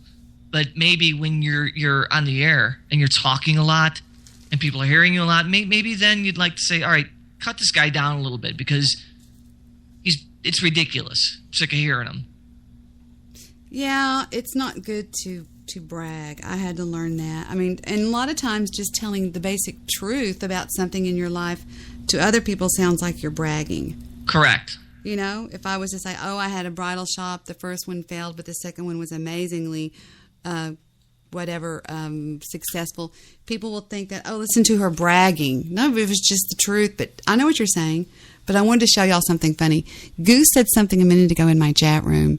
He said something about girls that get raped are just asking for it or something like that. Which he was being sensational is what they call it. And this is a story of the internet troll. This is 2 minutes long. Listen to what the troll says at one point. So that's the difference between trail mix and gorp. But aren't there M&Ms too? No, because that would be gorp. Oh, Guys, good point. look at this bridge. It's huge. There's approaching my bridge. Oh my God, it's a troll. Troll? Don't worry, guys. I know how to handle this. I assume we'll have to answer your questions 3. Faggot. Oh, you're an internet troll. What's an internet troll? I've heard of these. They emerged from Usenet after the Great Flame War of '99. They feed off of negative reactions. We don't want any trouble, good sir. We're just on our way to get an abortion. Abortion should be for free at Walmart. Well, that's an extreme stance on what's a very nuanced issue. All teenage girls should be required to get abortions. Aaron, be careful. Yeah. That's ridiculous. How can society ever endorse something like that? Gay people celebrate 9/11 like it's their f***ing birthday. 9/11 is like Christmas for gay people. You shut up! You were ignorant! You don't know anything about my stuff! Oh my God, man! Oh, we have to get out of here! No! We can do this, okay? He's just baiting us. What? He wants us to snap. He's feeding off of our anger, all right? I got this. Okay.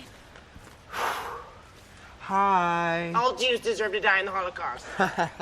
I know you're just saying that to get me mad. I know you don't mean it. I'm just kidding. Everyone knows the Holocaust didn't happen. Good one. Me and my friend were just wondering if... Steve Jobs owns a PC. What the f*** did you say? I will f***ing kill you, piece of... Steve Jobs owns a PC. Where you going? That's great. Now here comes me. Here comes my approach. Hi, Mr. Troll. Rape victims are just big old whiners. Yeah, I mean, if you're gonna wear a low-cut shirt, you're basically asking for it, right? I'm a Scientologist, so I think Michelle Obama's a big old bitch-ass femme-Nazi dyke. Hitler's dick. Yeah. Hey, you've probably been under this bridge all day. Do you maybe want to get a cup of coffee? What? No! Tits and GTFO! Are you sure? We could just relate to each other. I know how hard it must be. Trapped in your middle-class cave, your lawyer troll parents working all the time. Yes. I could use a friend. Do you mean that genuinely? With no hint of irony or snarkiness whatsoever? Yes. I mean, no! Now he blew up. The troll blew up. Isn't that funny? There you go.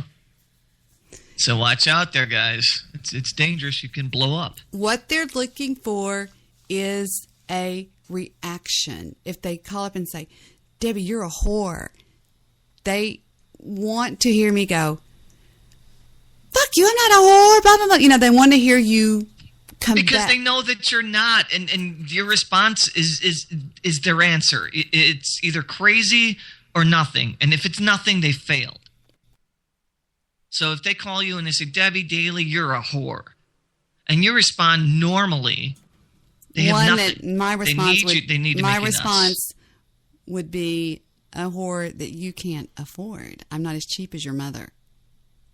You just kind of you come back with either you completely stonewall them, or you come back and hit them back. It's called counter trolling, and say something like, "Well, I may be a whore, but I'm a whore you can't afford," or what? You know what? I'm just throwing something out there.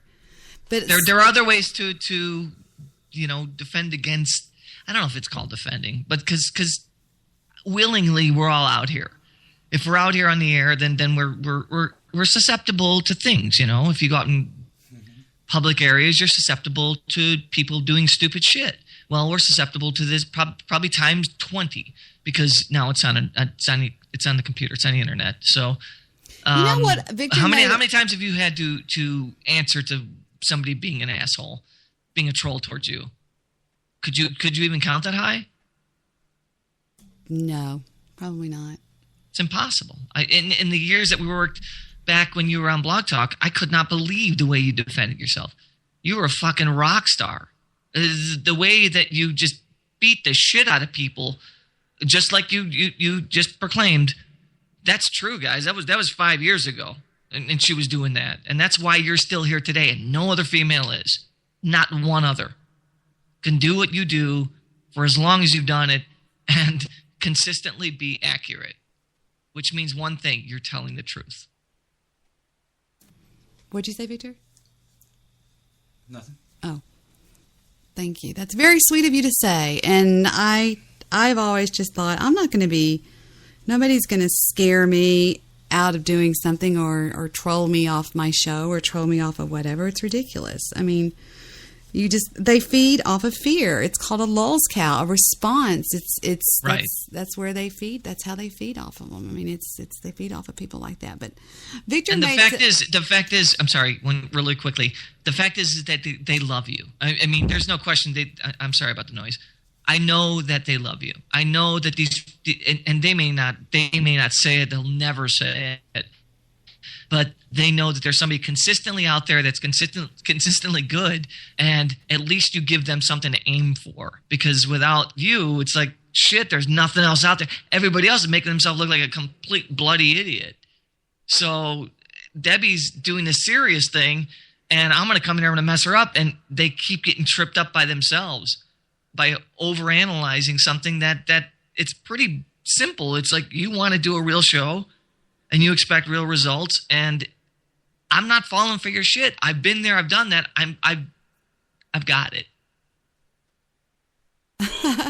You're right. No, you're right. Thank you. That's very sweet. Victor was asking me something while you were talking, but I heard the gist of what you were saying, and that's so sweet of you to say. It's true. That is crazy. Take Gunner with you. He's hot, baby. Miss Fu? Is it still hot in Texas? Because it's like 40. I'm downtown Chicago, and it's like 40 degrees. Baby love. He didn't want to go with Pal Pal. He wants to stay by Mika. Baby angel. So, yeah, this has been an interesting show.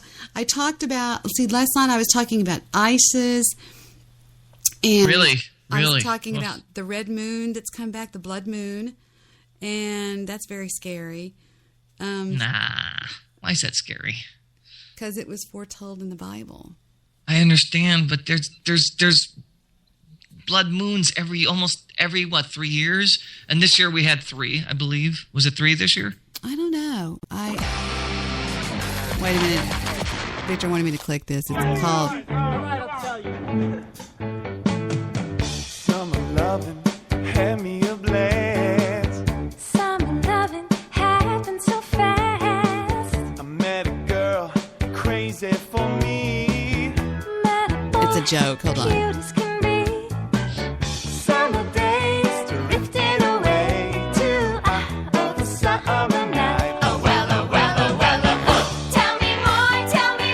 Was it love at first sight? Tell me more. Did she put up a fight? What? Whoa. What? Come on, Thunderbirds, what I say? Oh, is that something that happens to you, Kaneki? Like they put up a fight? That is not cool. Guys, I was messing with you. Come on. Rolling in the arcade.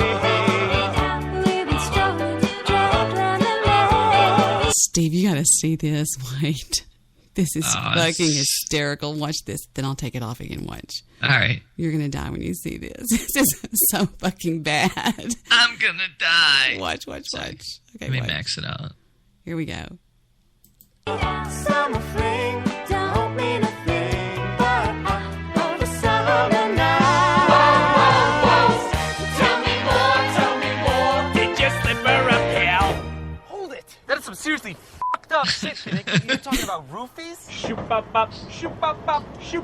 yeah. Jesus Christ. That's me. That was out of line, all right? I'll be cool. I promise. Whoa. Tell me more. How much dough did he spend? Tell me more. Did she call the police? Oh, that doesn't even rhyme. Hey, why would she have to call the police? What would he have to do to make her do that? Thunderbirds, let's sit down. Everybody sit down for a second. Relax, you square. Get him away from me. I'm gonna hurt him. You're going back to raping people. Thunderbirds. You know, if you did something, you could tell us, right? Thunderbirds, listen, I didn't do nothing, okay? I swear. What's wrong with Rizzo? It turned colder. That's where it ends. So I told her we'd still be friends. Summer dreams ripped at the seams. But the summer night. Tell me more. Is she pressing charges? Did you get arrested? Did they bring you downtown? Did you have to come up with a convoluted story about how you were out driving on your own, which is why you don't have an alibi? Did you ever have to look her in the eye and deny ever meeting her?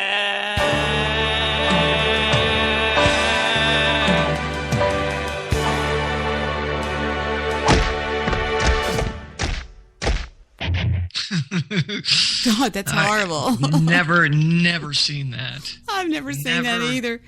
I think I'm better because I didn't. When but it was interesting. When I turned on Troll, part of your drinking world. When I turned on autocorrect love song. Oh God, this ought to be great. One more, I promise. This is it. I swear to God. Hey, baby. Hey, boy. What's she doing? Nothing. What you doing? Thinking about you, boo.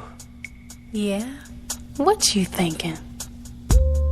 Thinking that you're so beautiful, you're making mucus with your eyes. Oops, music, then phone tell you lies. Okay.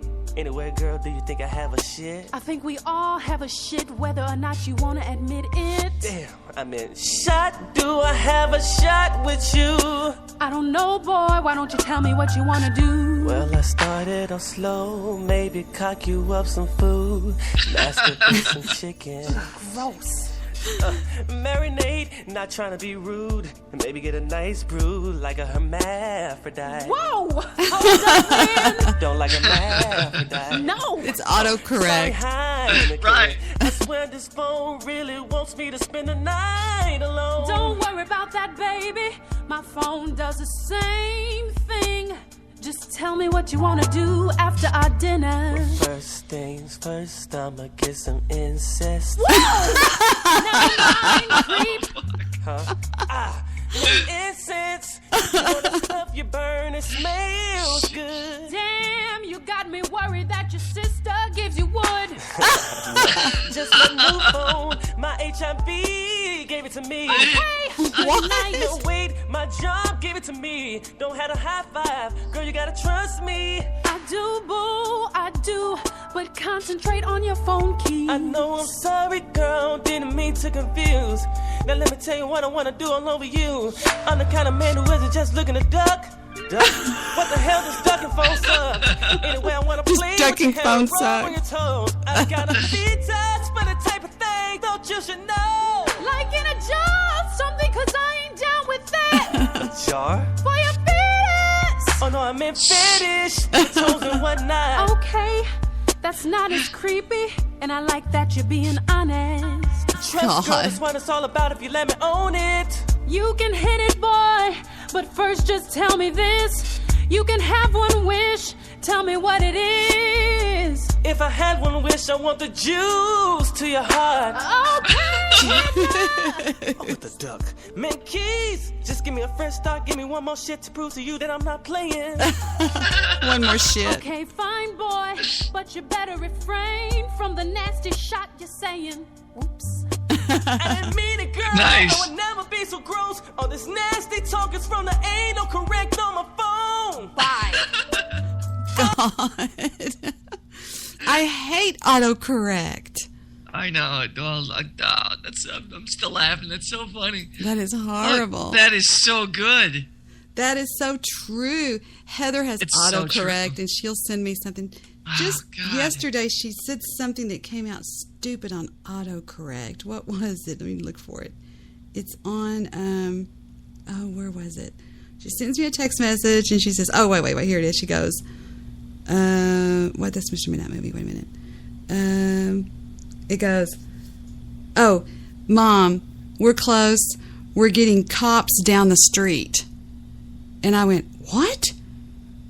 The coffee down the street? No, she meant to put CIGS, and it corrected it to cops, and it sent it. And she meant to say, we're getting SIGs down the street. Ah, I see. And right when she hit send, it came out cops. And I was like, oh, my God, that's so weird. And you know what would be interesting? What? Let's say you started out as like it could be almost a segment where you do this thing where you start you start an autocorrect and you read it normally, and all of a sudden you come to that crazy word, and then you ask them what did they really mean. Exactly. Because I mean, I was thinking cops. I was thinking coffee. Because I was trying. SIGs I didn't get because SIGs is a smoker's thing, so I didn't understand it. But yeah, that would be kind of a cool segment. What does the autocorrect finish as? Exactly. They send some of the craziest stuff. I mean, I get some funny things sometimes from Jake, where he'll say something and it'll correct it and send it something dumb. And like Heather said she needed $25. She said for shorts. She said for shorts, Debbie, for shirt, shorts, socks, and sweatband. And it came out shirt, shorts, sex, and sweet bands. And I was like, why do you know? It was just so funny. Good for her. She types in goddamn autocorrect. So now, you know, the people that, if you don't like autocorrect, you could turn it off. Yes, just go into your app and shut it off. I finally learned how to do that. But she has a brand new phone, and she now has changed her autocorrect. But it just says the craziest things sometimes. I have that on mine. I have an Android. I know you guys are an iPhone family. But I have the Android. So, and mine has the Google Talk. So I could talk into it. Same exact principles. But it doesn't do the autocorrect at all. I mean, it'll underline the word in red, telling me that it doesn't fit, or it just doesn't work, or it doesn't make sense for the sentence. So you can tap on that word, and it'll give you options to other words before you send it. So I think that's kind of Google rocks. Google is the best. I know you're an Apple person, right? Oh yeah. I know. Did I tell you about? Oh, nice, Victor. He just went and made me some nachos because for some reason I'm starving. What time is it? It's 2:00. It's feeding time. Is it? It's 2:30 now. Wow. You're late, Vic. You are so right, Steve. He knows. And now Victor's pouring Skype, Sprite in a bottle. He's pouring Skype in a bottle. Can I borrow some? Because my Skype sucks. I want some. My root beer got really hot. Did Really I tell you? What's the temperature in Dallas? It's hot. Right now, this room is 85 degrees. Get the fuck out of here. I'm not lying. I'll show you the It's like 45 here. It's cold. God, I'm so jealous.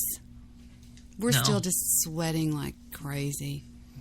I'll be down that area in a month. I'll be down in Arizona. I don't spend winters in Chicago. I won't. You would be crazy too. How do they handle the homeless down there in the winter when it gets really bad, Steve?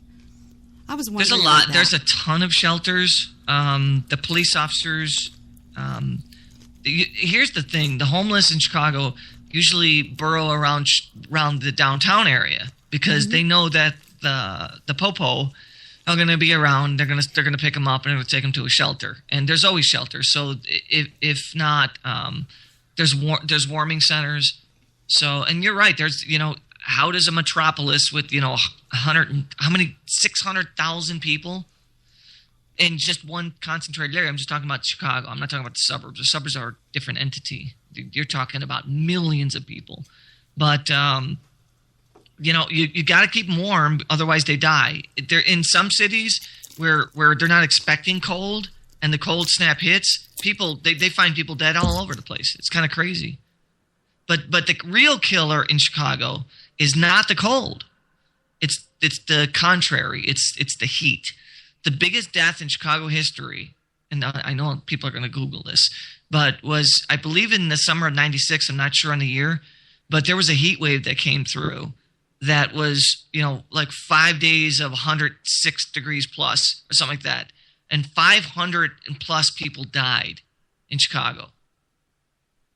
Because we are not prepared for that kind of heat. We're not prepared for Texas, Arizona type heat. We can't do it. So the cooling centers, opposite of what we were talking about, are operational as well. They're the exact same buildings. My show right now is at number 4 in my category of comedy. And it's out of, let me tell you, I'm trying to make it stop bringing on the, damn, how many pages are there? Hold on, I'm trying to get it there. And it's still doing it. Okay. It is, oh man, it's going to be hard to count. I'm number 4 out of 1, 2, oh God, it's 3. So it'd be 3, 6, 9, 12, 14, 6, wait, 3, 6, 9, 12, 15, 18. Well, let me just count the numbers of 3. 1, 2, 3, 4, 5, 6, 7, 8, 9, 10, 11, 12, 13, 14, 15, 16, 17, 18, 19, 20, 21, 22, 23, 24, 25, 26, 27, 28, 29, 30, 31, 32, 33, 34, 35, 36, 37, 38, 39, 40, 41, 42, 43, 44, 45, 46, 47, 48, 49, 50. Almost there, hold on. 51, 52, 53, 54, 55, 56, 57, 58, 59, 60, 61, 62, 63, 64, 65, 66, 67, 68, 69, 70, 71. Hold on. 72, 73, 74, 75, 76, 78, 79, 80, 81. Jesus. 82, 83, 84, 85, 86, 87, 89, 90, 91, 92, 93, 94, 95. Jesus Christ. 96, 97, 98, 99, 100. Okay. 101, 102. Okay. 103 times 3. Wait a minute. There's 4 more. 309. Then add another 6. Times 3? No, add another 6. Okay. To 309. So that's 315. I'm number 4. That's pretty damn good. On You should be Spreaker.com. proud of yourself, yeah. On number 4. If you go to Explore, if you're on Spreaker, click Explore. Okay. Then you go down and see where it says Best of Community, click Entertainment. And then after you click that, up at the top, you click the word Comedy. And there it is. It goes left to right. It goes Stoner Jesus, then Vodka, then PRN, then Debbie, then the Lotus Cast, then the Geek, then the Radio from Hell, then Walk Among the Apes, and the Red Light District. They used to have a picture. Wait. I'm sorry, but Radio from Hell, how does that even make it as comedy? That's just a music show, right? Is it? I don't know. Yeah, I mean, he does some. Him and his wife both do that show, and it's like 24 hours of hell. I think that's kind of their logo thing, 24 Hours of Hell, and they just play music. I think they do some little segments in between that might be funny. I was on that show once, but I don't know. How you wind up third, I don't know. I don't know how that happens. Were they third? Let me see. No, you were third, you said. No, I'm 1, 2, 3, 4. They're 5, 6. Radio from Hell's number 7. Like, if you click on that right now, you're going to hear what I'm talking about. It'll be metal music. Really? If you click on it right now, randomly, like I wouldn't know. Click on it, it'll be metal music or rock music.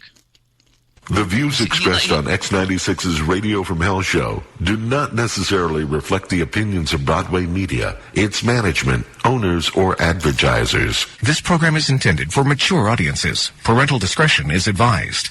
KXRK, Provo, Ogden, Salt Lake City. Radio from Hell with Carrie, Bill, and Gina on X96. All right, 8:01 right now. Big Boy News and Opinnuendo coming up after this break, but we're broadcasting live from Dixie State University in St. George. It's the university tour, and I just sent out 3 quick tweets. Boom, boom, boom. It's the first time I've had a chance to do it. I did a picture of the hot new morning show on the Storm, Poochlick and Peterson. Yep. It's, Poochlick and Peterson. They're going to take this town by storm. You wait. Get that at the Storm? They're going to take it by... Well, their Friday morning fart song is going to... That's what's going to kill it. The Storm is the radio station here at Dixie State University. And then I tweeted a picture of the special towel in my bathroom. Yeah, I saw that too. I have a special towel in my bathroom. I don't know that I want to hear about your I have special never towel. seen this before. It's a smart idea, but I've never seen this done before. It's a special towel. It says gentleman. No, I'm just joking. No. It's a special towel. If I used it for that, Richie, it'd show up. Yeah. And you'd call it a rag. Yeah. I'd call it a gym sock. And then I tweeted a picture of Gina helicoptering yesterday. Well, they're talking on they this one. changed the format fucking completely because the format that I remember was a different world. Maybe I'm wrong because that just sounds like the exact same show that was just like rock and roll music 24/7. Okay, you may ask So maybe yourself, I have a wrong show, so I apologize. You may ask yourself, how could somebody with 4 million plays beat out Debbie with about 80,000 plays? That's simple to answer. Because just because he has 4 million plays, not for that one show, but all together, it's counted like everybody's tried to tell everybody. You don't count clicks on the shows. Like 4 million people, you count total listening hours. So I have more people staying on my show. I have staying power is what that means. People stay and listen to my show. I mean, and their shows are long. I mean, right. It's not like, well, Debbie's shows are long. It's not that. It's just, I mean, if you don't want to listen, don't listen. Go away. That's right, because if you listen for 1 minute, it doesn't matter if the show's 5 hours long. Right now, I'm over 12 million listening hours. Yeah, I know you were 10 million for a while, and I was like, wow. And if you just think about that, like I was trying to break that down into how many people it would take to make 10 million listening hours. And that's a lot of time. I mean, that's a ridiculous amount of time. So the people who say that they don't like this are listening. I think it would be a lot if it was 12 million minutes, if you want to know the truth. I thought it was a lot if they said 12 million minutes. It's 12 million hours. Even seconds, Debbie, when you're talking millions, it's a lot.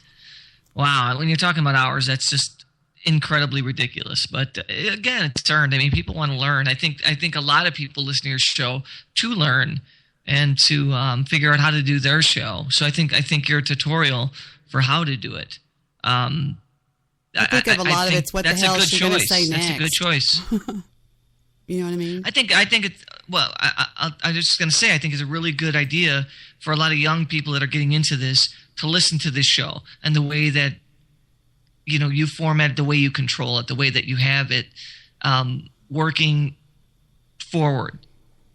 Because I think that's very important. I think a lot of people get very confused. They start a show, they start saying something, they lose topic, and they're like, so, what do you, so what's next? And they get lost. Whereas your show is always, no matter what, it's always driven forward. And I think It's good for everyone. Let's see. DJ Bad Guy is number 1, 2, 3, 4, 5, 6, 7, 8, 9, 10, 11, 12, 13, 14, 15, 16, 17, 18, 19, 20, 21, 22, 23, 26, 29, 32. He's number 34. Lulz Talk Radio is number 35. Lulz Talk Radio is 37. And Okay. I'm trying to see the people that I know. Right. And then Desert Rose is 6 million and 2. Way down there. She's pretty far down. And Because she doesn't count for comedy, does she? Other than laughing at just spontaneous shit? She says the name of the show is What the Heck, or WTX. She has a little bit over 1,200 plays on it. I don't know if it's funny or not, but she has it in comedy for some reason. 1,200 plays on her show? That's usually about me. She's usually bitching about me. Is all she's. Yeah, that's what I'm saying. I mean, I don't see that many people listening. It says right here, you cannot post messages here. She has me blocked. By the way, I have nobody blocked. I went again and cleaned out all the people that were banned. Nobody's banned anymore. Let me see. I wonder if this is comedy here. Here we go. A little bit of Desert Rose, shall we?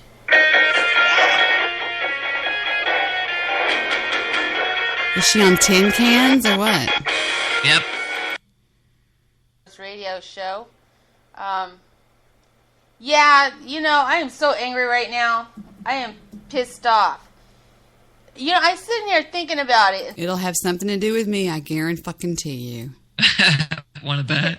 I bet you're I right. hate this. Like I told you guys, like when I find out something later, it takes me a while. But when I find out that someone fucking stabbed me in the back and shit with that, that's supposed to be my friend and crap, and when I find out, I'm done. I'm done with you. Permanently. Motherfuckers. You guys, oh my God, Doesn't sound like she believes in forgiveness, Steve. That takes away everything she's just the titling. Yeah, you're right. One kiss of the pig, huh? Yeah, so I guess angry, and I'm trying really hard not to be. I'm trying to think, no, that can't be. That must be my imagination. Maybe what I'm saying is not what I'm saying, but I'm saying exactly what I think I'm saying, and I'm pretty good at stuff like that. And so, fuck you guys. Fuck all of you. I'm sick of it. I've had enough. Man, I come on, and, I try to make friends online and stuff like that, and, I'm pretty genuine with my friendship. I'm pretty loyal. I would never disclose anything that was said to me, usually not even in anger. I will never say anything. I mean, geez. I mean, look at my, I had enough of that stupid shit. Yeah, wait. That made number what? 30 something? No. She was way down. But I'm just saying, like, there's no comedy value there. That's what I'm talking about. Why is she in comedy? That's not funny. Yeah, that doesn't make sense. Whereas your show's got funny moments all the time throughout it, so it makes sense. Actually, I get it. I mean, I get that. I get. And I know you're not going to agree with me, and you might even be mad, but I'll agree with DJ Bad Guy. That's funny as fuck to me. All right, but because you aim towards not keeping it so uptight that you have a little bit of fun and you loosen the reins and people get to laugh, and that's what it should be about. I hate to say this, but I was laughing my ass off the other day at DJ Bad Guy. I love that drop when he goes, ah! It's that woman that screams. Fucking bad. And the way he always bitches at, what's his producer's name? Mine's Matilda. What's his? Pedro? He's so fucking stupid. The way he does that. So, I mean, that's why you have to, like Deb, even when we were doing the show regularly, I was listening to that show regularly only because it's like, I need to laugh. Some of this stuff is really good. It's really stupid. And the mixing is, like, really, really good. And he tries so hard to hate me so bad. It's like, the 6 nipples of death. I'm like, what the fuck is that? Exactly. Exactly. And I try to close my eyes and imagine 6 nipples of death. like exactly. across my chest. Because you're feeding all of these little trolls and people. I guess that's what it was. Oh my God, funny. And that took some creativity, right? I don't know, I guess. Come on, think about it. If it makes you laugh right now, it made you think then, so it's funny. And you got to give credit where credit's due. I mean, the guy's fucking funny, and I've said that from day one. I've never, even after he went on a tirade against me and attacked me on 5 shows in a row, I never ever thought he wasn't funny. And in fact, I commented on the shows and I said thanks. As we speak, I know you're not going to believe this. I just caught in the act my iTunes. Look at this, Steve, just so you can know that I'm not lying.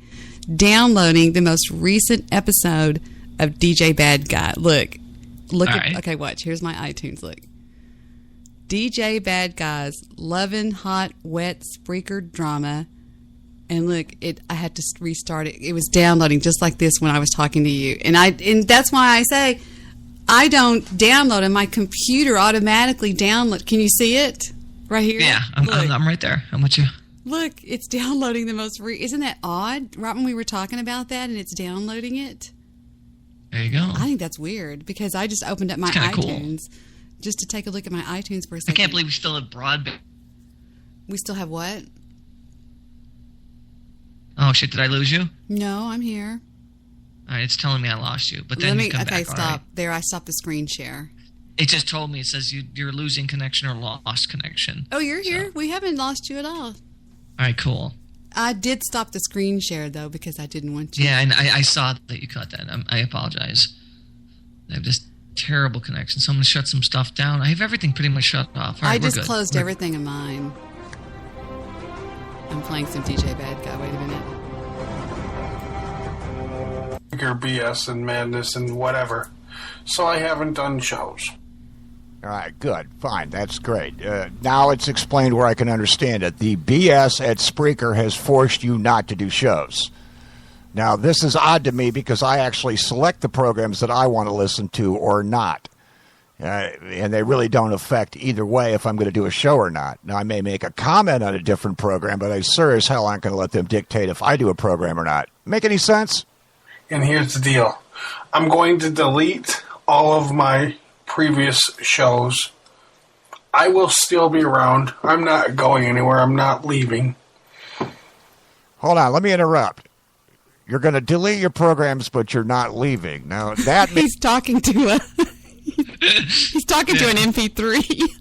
Exactly. That makes me what? Is that like an NSA thing where you're there but you're not there? You know, and he's right. So many Spreaker hosts are quitting and leaving and running away, and I'm thinking, people, come the fuck on. I mean, did you know the news guy did? I heard that from your show. He ran away. He's gone like a little ponytailed girl. Mr. She Who Shall Not Be Named. No shit. I'm like, fuck you. Fake. Good riddance. Fake. One of the fake. That goes on as one of the fakest people ever. Good riddance, you know, whatever, you know. I mean, She Who Shall Not Be Named. What a freaking idiot. Right. Karma got you, bitch. I never did a damn thing to that little pussy. And Karma... No, you promoted the fuck out of them. Yes! I told everybody, go to the news guy. Dear God. I was the one who went, the news guy, remember? Of course I started that. I started that whole fucking thing. And then he starts in with me with his fake show. She's going to turn on... Never turned on him. Yeah. He just joined the club because he got scared. And now, look at him. When I do shows, they will be probably more than likely far and few between. Okay, you're not going to do programs. You're deleting your programs because you're leaving and you don't want to do shows because of the quote-unquote BS at Spreaker yet. Alan Wayne did the same thing. He ran away like a little ponytailed girl.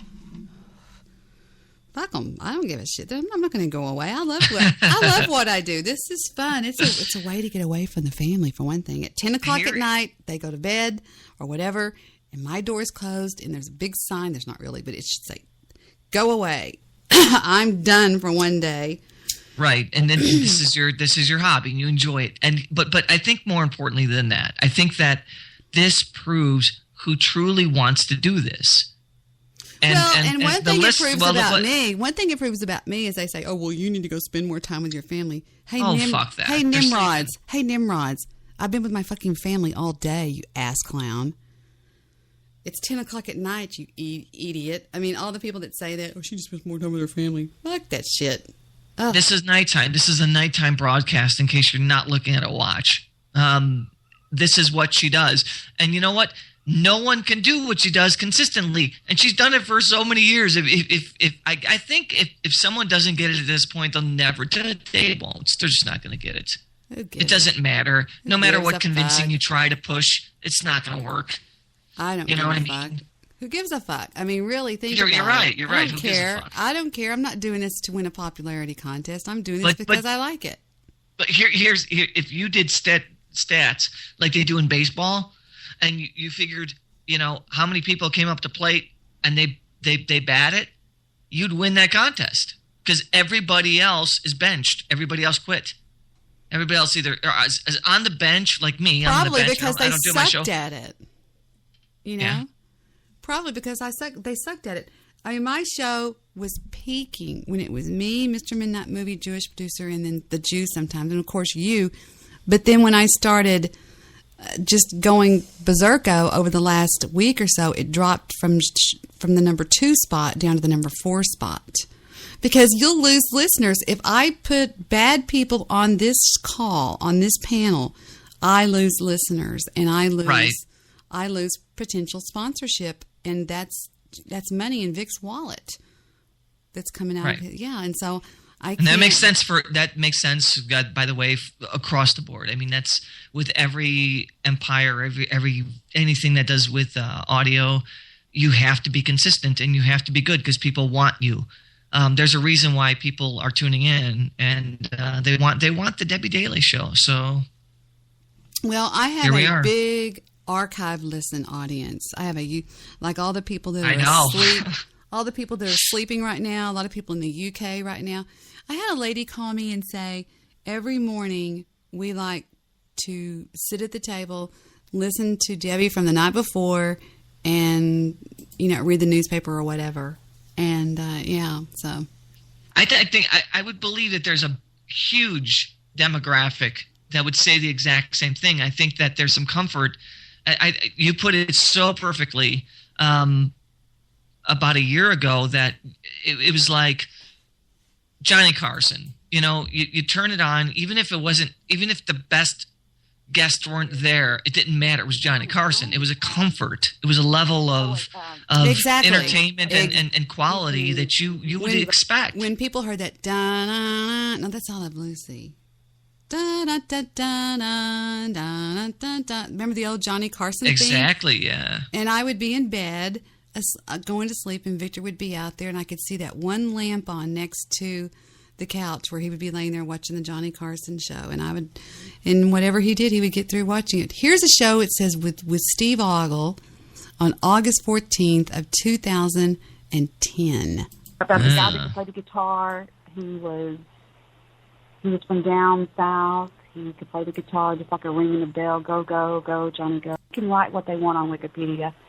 I know the truth with what was delete all these things, and I always wondered why my ears ring constantly, like they're ringing right now. As loud as I hear you, I hear the ring.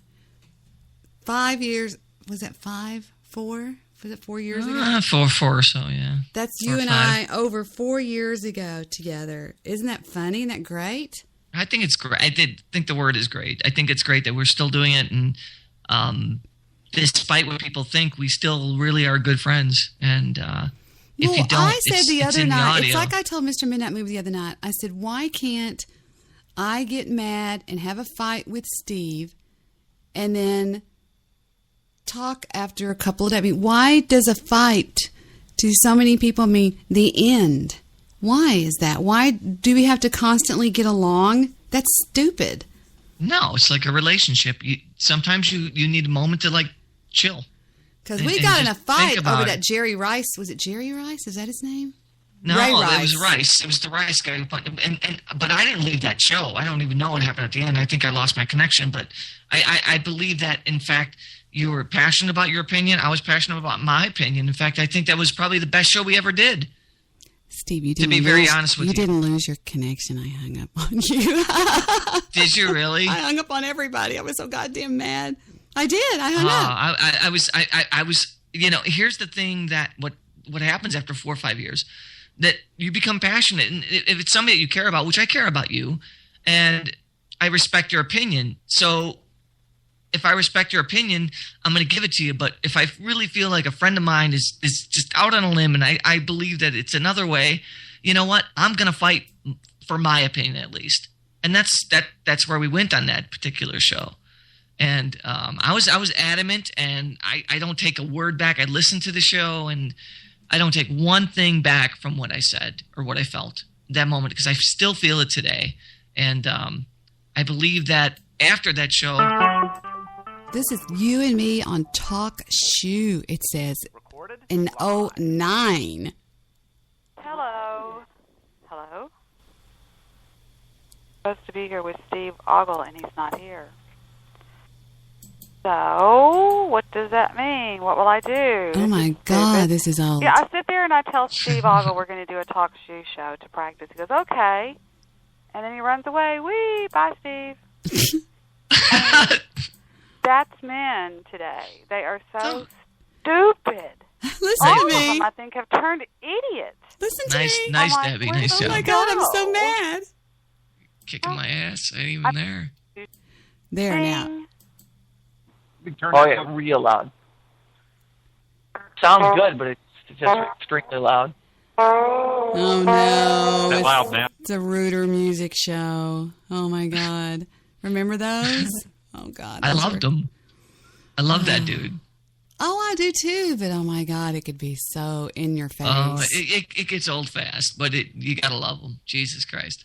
I meant to try to get a hold of him. I need to call him on my phone and tell him about Sing Snap. He would be great for that, right? Don't you think he would love that? Oh yeah, he has a good tonal range. He would have so much fun with that. Yeah, he could sing. You should see the Goose Call right now, how big it is. It's got 13 people in it. It's got Pimp Hat, Goose, Dr. Herpington, Ghost Politics, John. All the people that I really, really, really wish well for. How funny. But I want nothing to do with. Nothing. And I know they all want to talk to me. I know that if we tried, there would be a million questions, but I just don't want to deal with them. Desert Rose, Angela Truth. Oh, how funny. All those people are... They're all on the same show right now? No, they're on the same call. You're kidding me. No, I'm not kidding you. No. That's an intriguing show right there. Yeah, that's an intriguing call. All I do is click on join call, and I would be on the call, but I'm not going to do that. Let me ask you this. It's your show. Do you want to, or do you not want to because I'm here? No, I don't know that I would. I mean, I'm just going to tell them I'll join after I get off the show. It's up to you. I will take the call. If you want to, it's your show. Of course, I'll respect that. There. I said I'm going to join after I get off the show. I don't know if any of them are listening or what, but I don't know how I think they're listening because I just got the call before your show. Oh, really?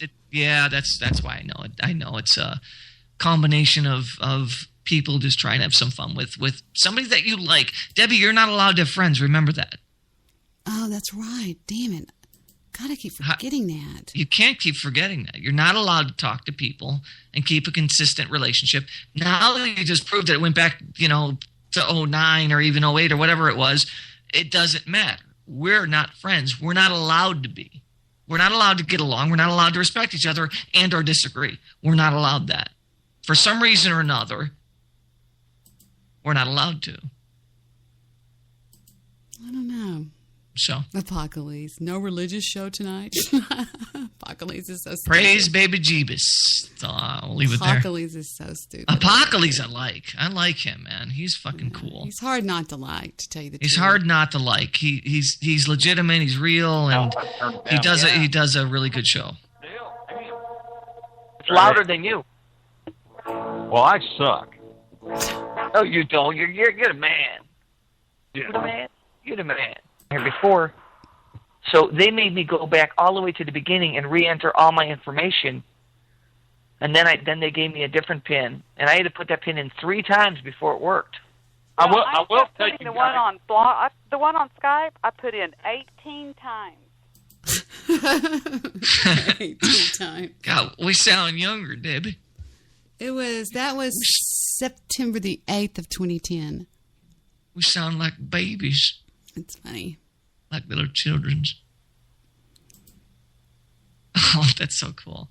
Yeah, It you know, regardless of anything, and those of you who think that that doesn't matter, you record yourself and listen back to it 5-10 years later, it's gonna shock you, and actually it'll make you smile. It's just like your children. Always record your children, audio, video, stuff like that, because when they get older, you that's stuff that it can't take.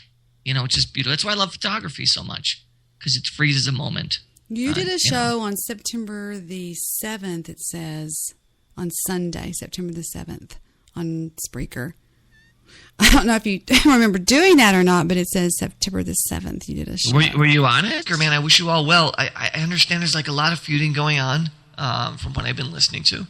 And that's sad because it's continuous and it never stops. And for whatever fucking reason, why people won't get along, I'll never understand. There's people who hate me. And I get that. That's never changed. That's never going to go anywhere. That's been the same way for the last fucking forever. Fucking forever. There you go. I love the way you say that. Yeah, that was pretty badass. I like when ghosts say it's time for radio goddamn graffiti. Ghost. That was pretty funny. So, I'm not trying to impress anyone. I don't care if you like my show, hate my show, disdain it, or fucking cry for the next one. It doesn't matter. Why does the word fucking sound so stupid in sentences when you listen to it? It's a great word. It's a stupid word. It's an adverb. It's a verb. Oh, how funny. So I love the fact that Goofy Bone ran like a burnt rabbit. One of my stupid haters. Burnt rabbit. No, I just think it's cool. That here's the thing, Debbie. If you look at this, I mean, your voice, my voice, regardless of what people have ever thought, regardless of what people would ever say, are still out here today, right now, present, current, and still active. We're still doing this. So the people that ever question you would have to question themselves about how loyal were they really to what they wanted to do. Because you're still doing it, I'm still doing it, and the voices are still real. This is live. So I wonder what those people who thought it would last a week must wonder when it lasted over 5 years. Somebody said the other day, how can she keep doing it this long and not making any money at it? It's a podcast. I'm not trying to I make money during the day. Okay. This is a hobby that I do at 10 o'clock at night until whatever time that I do for fun. It's a hobby. It's like playing racquetball or something. It's like, they're so stupid. They think, why isn't she on terrestrial radio by now? That might be a compliment too, Deb, because you do have that voice for certainly being on many levels of terrestrial. There have been times when I certainly wondered that same exact thought. Why is she not like on a major network? I mean, this girl has just got everything. Why isn't it happening? Because I don't apply. I don't try. I don't apply to the jobs in terrestrial radio. Don't you think with my uncles that I could pick up the phone and be on a terrestrial radio show if I wanted to? I don't want to. I don't want to make that commitment. I don't want to schlep down to a tower building every day and go past the guard and go in there and sit there. I don't want to do that. I'm in my home. I just got through eating some nachos. My dog is laying next to me, and I love what I do. And it's just I don't do this to make money. This is a hobby. I do it for fun. This is your hobby, and this is your comfort zone. So you're comfortable doing this and entertaining the amount of people that are there. You know how many times I've driven 90 miles an hour down Interstate 30 to try to get to the studio on time when I was doing terrestrial radio? Do you know how stupid? And it was me and all men in one building. It was spooky. I didn't like it. It was weird. It was real freaky. It was very unnerving, and they were always like, "Oh, do you want to go get a drink? Do you want to go to dinner? Do you want to do this?" I'm like, "No, I don't want to." Yeah, I can imagine that happening in your case. Stupid. Because I get it. I get it. But I wonder if there's like, and I'm sure you've wondered this yourself over the course of the years. Is there a place on the internet that you would fit? Because there's no way somebody that does what you do on the level that you do continuously for multiple years, that the people wouldn't just buy you up in a second. But I don't try. I don't seek that. If I went out there, talked to people on the internet, made applications, sent in demo tapes, I don't do that. So it's not like I'm rejected. I'm not applying. Do you see what I mean? There's a difference. I mean, if I applied and was rejected, then I could see that would be bad, but I've never tried. Sure. Right. No, I respect that. I understand. Yeah. Right. You know exactly what I'm saying. So it's like, I mean, you can't really say that I'm rejected because I've never applied to do that, to do any of that. This is a hobby. I do it for fun. I love it. It's fun. Something in my heart has always told me, and being a friend of yours for so long, I've always wanted you to like me to see you on, something on TV or something to just blow up and just happen. Victor, you know what I mean? Victor's the same way. Yeah, I just kind of always hoped that would happen because, God, there are so few that are as quality built as you. I mean, that could sustain what you've sustained. And anybody could laugh at what I'm saying right now, and that's fine. But the fact is, no one does what you do for as long as you've done it, and continuously and keep it just great entertainment. The world needs great entertainment, and wherever that medium comes from, you've owned this. This is your shit. Somebody called me the other day. Oh, no. Phil Hendry told me that he did not understand why, he sent me a message on Facebook, why I was not on the Dallas version of The View. And I said, I didn't even know there was a Dallas version of The View. And I looked it up, and sure enough, there's a Dallas version of The View. And he said, why don't you go down there and talk to those people? He said, you are eons better than those idiots, bitches that are on there. And I'm That's like, a great idea. Really? And he's like, yeah. He goes, my God, you've got the face for it. And I'm like, hell yeah. He is so sweet. It's on channel something. I remember I looked it up by typing in Dallas version of The View. And it came up as, it's called, where is it at? Dallas's version of The View. It's called something. Oh, I must have put it in there wrong because it's giving me everything about the TV series Dallas. Well, let me ask you while you're doing the search. What? Do you believe that where you're at right now is comfortable and you want to stay there? Or do you believe that if the option came up, somebody said, all right, Debbie, here's what we want to do. We want to give you this small offer, but it's small. Would you leave, Blog Talk, Spreaker, everything behind and move towards something else? I mean, if somebody gave you the option that was not great, just okay. The money would have to be right, for me to do that because it's a hassle, But the money's just okay in this scenario. It's just okay. You would say no? Probably no. I mean, unless it was something worth my while. It would have to be worth my while for me to get up and buy another wardrobe to go downtown and be on camera and all that kind of bullshit. It really would, because I'm very comfortable where I'm at. I mean, I love my life the way it is. I love spending time with Twinkie over here. I mean, he is just the centerpiece of my pure existence in the world. I mean, he is just, oh my God, he's crazy. He was at the State Fair of Texas, and he won a Bob the Builder. You know Bob the Builder? Yeah. Okay, he's a cartoon thing. I have grandkids too. Okay, yeah. And they have those yellow hard hats. Yep. Okay. He won one when he was. I'm wearing one right now. But when he was fishing out, what they called it, fishing